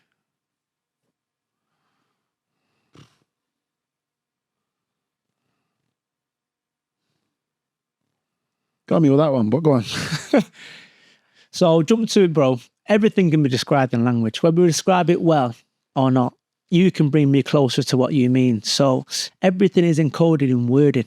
So the whole matrix, what we're living, is encoded in wording. Okay? The whole matrix. The whole matrix, everything, the whole matrix, what we're all in, what we're connected to. When you say, what is the matrix to you? Life, the connection that we're creating. So the matrix is... Because now you mentioned the matrix, bro. Now you like throw me off here. Because you mentioned the matrix, you could only be talking about a system or something digital. So we are the matrix, bro. So we are... Let me get into this. Yeah. Right, so the internal matrix, then. Let's go to the internal matrix, the mind, okay, which is we're all part of the matrix, yeah? And we create our own matrix, we create our own life, we create, you know... You're talking about the spark inside. Our own experience. You create your own reality, I create my own reality. All your choices, thoughts, are creating the experience in now, emotion that you're having. So everything is being created through you. Your experience. I don't know what you're experiencing now, can only guess. You don't know what I'm experiencing, you can only guess. Okay? So the words, what we use, so for example, the words, I'm not good enough, I can never get it right, something happened when we were younger, I always get into fights, or no one likes me. These are all encoded words that we're telling ourselves about ourselves, which aren't true. Disempowering words to ourselves. These are called stories, which are relating from something that's happened from the past, a trauma response, to something that's happened, how we cope with that to move forward as a child, to try and make sense of it.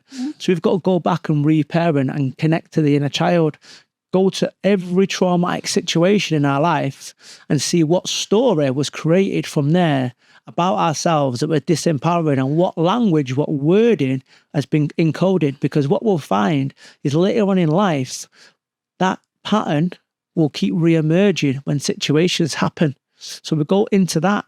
We go into all people's relationships in their life, every single relationship that you've ever embarked on, every partner, mum, dad, kids, everyone, and we see, and we go into how you connect and how you value and how you see these people. So, and how, more importantly, how you think that they see you. So there's a structure that we go through that breaks down and gets them into the subconscious mind and gets them into how the mind is operating and how the mind is working and how, most of all, our thoughts are. Because not necessarily it's the wording, it's the meaning that we are giving to the words what gives our power. We give, whatever we give meaning to, we give power to. Yeah. Well, in everything that you said there, you know, people being broken and needed to heal and say anyone was broken. No, yeah, but you know what I mean. Like, for me, like everything you said there, I found, like, you know, I can say I can relate to that and been to them places. But the way to heal was, you know, accepting God and going back to God, because God heals all. Do you know what I mean? And it's like, before anything and everything, you know, you should always go to God. Do you know what I mean? Like, if you need anything in life, you want anything, what do? You ask God, you don't ask yourself. Why? If you're capable of doing it yourself, then you won't be in the situation you're in. No, so you pray to God. Your grandma's in her sick in the hospital. What do? Please, God. You don't say to yourself, like, please, let me heal her. You don't. Yeah. Everything's God all the time. So, you know, when people are feeling down and lost, everything goes through God, bro. even down to healing, like accepting God in your life. I had a bad upbringing. My parents neglected me. I was on my own. I had nobody in that. But when you got God, you're like, yeah, I don't feel alone anymore. I've got God. I don't need therapy. Why? Because all the therapy is going to do is get me to accept that I've been left on my own. I'm still going to, after the therapy, I'm going to be like, I'm still alone. One of my teachings is connecting back to God, bro. No, but I'm saying that should be the only teaching. That should be the only teaching. In your way, not in my way, because, bro. All right, get on this. What if you connect people to God, they don't need you anymore. What if an atheist comes to you and they want help, and they're like, "There's no way on this earth I'm believing in God." Sorry, I can't help you, because the only help I can give you is God. I'm not going to, honestly, it will be egotistical for me to try alternative. Get on this. So this happened to me. This happened to me. And I'll be honest, I get quite sad when I hear people don't believe in God. Makes me quite sad for them. Mm-hmm. You know, and there's a kind of a way where, how can I help you realize what you're missing out on? You know, so this is what's going on in my mind, but I can't do that by being forceful. I can't do that by saying this is the way. I can't do that by saying, look at this book. I can do that by saying, come and spend some time with me. Come and spend some time. And then I did a healing session on this guy.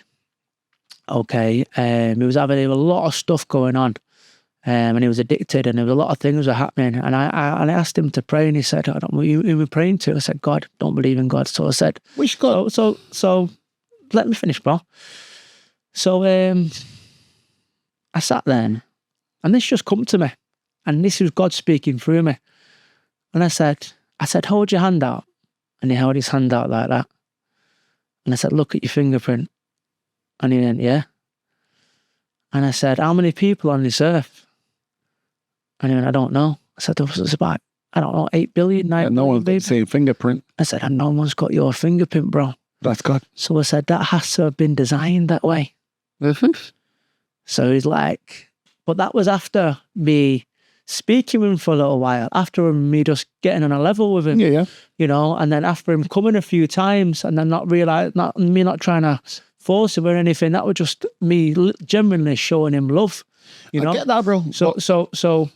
But this is the funny part of it. So he's sat there like that, like the penny's kind of gone boom. So he's kind of already started his own internal journey in his own, you know, way back to God. So he's like, so we had a little chat anyway, boom. Finished our brews, he's gone out. And then like I was doing it in my conservatory, in my grand's at the time. And then I seen him just about to walk around the corner. And he stopped and just about to walk around the corner. He went like that.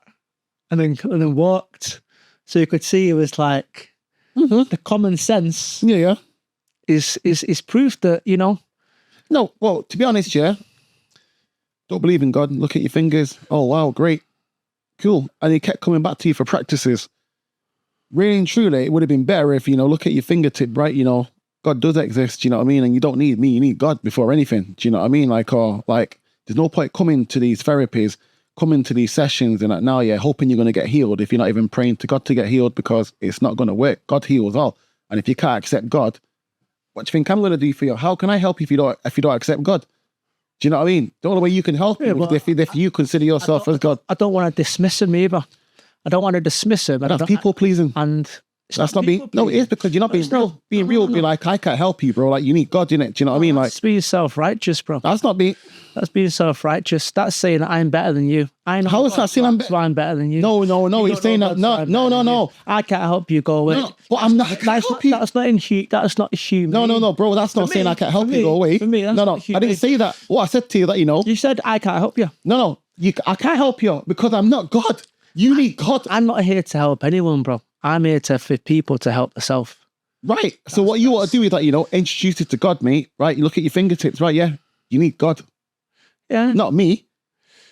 Because he came back to your I'm practices. not saying people need me. No, bro. but your story I'm was that. saying if people have had a stressful week, they might want to come and sit in a sound healing and be in community. Bro, I'm speaking about that guy in particular. switch off. No, but we're talking about that guy in particular because we were talking about God and etc. Okay, yeah. And I'm saying like, you reference, look at your fingers, like, there's got to be a designer. Oh yeah, you're right. And then he kept coming to you to get in his sessions, etc. One day you saw him and he's looking at his hand and it's like, yeah, he's resonating with what you said, but it's not brought him to God. Do you know what I mean? Because really and truly, it's like, you're the designer, right? So you need to believe in God, bro, because there's no point going to the doctor, going to here, going to anywhere, thinking you're going to get healed. Now he does believe in God, bro. Well, you should, but like, that's good. You know what I mean? But really and truly, like from yourself, if you believe in God and you said like before, I feel sorry for people that don't believe in God. First and foremost, it's like, do you know what I mean? Like, you can't believe in God. I can't help if you don't believe in God. I said I don't feel sorry. I said it makes me sad. Yeah, it makes you feel sad. Same thing. Bro, Feeling sorry for them, sad, and same thing. You know what I mean? Like you feel sad because you don't believe in God, and it's like you haven't got a relationship with God. You come in here thinking I can help you. Only God can help you. You said yourself, we're just instruments, and God heals through us. If you don't believe in Him, how can He heal you through me? Facts, is it not? Do you know what I mean? We're instruments, right? So how can He heal you if you don't believe me?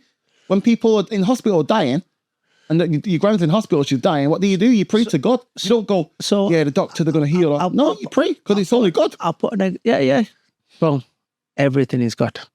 I am never, ever going to say everything is not God. Every single thing is by the grace of God. Sorry. Now, what I can tell when I'm doing a Reiki session, I can tell when someone's more closed and when someone's open. So if someone's closed, you can feel that Closed in what way? They're just closed to the energy. Closed to the idea. God. They may be closed to a higher power. No, but I mean close to the idea of Reiki. Close to God. Yeah, close to the being of God.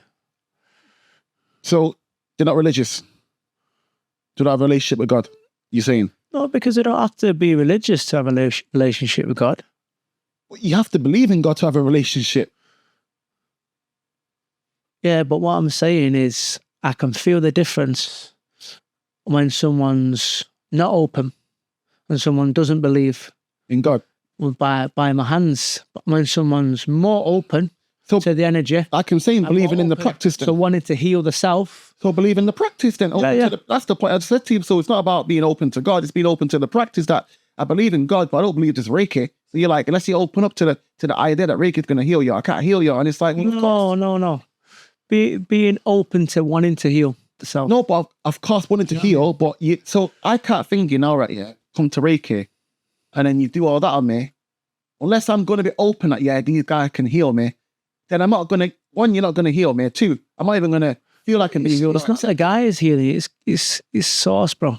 Say that, but I'm like, if it was a source, then it doesn't really matter what I want because God intervenes where He wants to intervene. You can't stop Him.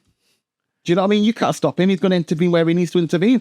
I'm going to close off here. I don't believe in it. So God's not going to heal me. God says, shut up. I'm intervening. You believe it now, don't you? Whoa, right. Do you know what I mean? That's God. You're not in control of that. I'm not saying I'm in control. Not you, but I mean anybody. Do you know what I mean? Like God's in control of that. Like, do you know what I mean? So I agree that, So with Him being closed off to the Reiki and he's not open to it, is it a case of, he's not open to the idea? And it's like, he wouldn't be like, this guy's going to heal me with his hands. Is he Jesus? No. So how can this guy from up the road heal me with his hands? He's not anyone special. He's not thingy. He's just the guy that's learning his practice that the ancients used to do. And that's what I was trying to touch on before when you was talking. The ancients, when you said that these are what the ancients used to do. Just because the ancients, so-called, used to do this, doesn't mean that they were right. The Egyptians used to do that. And does it mean that they were right? The Egyptians were into a lot of witchcraft. Obia. They talked about reincarnation and do you know what Obia is? Right. Do you know what I mean? They were into a lot of that stuff and that which obviously goes against Christ and whatnot. And, does it mean that they were right? Christ worked with Reiki energy, bro. Source energy. Hey. Same. It's just a different word. Who told you that? Just a different word, bro. Same energy. You can't see that. See, you're doing it again. You can't see that Christ said that, does that. And I said, who told you that? It's just another word. Who said it's another word? Because to heal, You have to use God's love. No, sorry, Reiki, right? Yeah, bro. You have to use God's love. Reiki stands for universal energy. Bro, that's... And like, when you this go is into the sad. book, it even says within the book that What book? the Reiki manual, that Well, there's no point telling me Issue about a Reiki manual. Yeshua Reiki manual. Oh, gosh. Ishiwe Reiki Ishiwe. from Marco Ishiwe. Right, so you're telling me about a Reiki manual. This is where you get so pent up, bro. Nah, bro, because it's you're like, telling me just relax. Nah, bro, what I don't like, because if someone's sharing something, Nah, but it's like be open to exploring. What I don't like is when you go ask the questions to ask and actually dig a little bit deeper for the truth. No, but you will say like you're just dismissing it. Nah, bro, because you will say now, right? Yeah, that the Bible. Well, if you believe that, Jermaine, you believe that, and I'm like, yeah, well, Yeshua was a good guy, but if you believe that, and then you're like, no, 1 second. Then you go, I've not read the Bible, but then you're like, I said I've not read the Bible. I said I've not read all of the Bible. So you've not read it. Then you can't say I've read a bit of it. It's like you've not read it. You can't say I've read the middle bit of the story. Then you don't know the beginning or the end. You don't know the story. You've had snippets.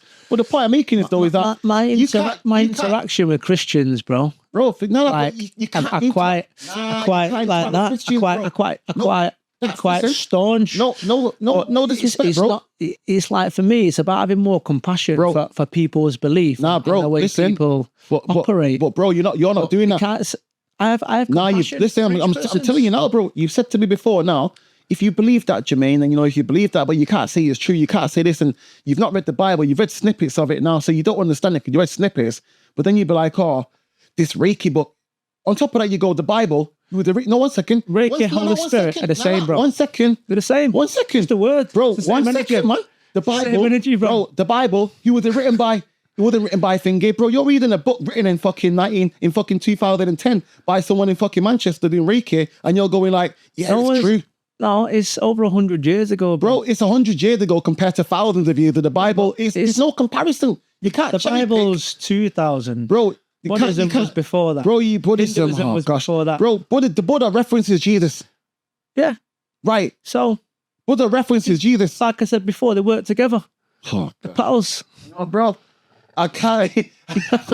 You just said it. No, never. I said he references him. You see, Buddha says now, yeah. So they're connected. No. He accepts that the only way to the Father is through Jesus. He accepts that. The Buddha says, right, yeah. In fact, every single religion on the planet, yeah, will give premise to Jesus and say, Jesus Christ, like, yeah, every single one. That doesn't mean that humans on the earth now can't do good work.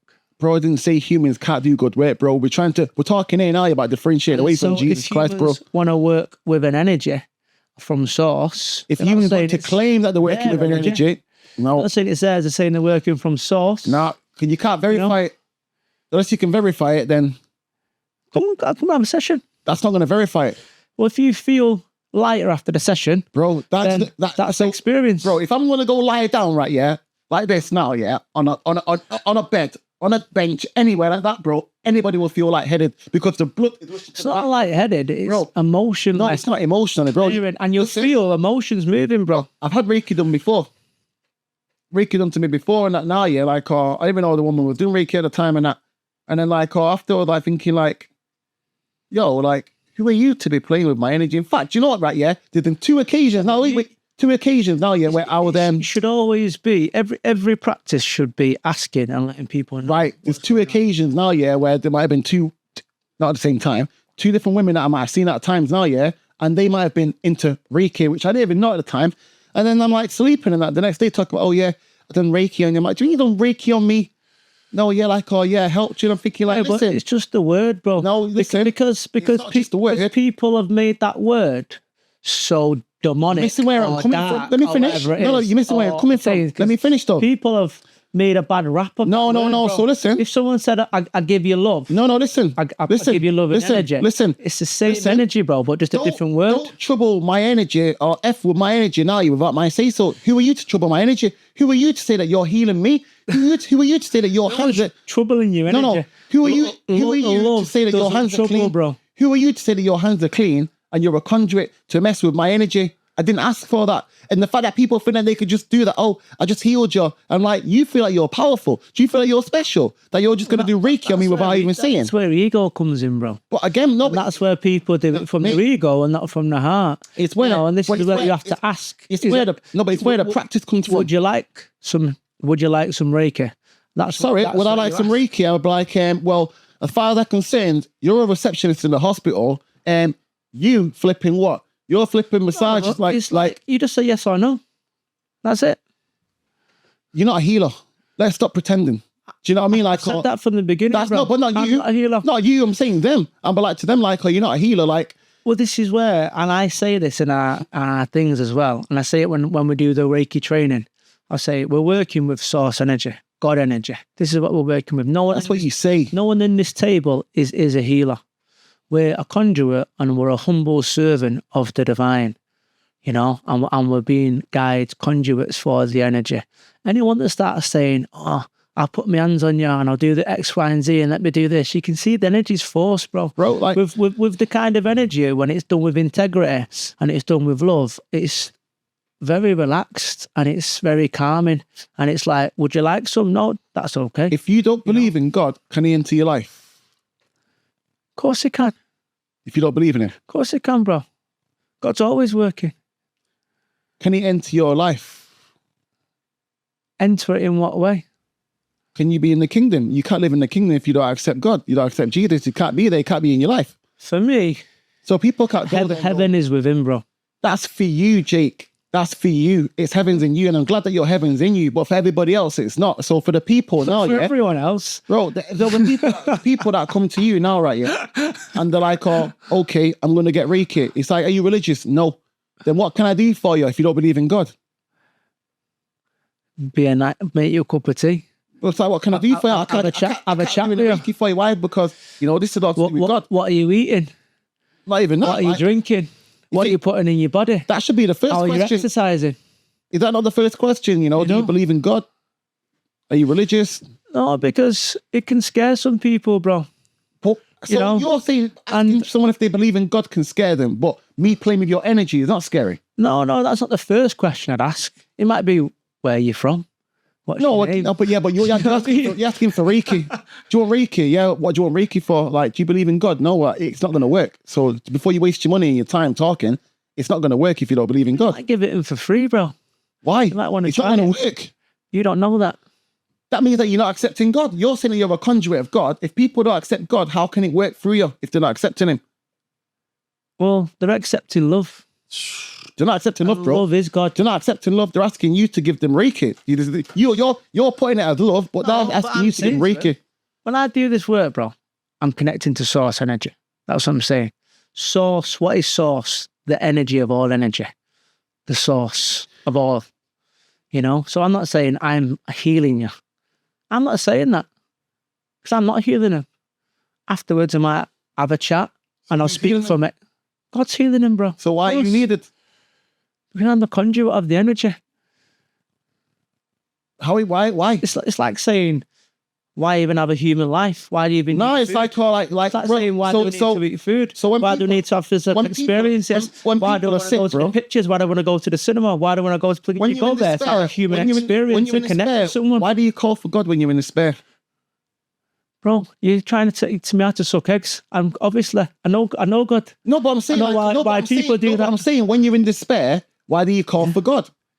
God's there, the Almighty, bro. Call for him. No, but wait, you're a conduit. You don't need to call for God. Call for me. I can help people. You don't need to call for God. So why do you have pastors? No, pastors are there to teach the word of the book. People don't worship pastors. Catholics people don't worship me. No, but I'm not saying they do. But I'm saying to you now, right? Yeah, a pastor now, you're someone that's trained. Governed. You're not governed by anyone. But look at what's happening with some of the that I won't even go into, which is despicable, which is happening in some of the churches, bro. Bro, they're governed. So, you're not governed. They're governed. But look at how they're working with the energy. Some people. No, but they're governed, and they get judged. They're governed, right? Yeah, and they'll get judged by the Most High. So they're doing wrong now. Yeah, the fact that they're doing wrong. So what? Let them do wrong. Why? No, it's not so what. It's terrible, bro. No. You listen where I'm coming from. No. Listen. So what? No. Listen. Listen where I'm coming from, because you're now trying to go on about the churches. Mate, there's no point talking about churches because I don't mean anything. Because churches are doing amazing work but listen, as well. But as I mentioned to you at the start, the church doesn't matter. What matters is your personal relationship with God and accepting Jesus Christ. Don't go to the church and follow the pastor. You can go and listen. If it resonates with you, good. But don't listen to the pastor, you listen to the book. Forget what come out of the man's mouth, read the book. Because men will say like you're saying, it's all right, Jesus put the door together. Does the book say that? No, then don't listen to man, listen to the book. So what you're saying about the church is, it's not my opinion. Bro, it's not my... So, bro, if the book is the word of the truth and a man is saying something that's not in the book, why would you listen to the man and not the book? Why does the book make you so angry, bro? It's not... No, the book's not making me angry. I'm saying now, yeah, why would you listen to a man that's saying things that are not in the book but not follow the book? But the book wasn't written by Yeshua. You're missing where I'm coming from. Why would you not follow the book, right, yeah? That's supposed to be the word of truth. But then instead of following... No, wait, listen. Does it have genocide in the book? Bro, I'm saying to you, yeah, listen. Can I ask you a question? Does it have genocide in the book? The book's got a lot in there. But what I'm saying to you is that regardless of what's in the book right here, this is supposed to be the book of truth. So rather than follow the book... Supposed to be. Listen. That's what you just said. Listen, I'm putting your words. It's supposed to be the book of truth right here. So rather than following what's supposed to be the book of truth, I'm going to follow what this random guy's saying. Not a random guy. He's a random guy. Speak with him. Connect with him. Bro, he's a random guy. He's a fucking human being. He's not God. He's not a guy. Come on. Any guy, like I'm saying to you, like the guy that's saying to you, like the pastor in the church that's going, hey, blah, blah, forget the pastor. Follow the book.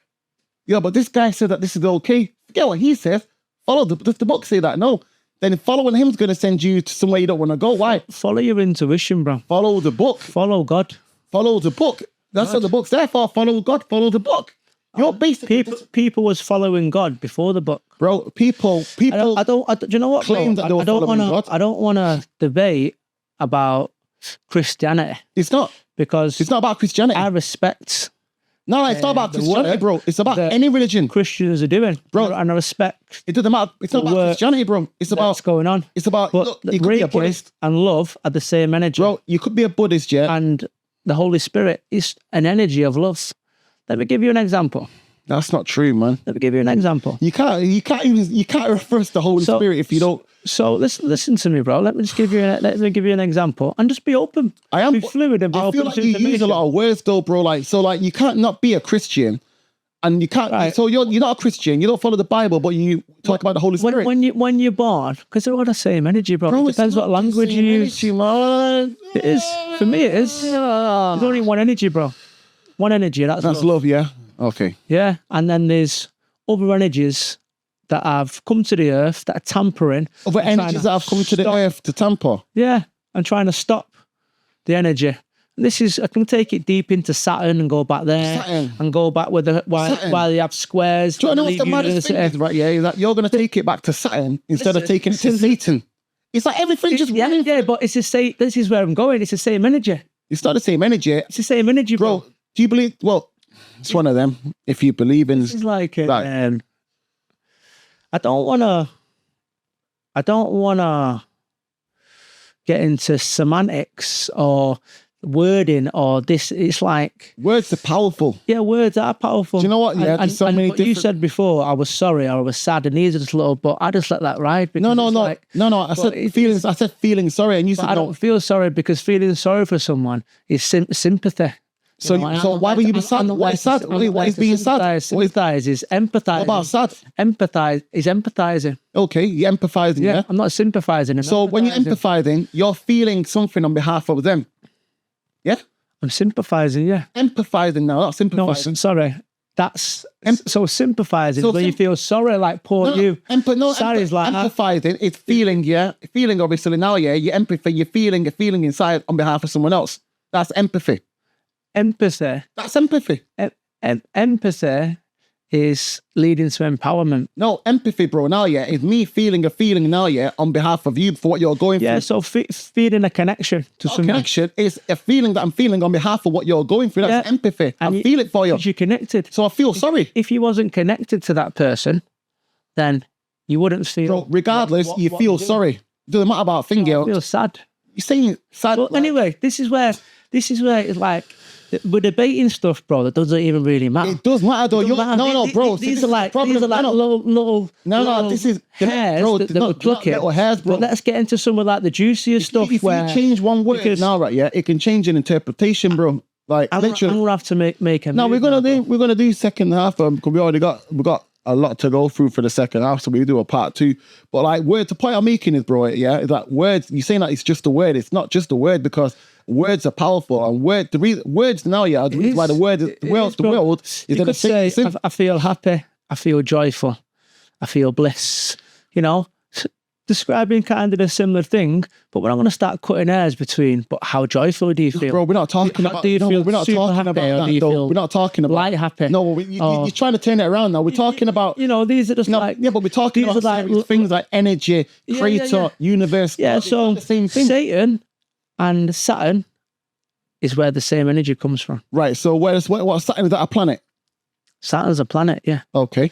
So why do you think in the occult, where they put the box on the top of the head when you pass university, why do you think they wear that square hat?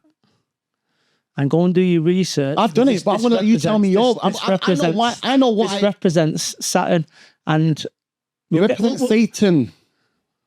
It's the same energy.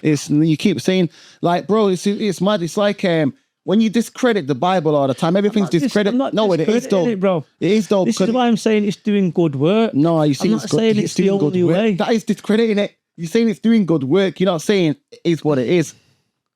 You're saying it's doing good work, and I respect what Yahshua done. You respect what he done. So what's the difference between Satan and Lucifer? Same person. Well, but how can they be one or two different words? Do you know its names?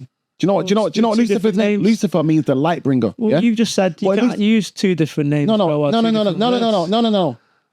I'm talking about names. Mine's exactly the same. You're talking about words. You're talking about words that interpretate. There's difference. Your words have a meaning behind them. Mine are names. So I'm talking about Lucifer, Hellel, Satan, same guy. We're talking about a person. So where is he? Where is he? Yeah. Well, he's everywhere, bro. You know what I mean? He's here on his earth.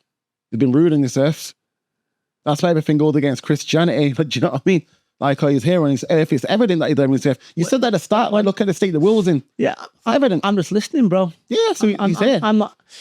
He's here. See, the thing is, I like to listen because what I like to do, I like to digest what you're saying. And I like to feel it. I don't want to keep jumping in and jumping over, jumping over. I like to sit back and I like to feel you, you know. And like I said at the beginning, I'm still always open to learning. But what we're speaking, we're singing off the same hymn sheet. You say that, but we're not. Different words. We're really not. You're saying that, but we're not. Because I believe there's an energy on this earth that's not here for the greater good. Do you not believe that? Bro, like, so you believe because no, bro. See, look, you keep. You just said there was. No. So we're not talking about energy, bro. I'm talking about Lucifer, Satan. Do you know what I mean? No, it's not. Everything's energy, bro. No, you call it energy. That's why we're not singing on the same hymn.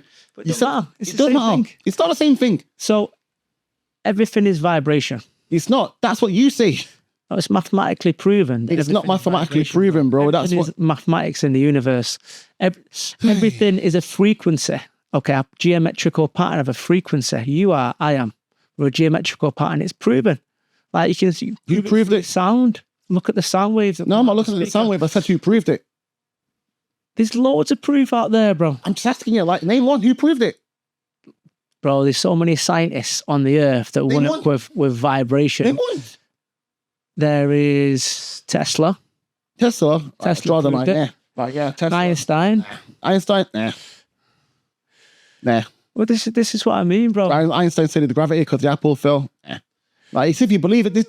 I thought now, that you were against the Western educational system. Even in that, like me presenting stuff to you, like when you say the light bearer, I could go, nah. But I'm not in that attitude, bro. No, bro, because I'm in that attitude of openness. And I want to hear what you've got to say. You say openness now, bro, yeah, but you don't accept things that are in the book. And I'm saying it's in the book, and you go, how is it true? And I go, like, it's in the book. I'll have to go, bro. And then, I've got a New Year's Eve party tomorrow. Yeah. But you say things like, I know this, but I know. Yeah, but it's in the book. That don't mean it's true. That don't mean it's true. That don't mean it's true. And I'm like, bro, you disregarding the book. I'm not Then you go, I respect Yahshua. What he done? You were the great guy. And I'm like, disregarding the book, bro. I'm saying there's coding within the book. You've not read the whole, like, see, you're saying there's coding in the book and you've only read a bit of it. Yeah. So that's my belief. Oh, bro, how can you've not read it? So you're just making it up then because you just believe in something without reading it. I've read a lot of the Bible. No, but you've not read it all, so you're just making it up. So you're like, well, that's what I believe. So if I believe it's coding, I'm in my rights to believe it. Have you read it all? I've already told you I've not read it all. No. So I don't need to read the Bible, bro. I'm happy I'm as I am. I know that. And I'm doing good. The one of the most honest things you just said there is that I don't need to read the Bible because you've mentioned so much material to me tonight, but the Bible. You mentioned Yeshua and say you've done great things, but won't read the Bible. And they mention other material, even mentioned I'm not saying even mentioned a book, that a Reiki book from a New Age Reiki book from the 21st century, but all reference to the Bible. Like, I've not read it. Like, no, you've done some great stuff. Like, I don't know. It's like, bro, like you've thrown words out like Yeshua. Yeah, God. I've not come here to debate the Bible, bro. No, it's not. But we're talking about spirituality. I've come to speak about the things that I do. Spirituality. You want to like dig a little bit and find out the truth, which rightly so. You want to dig and find the truth, or want to find what's going on. But I don't want to spend the full podcast about speaking about the Bible. No, we're not. The Bible, bro. It's not. But like half of it is that. But it's like with anything now, yeah, when it just comes have to agree to disagree on things. No, it does. But like everything always comes if you're going to speak on anything, it comes back to God or spirits or whatever. Like even the word spirituality, like God was before the Bible, so that's the end of that, bro. God was before the Bible. Yeah. Okay.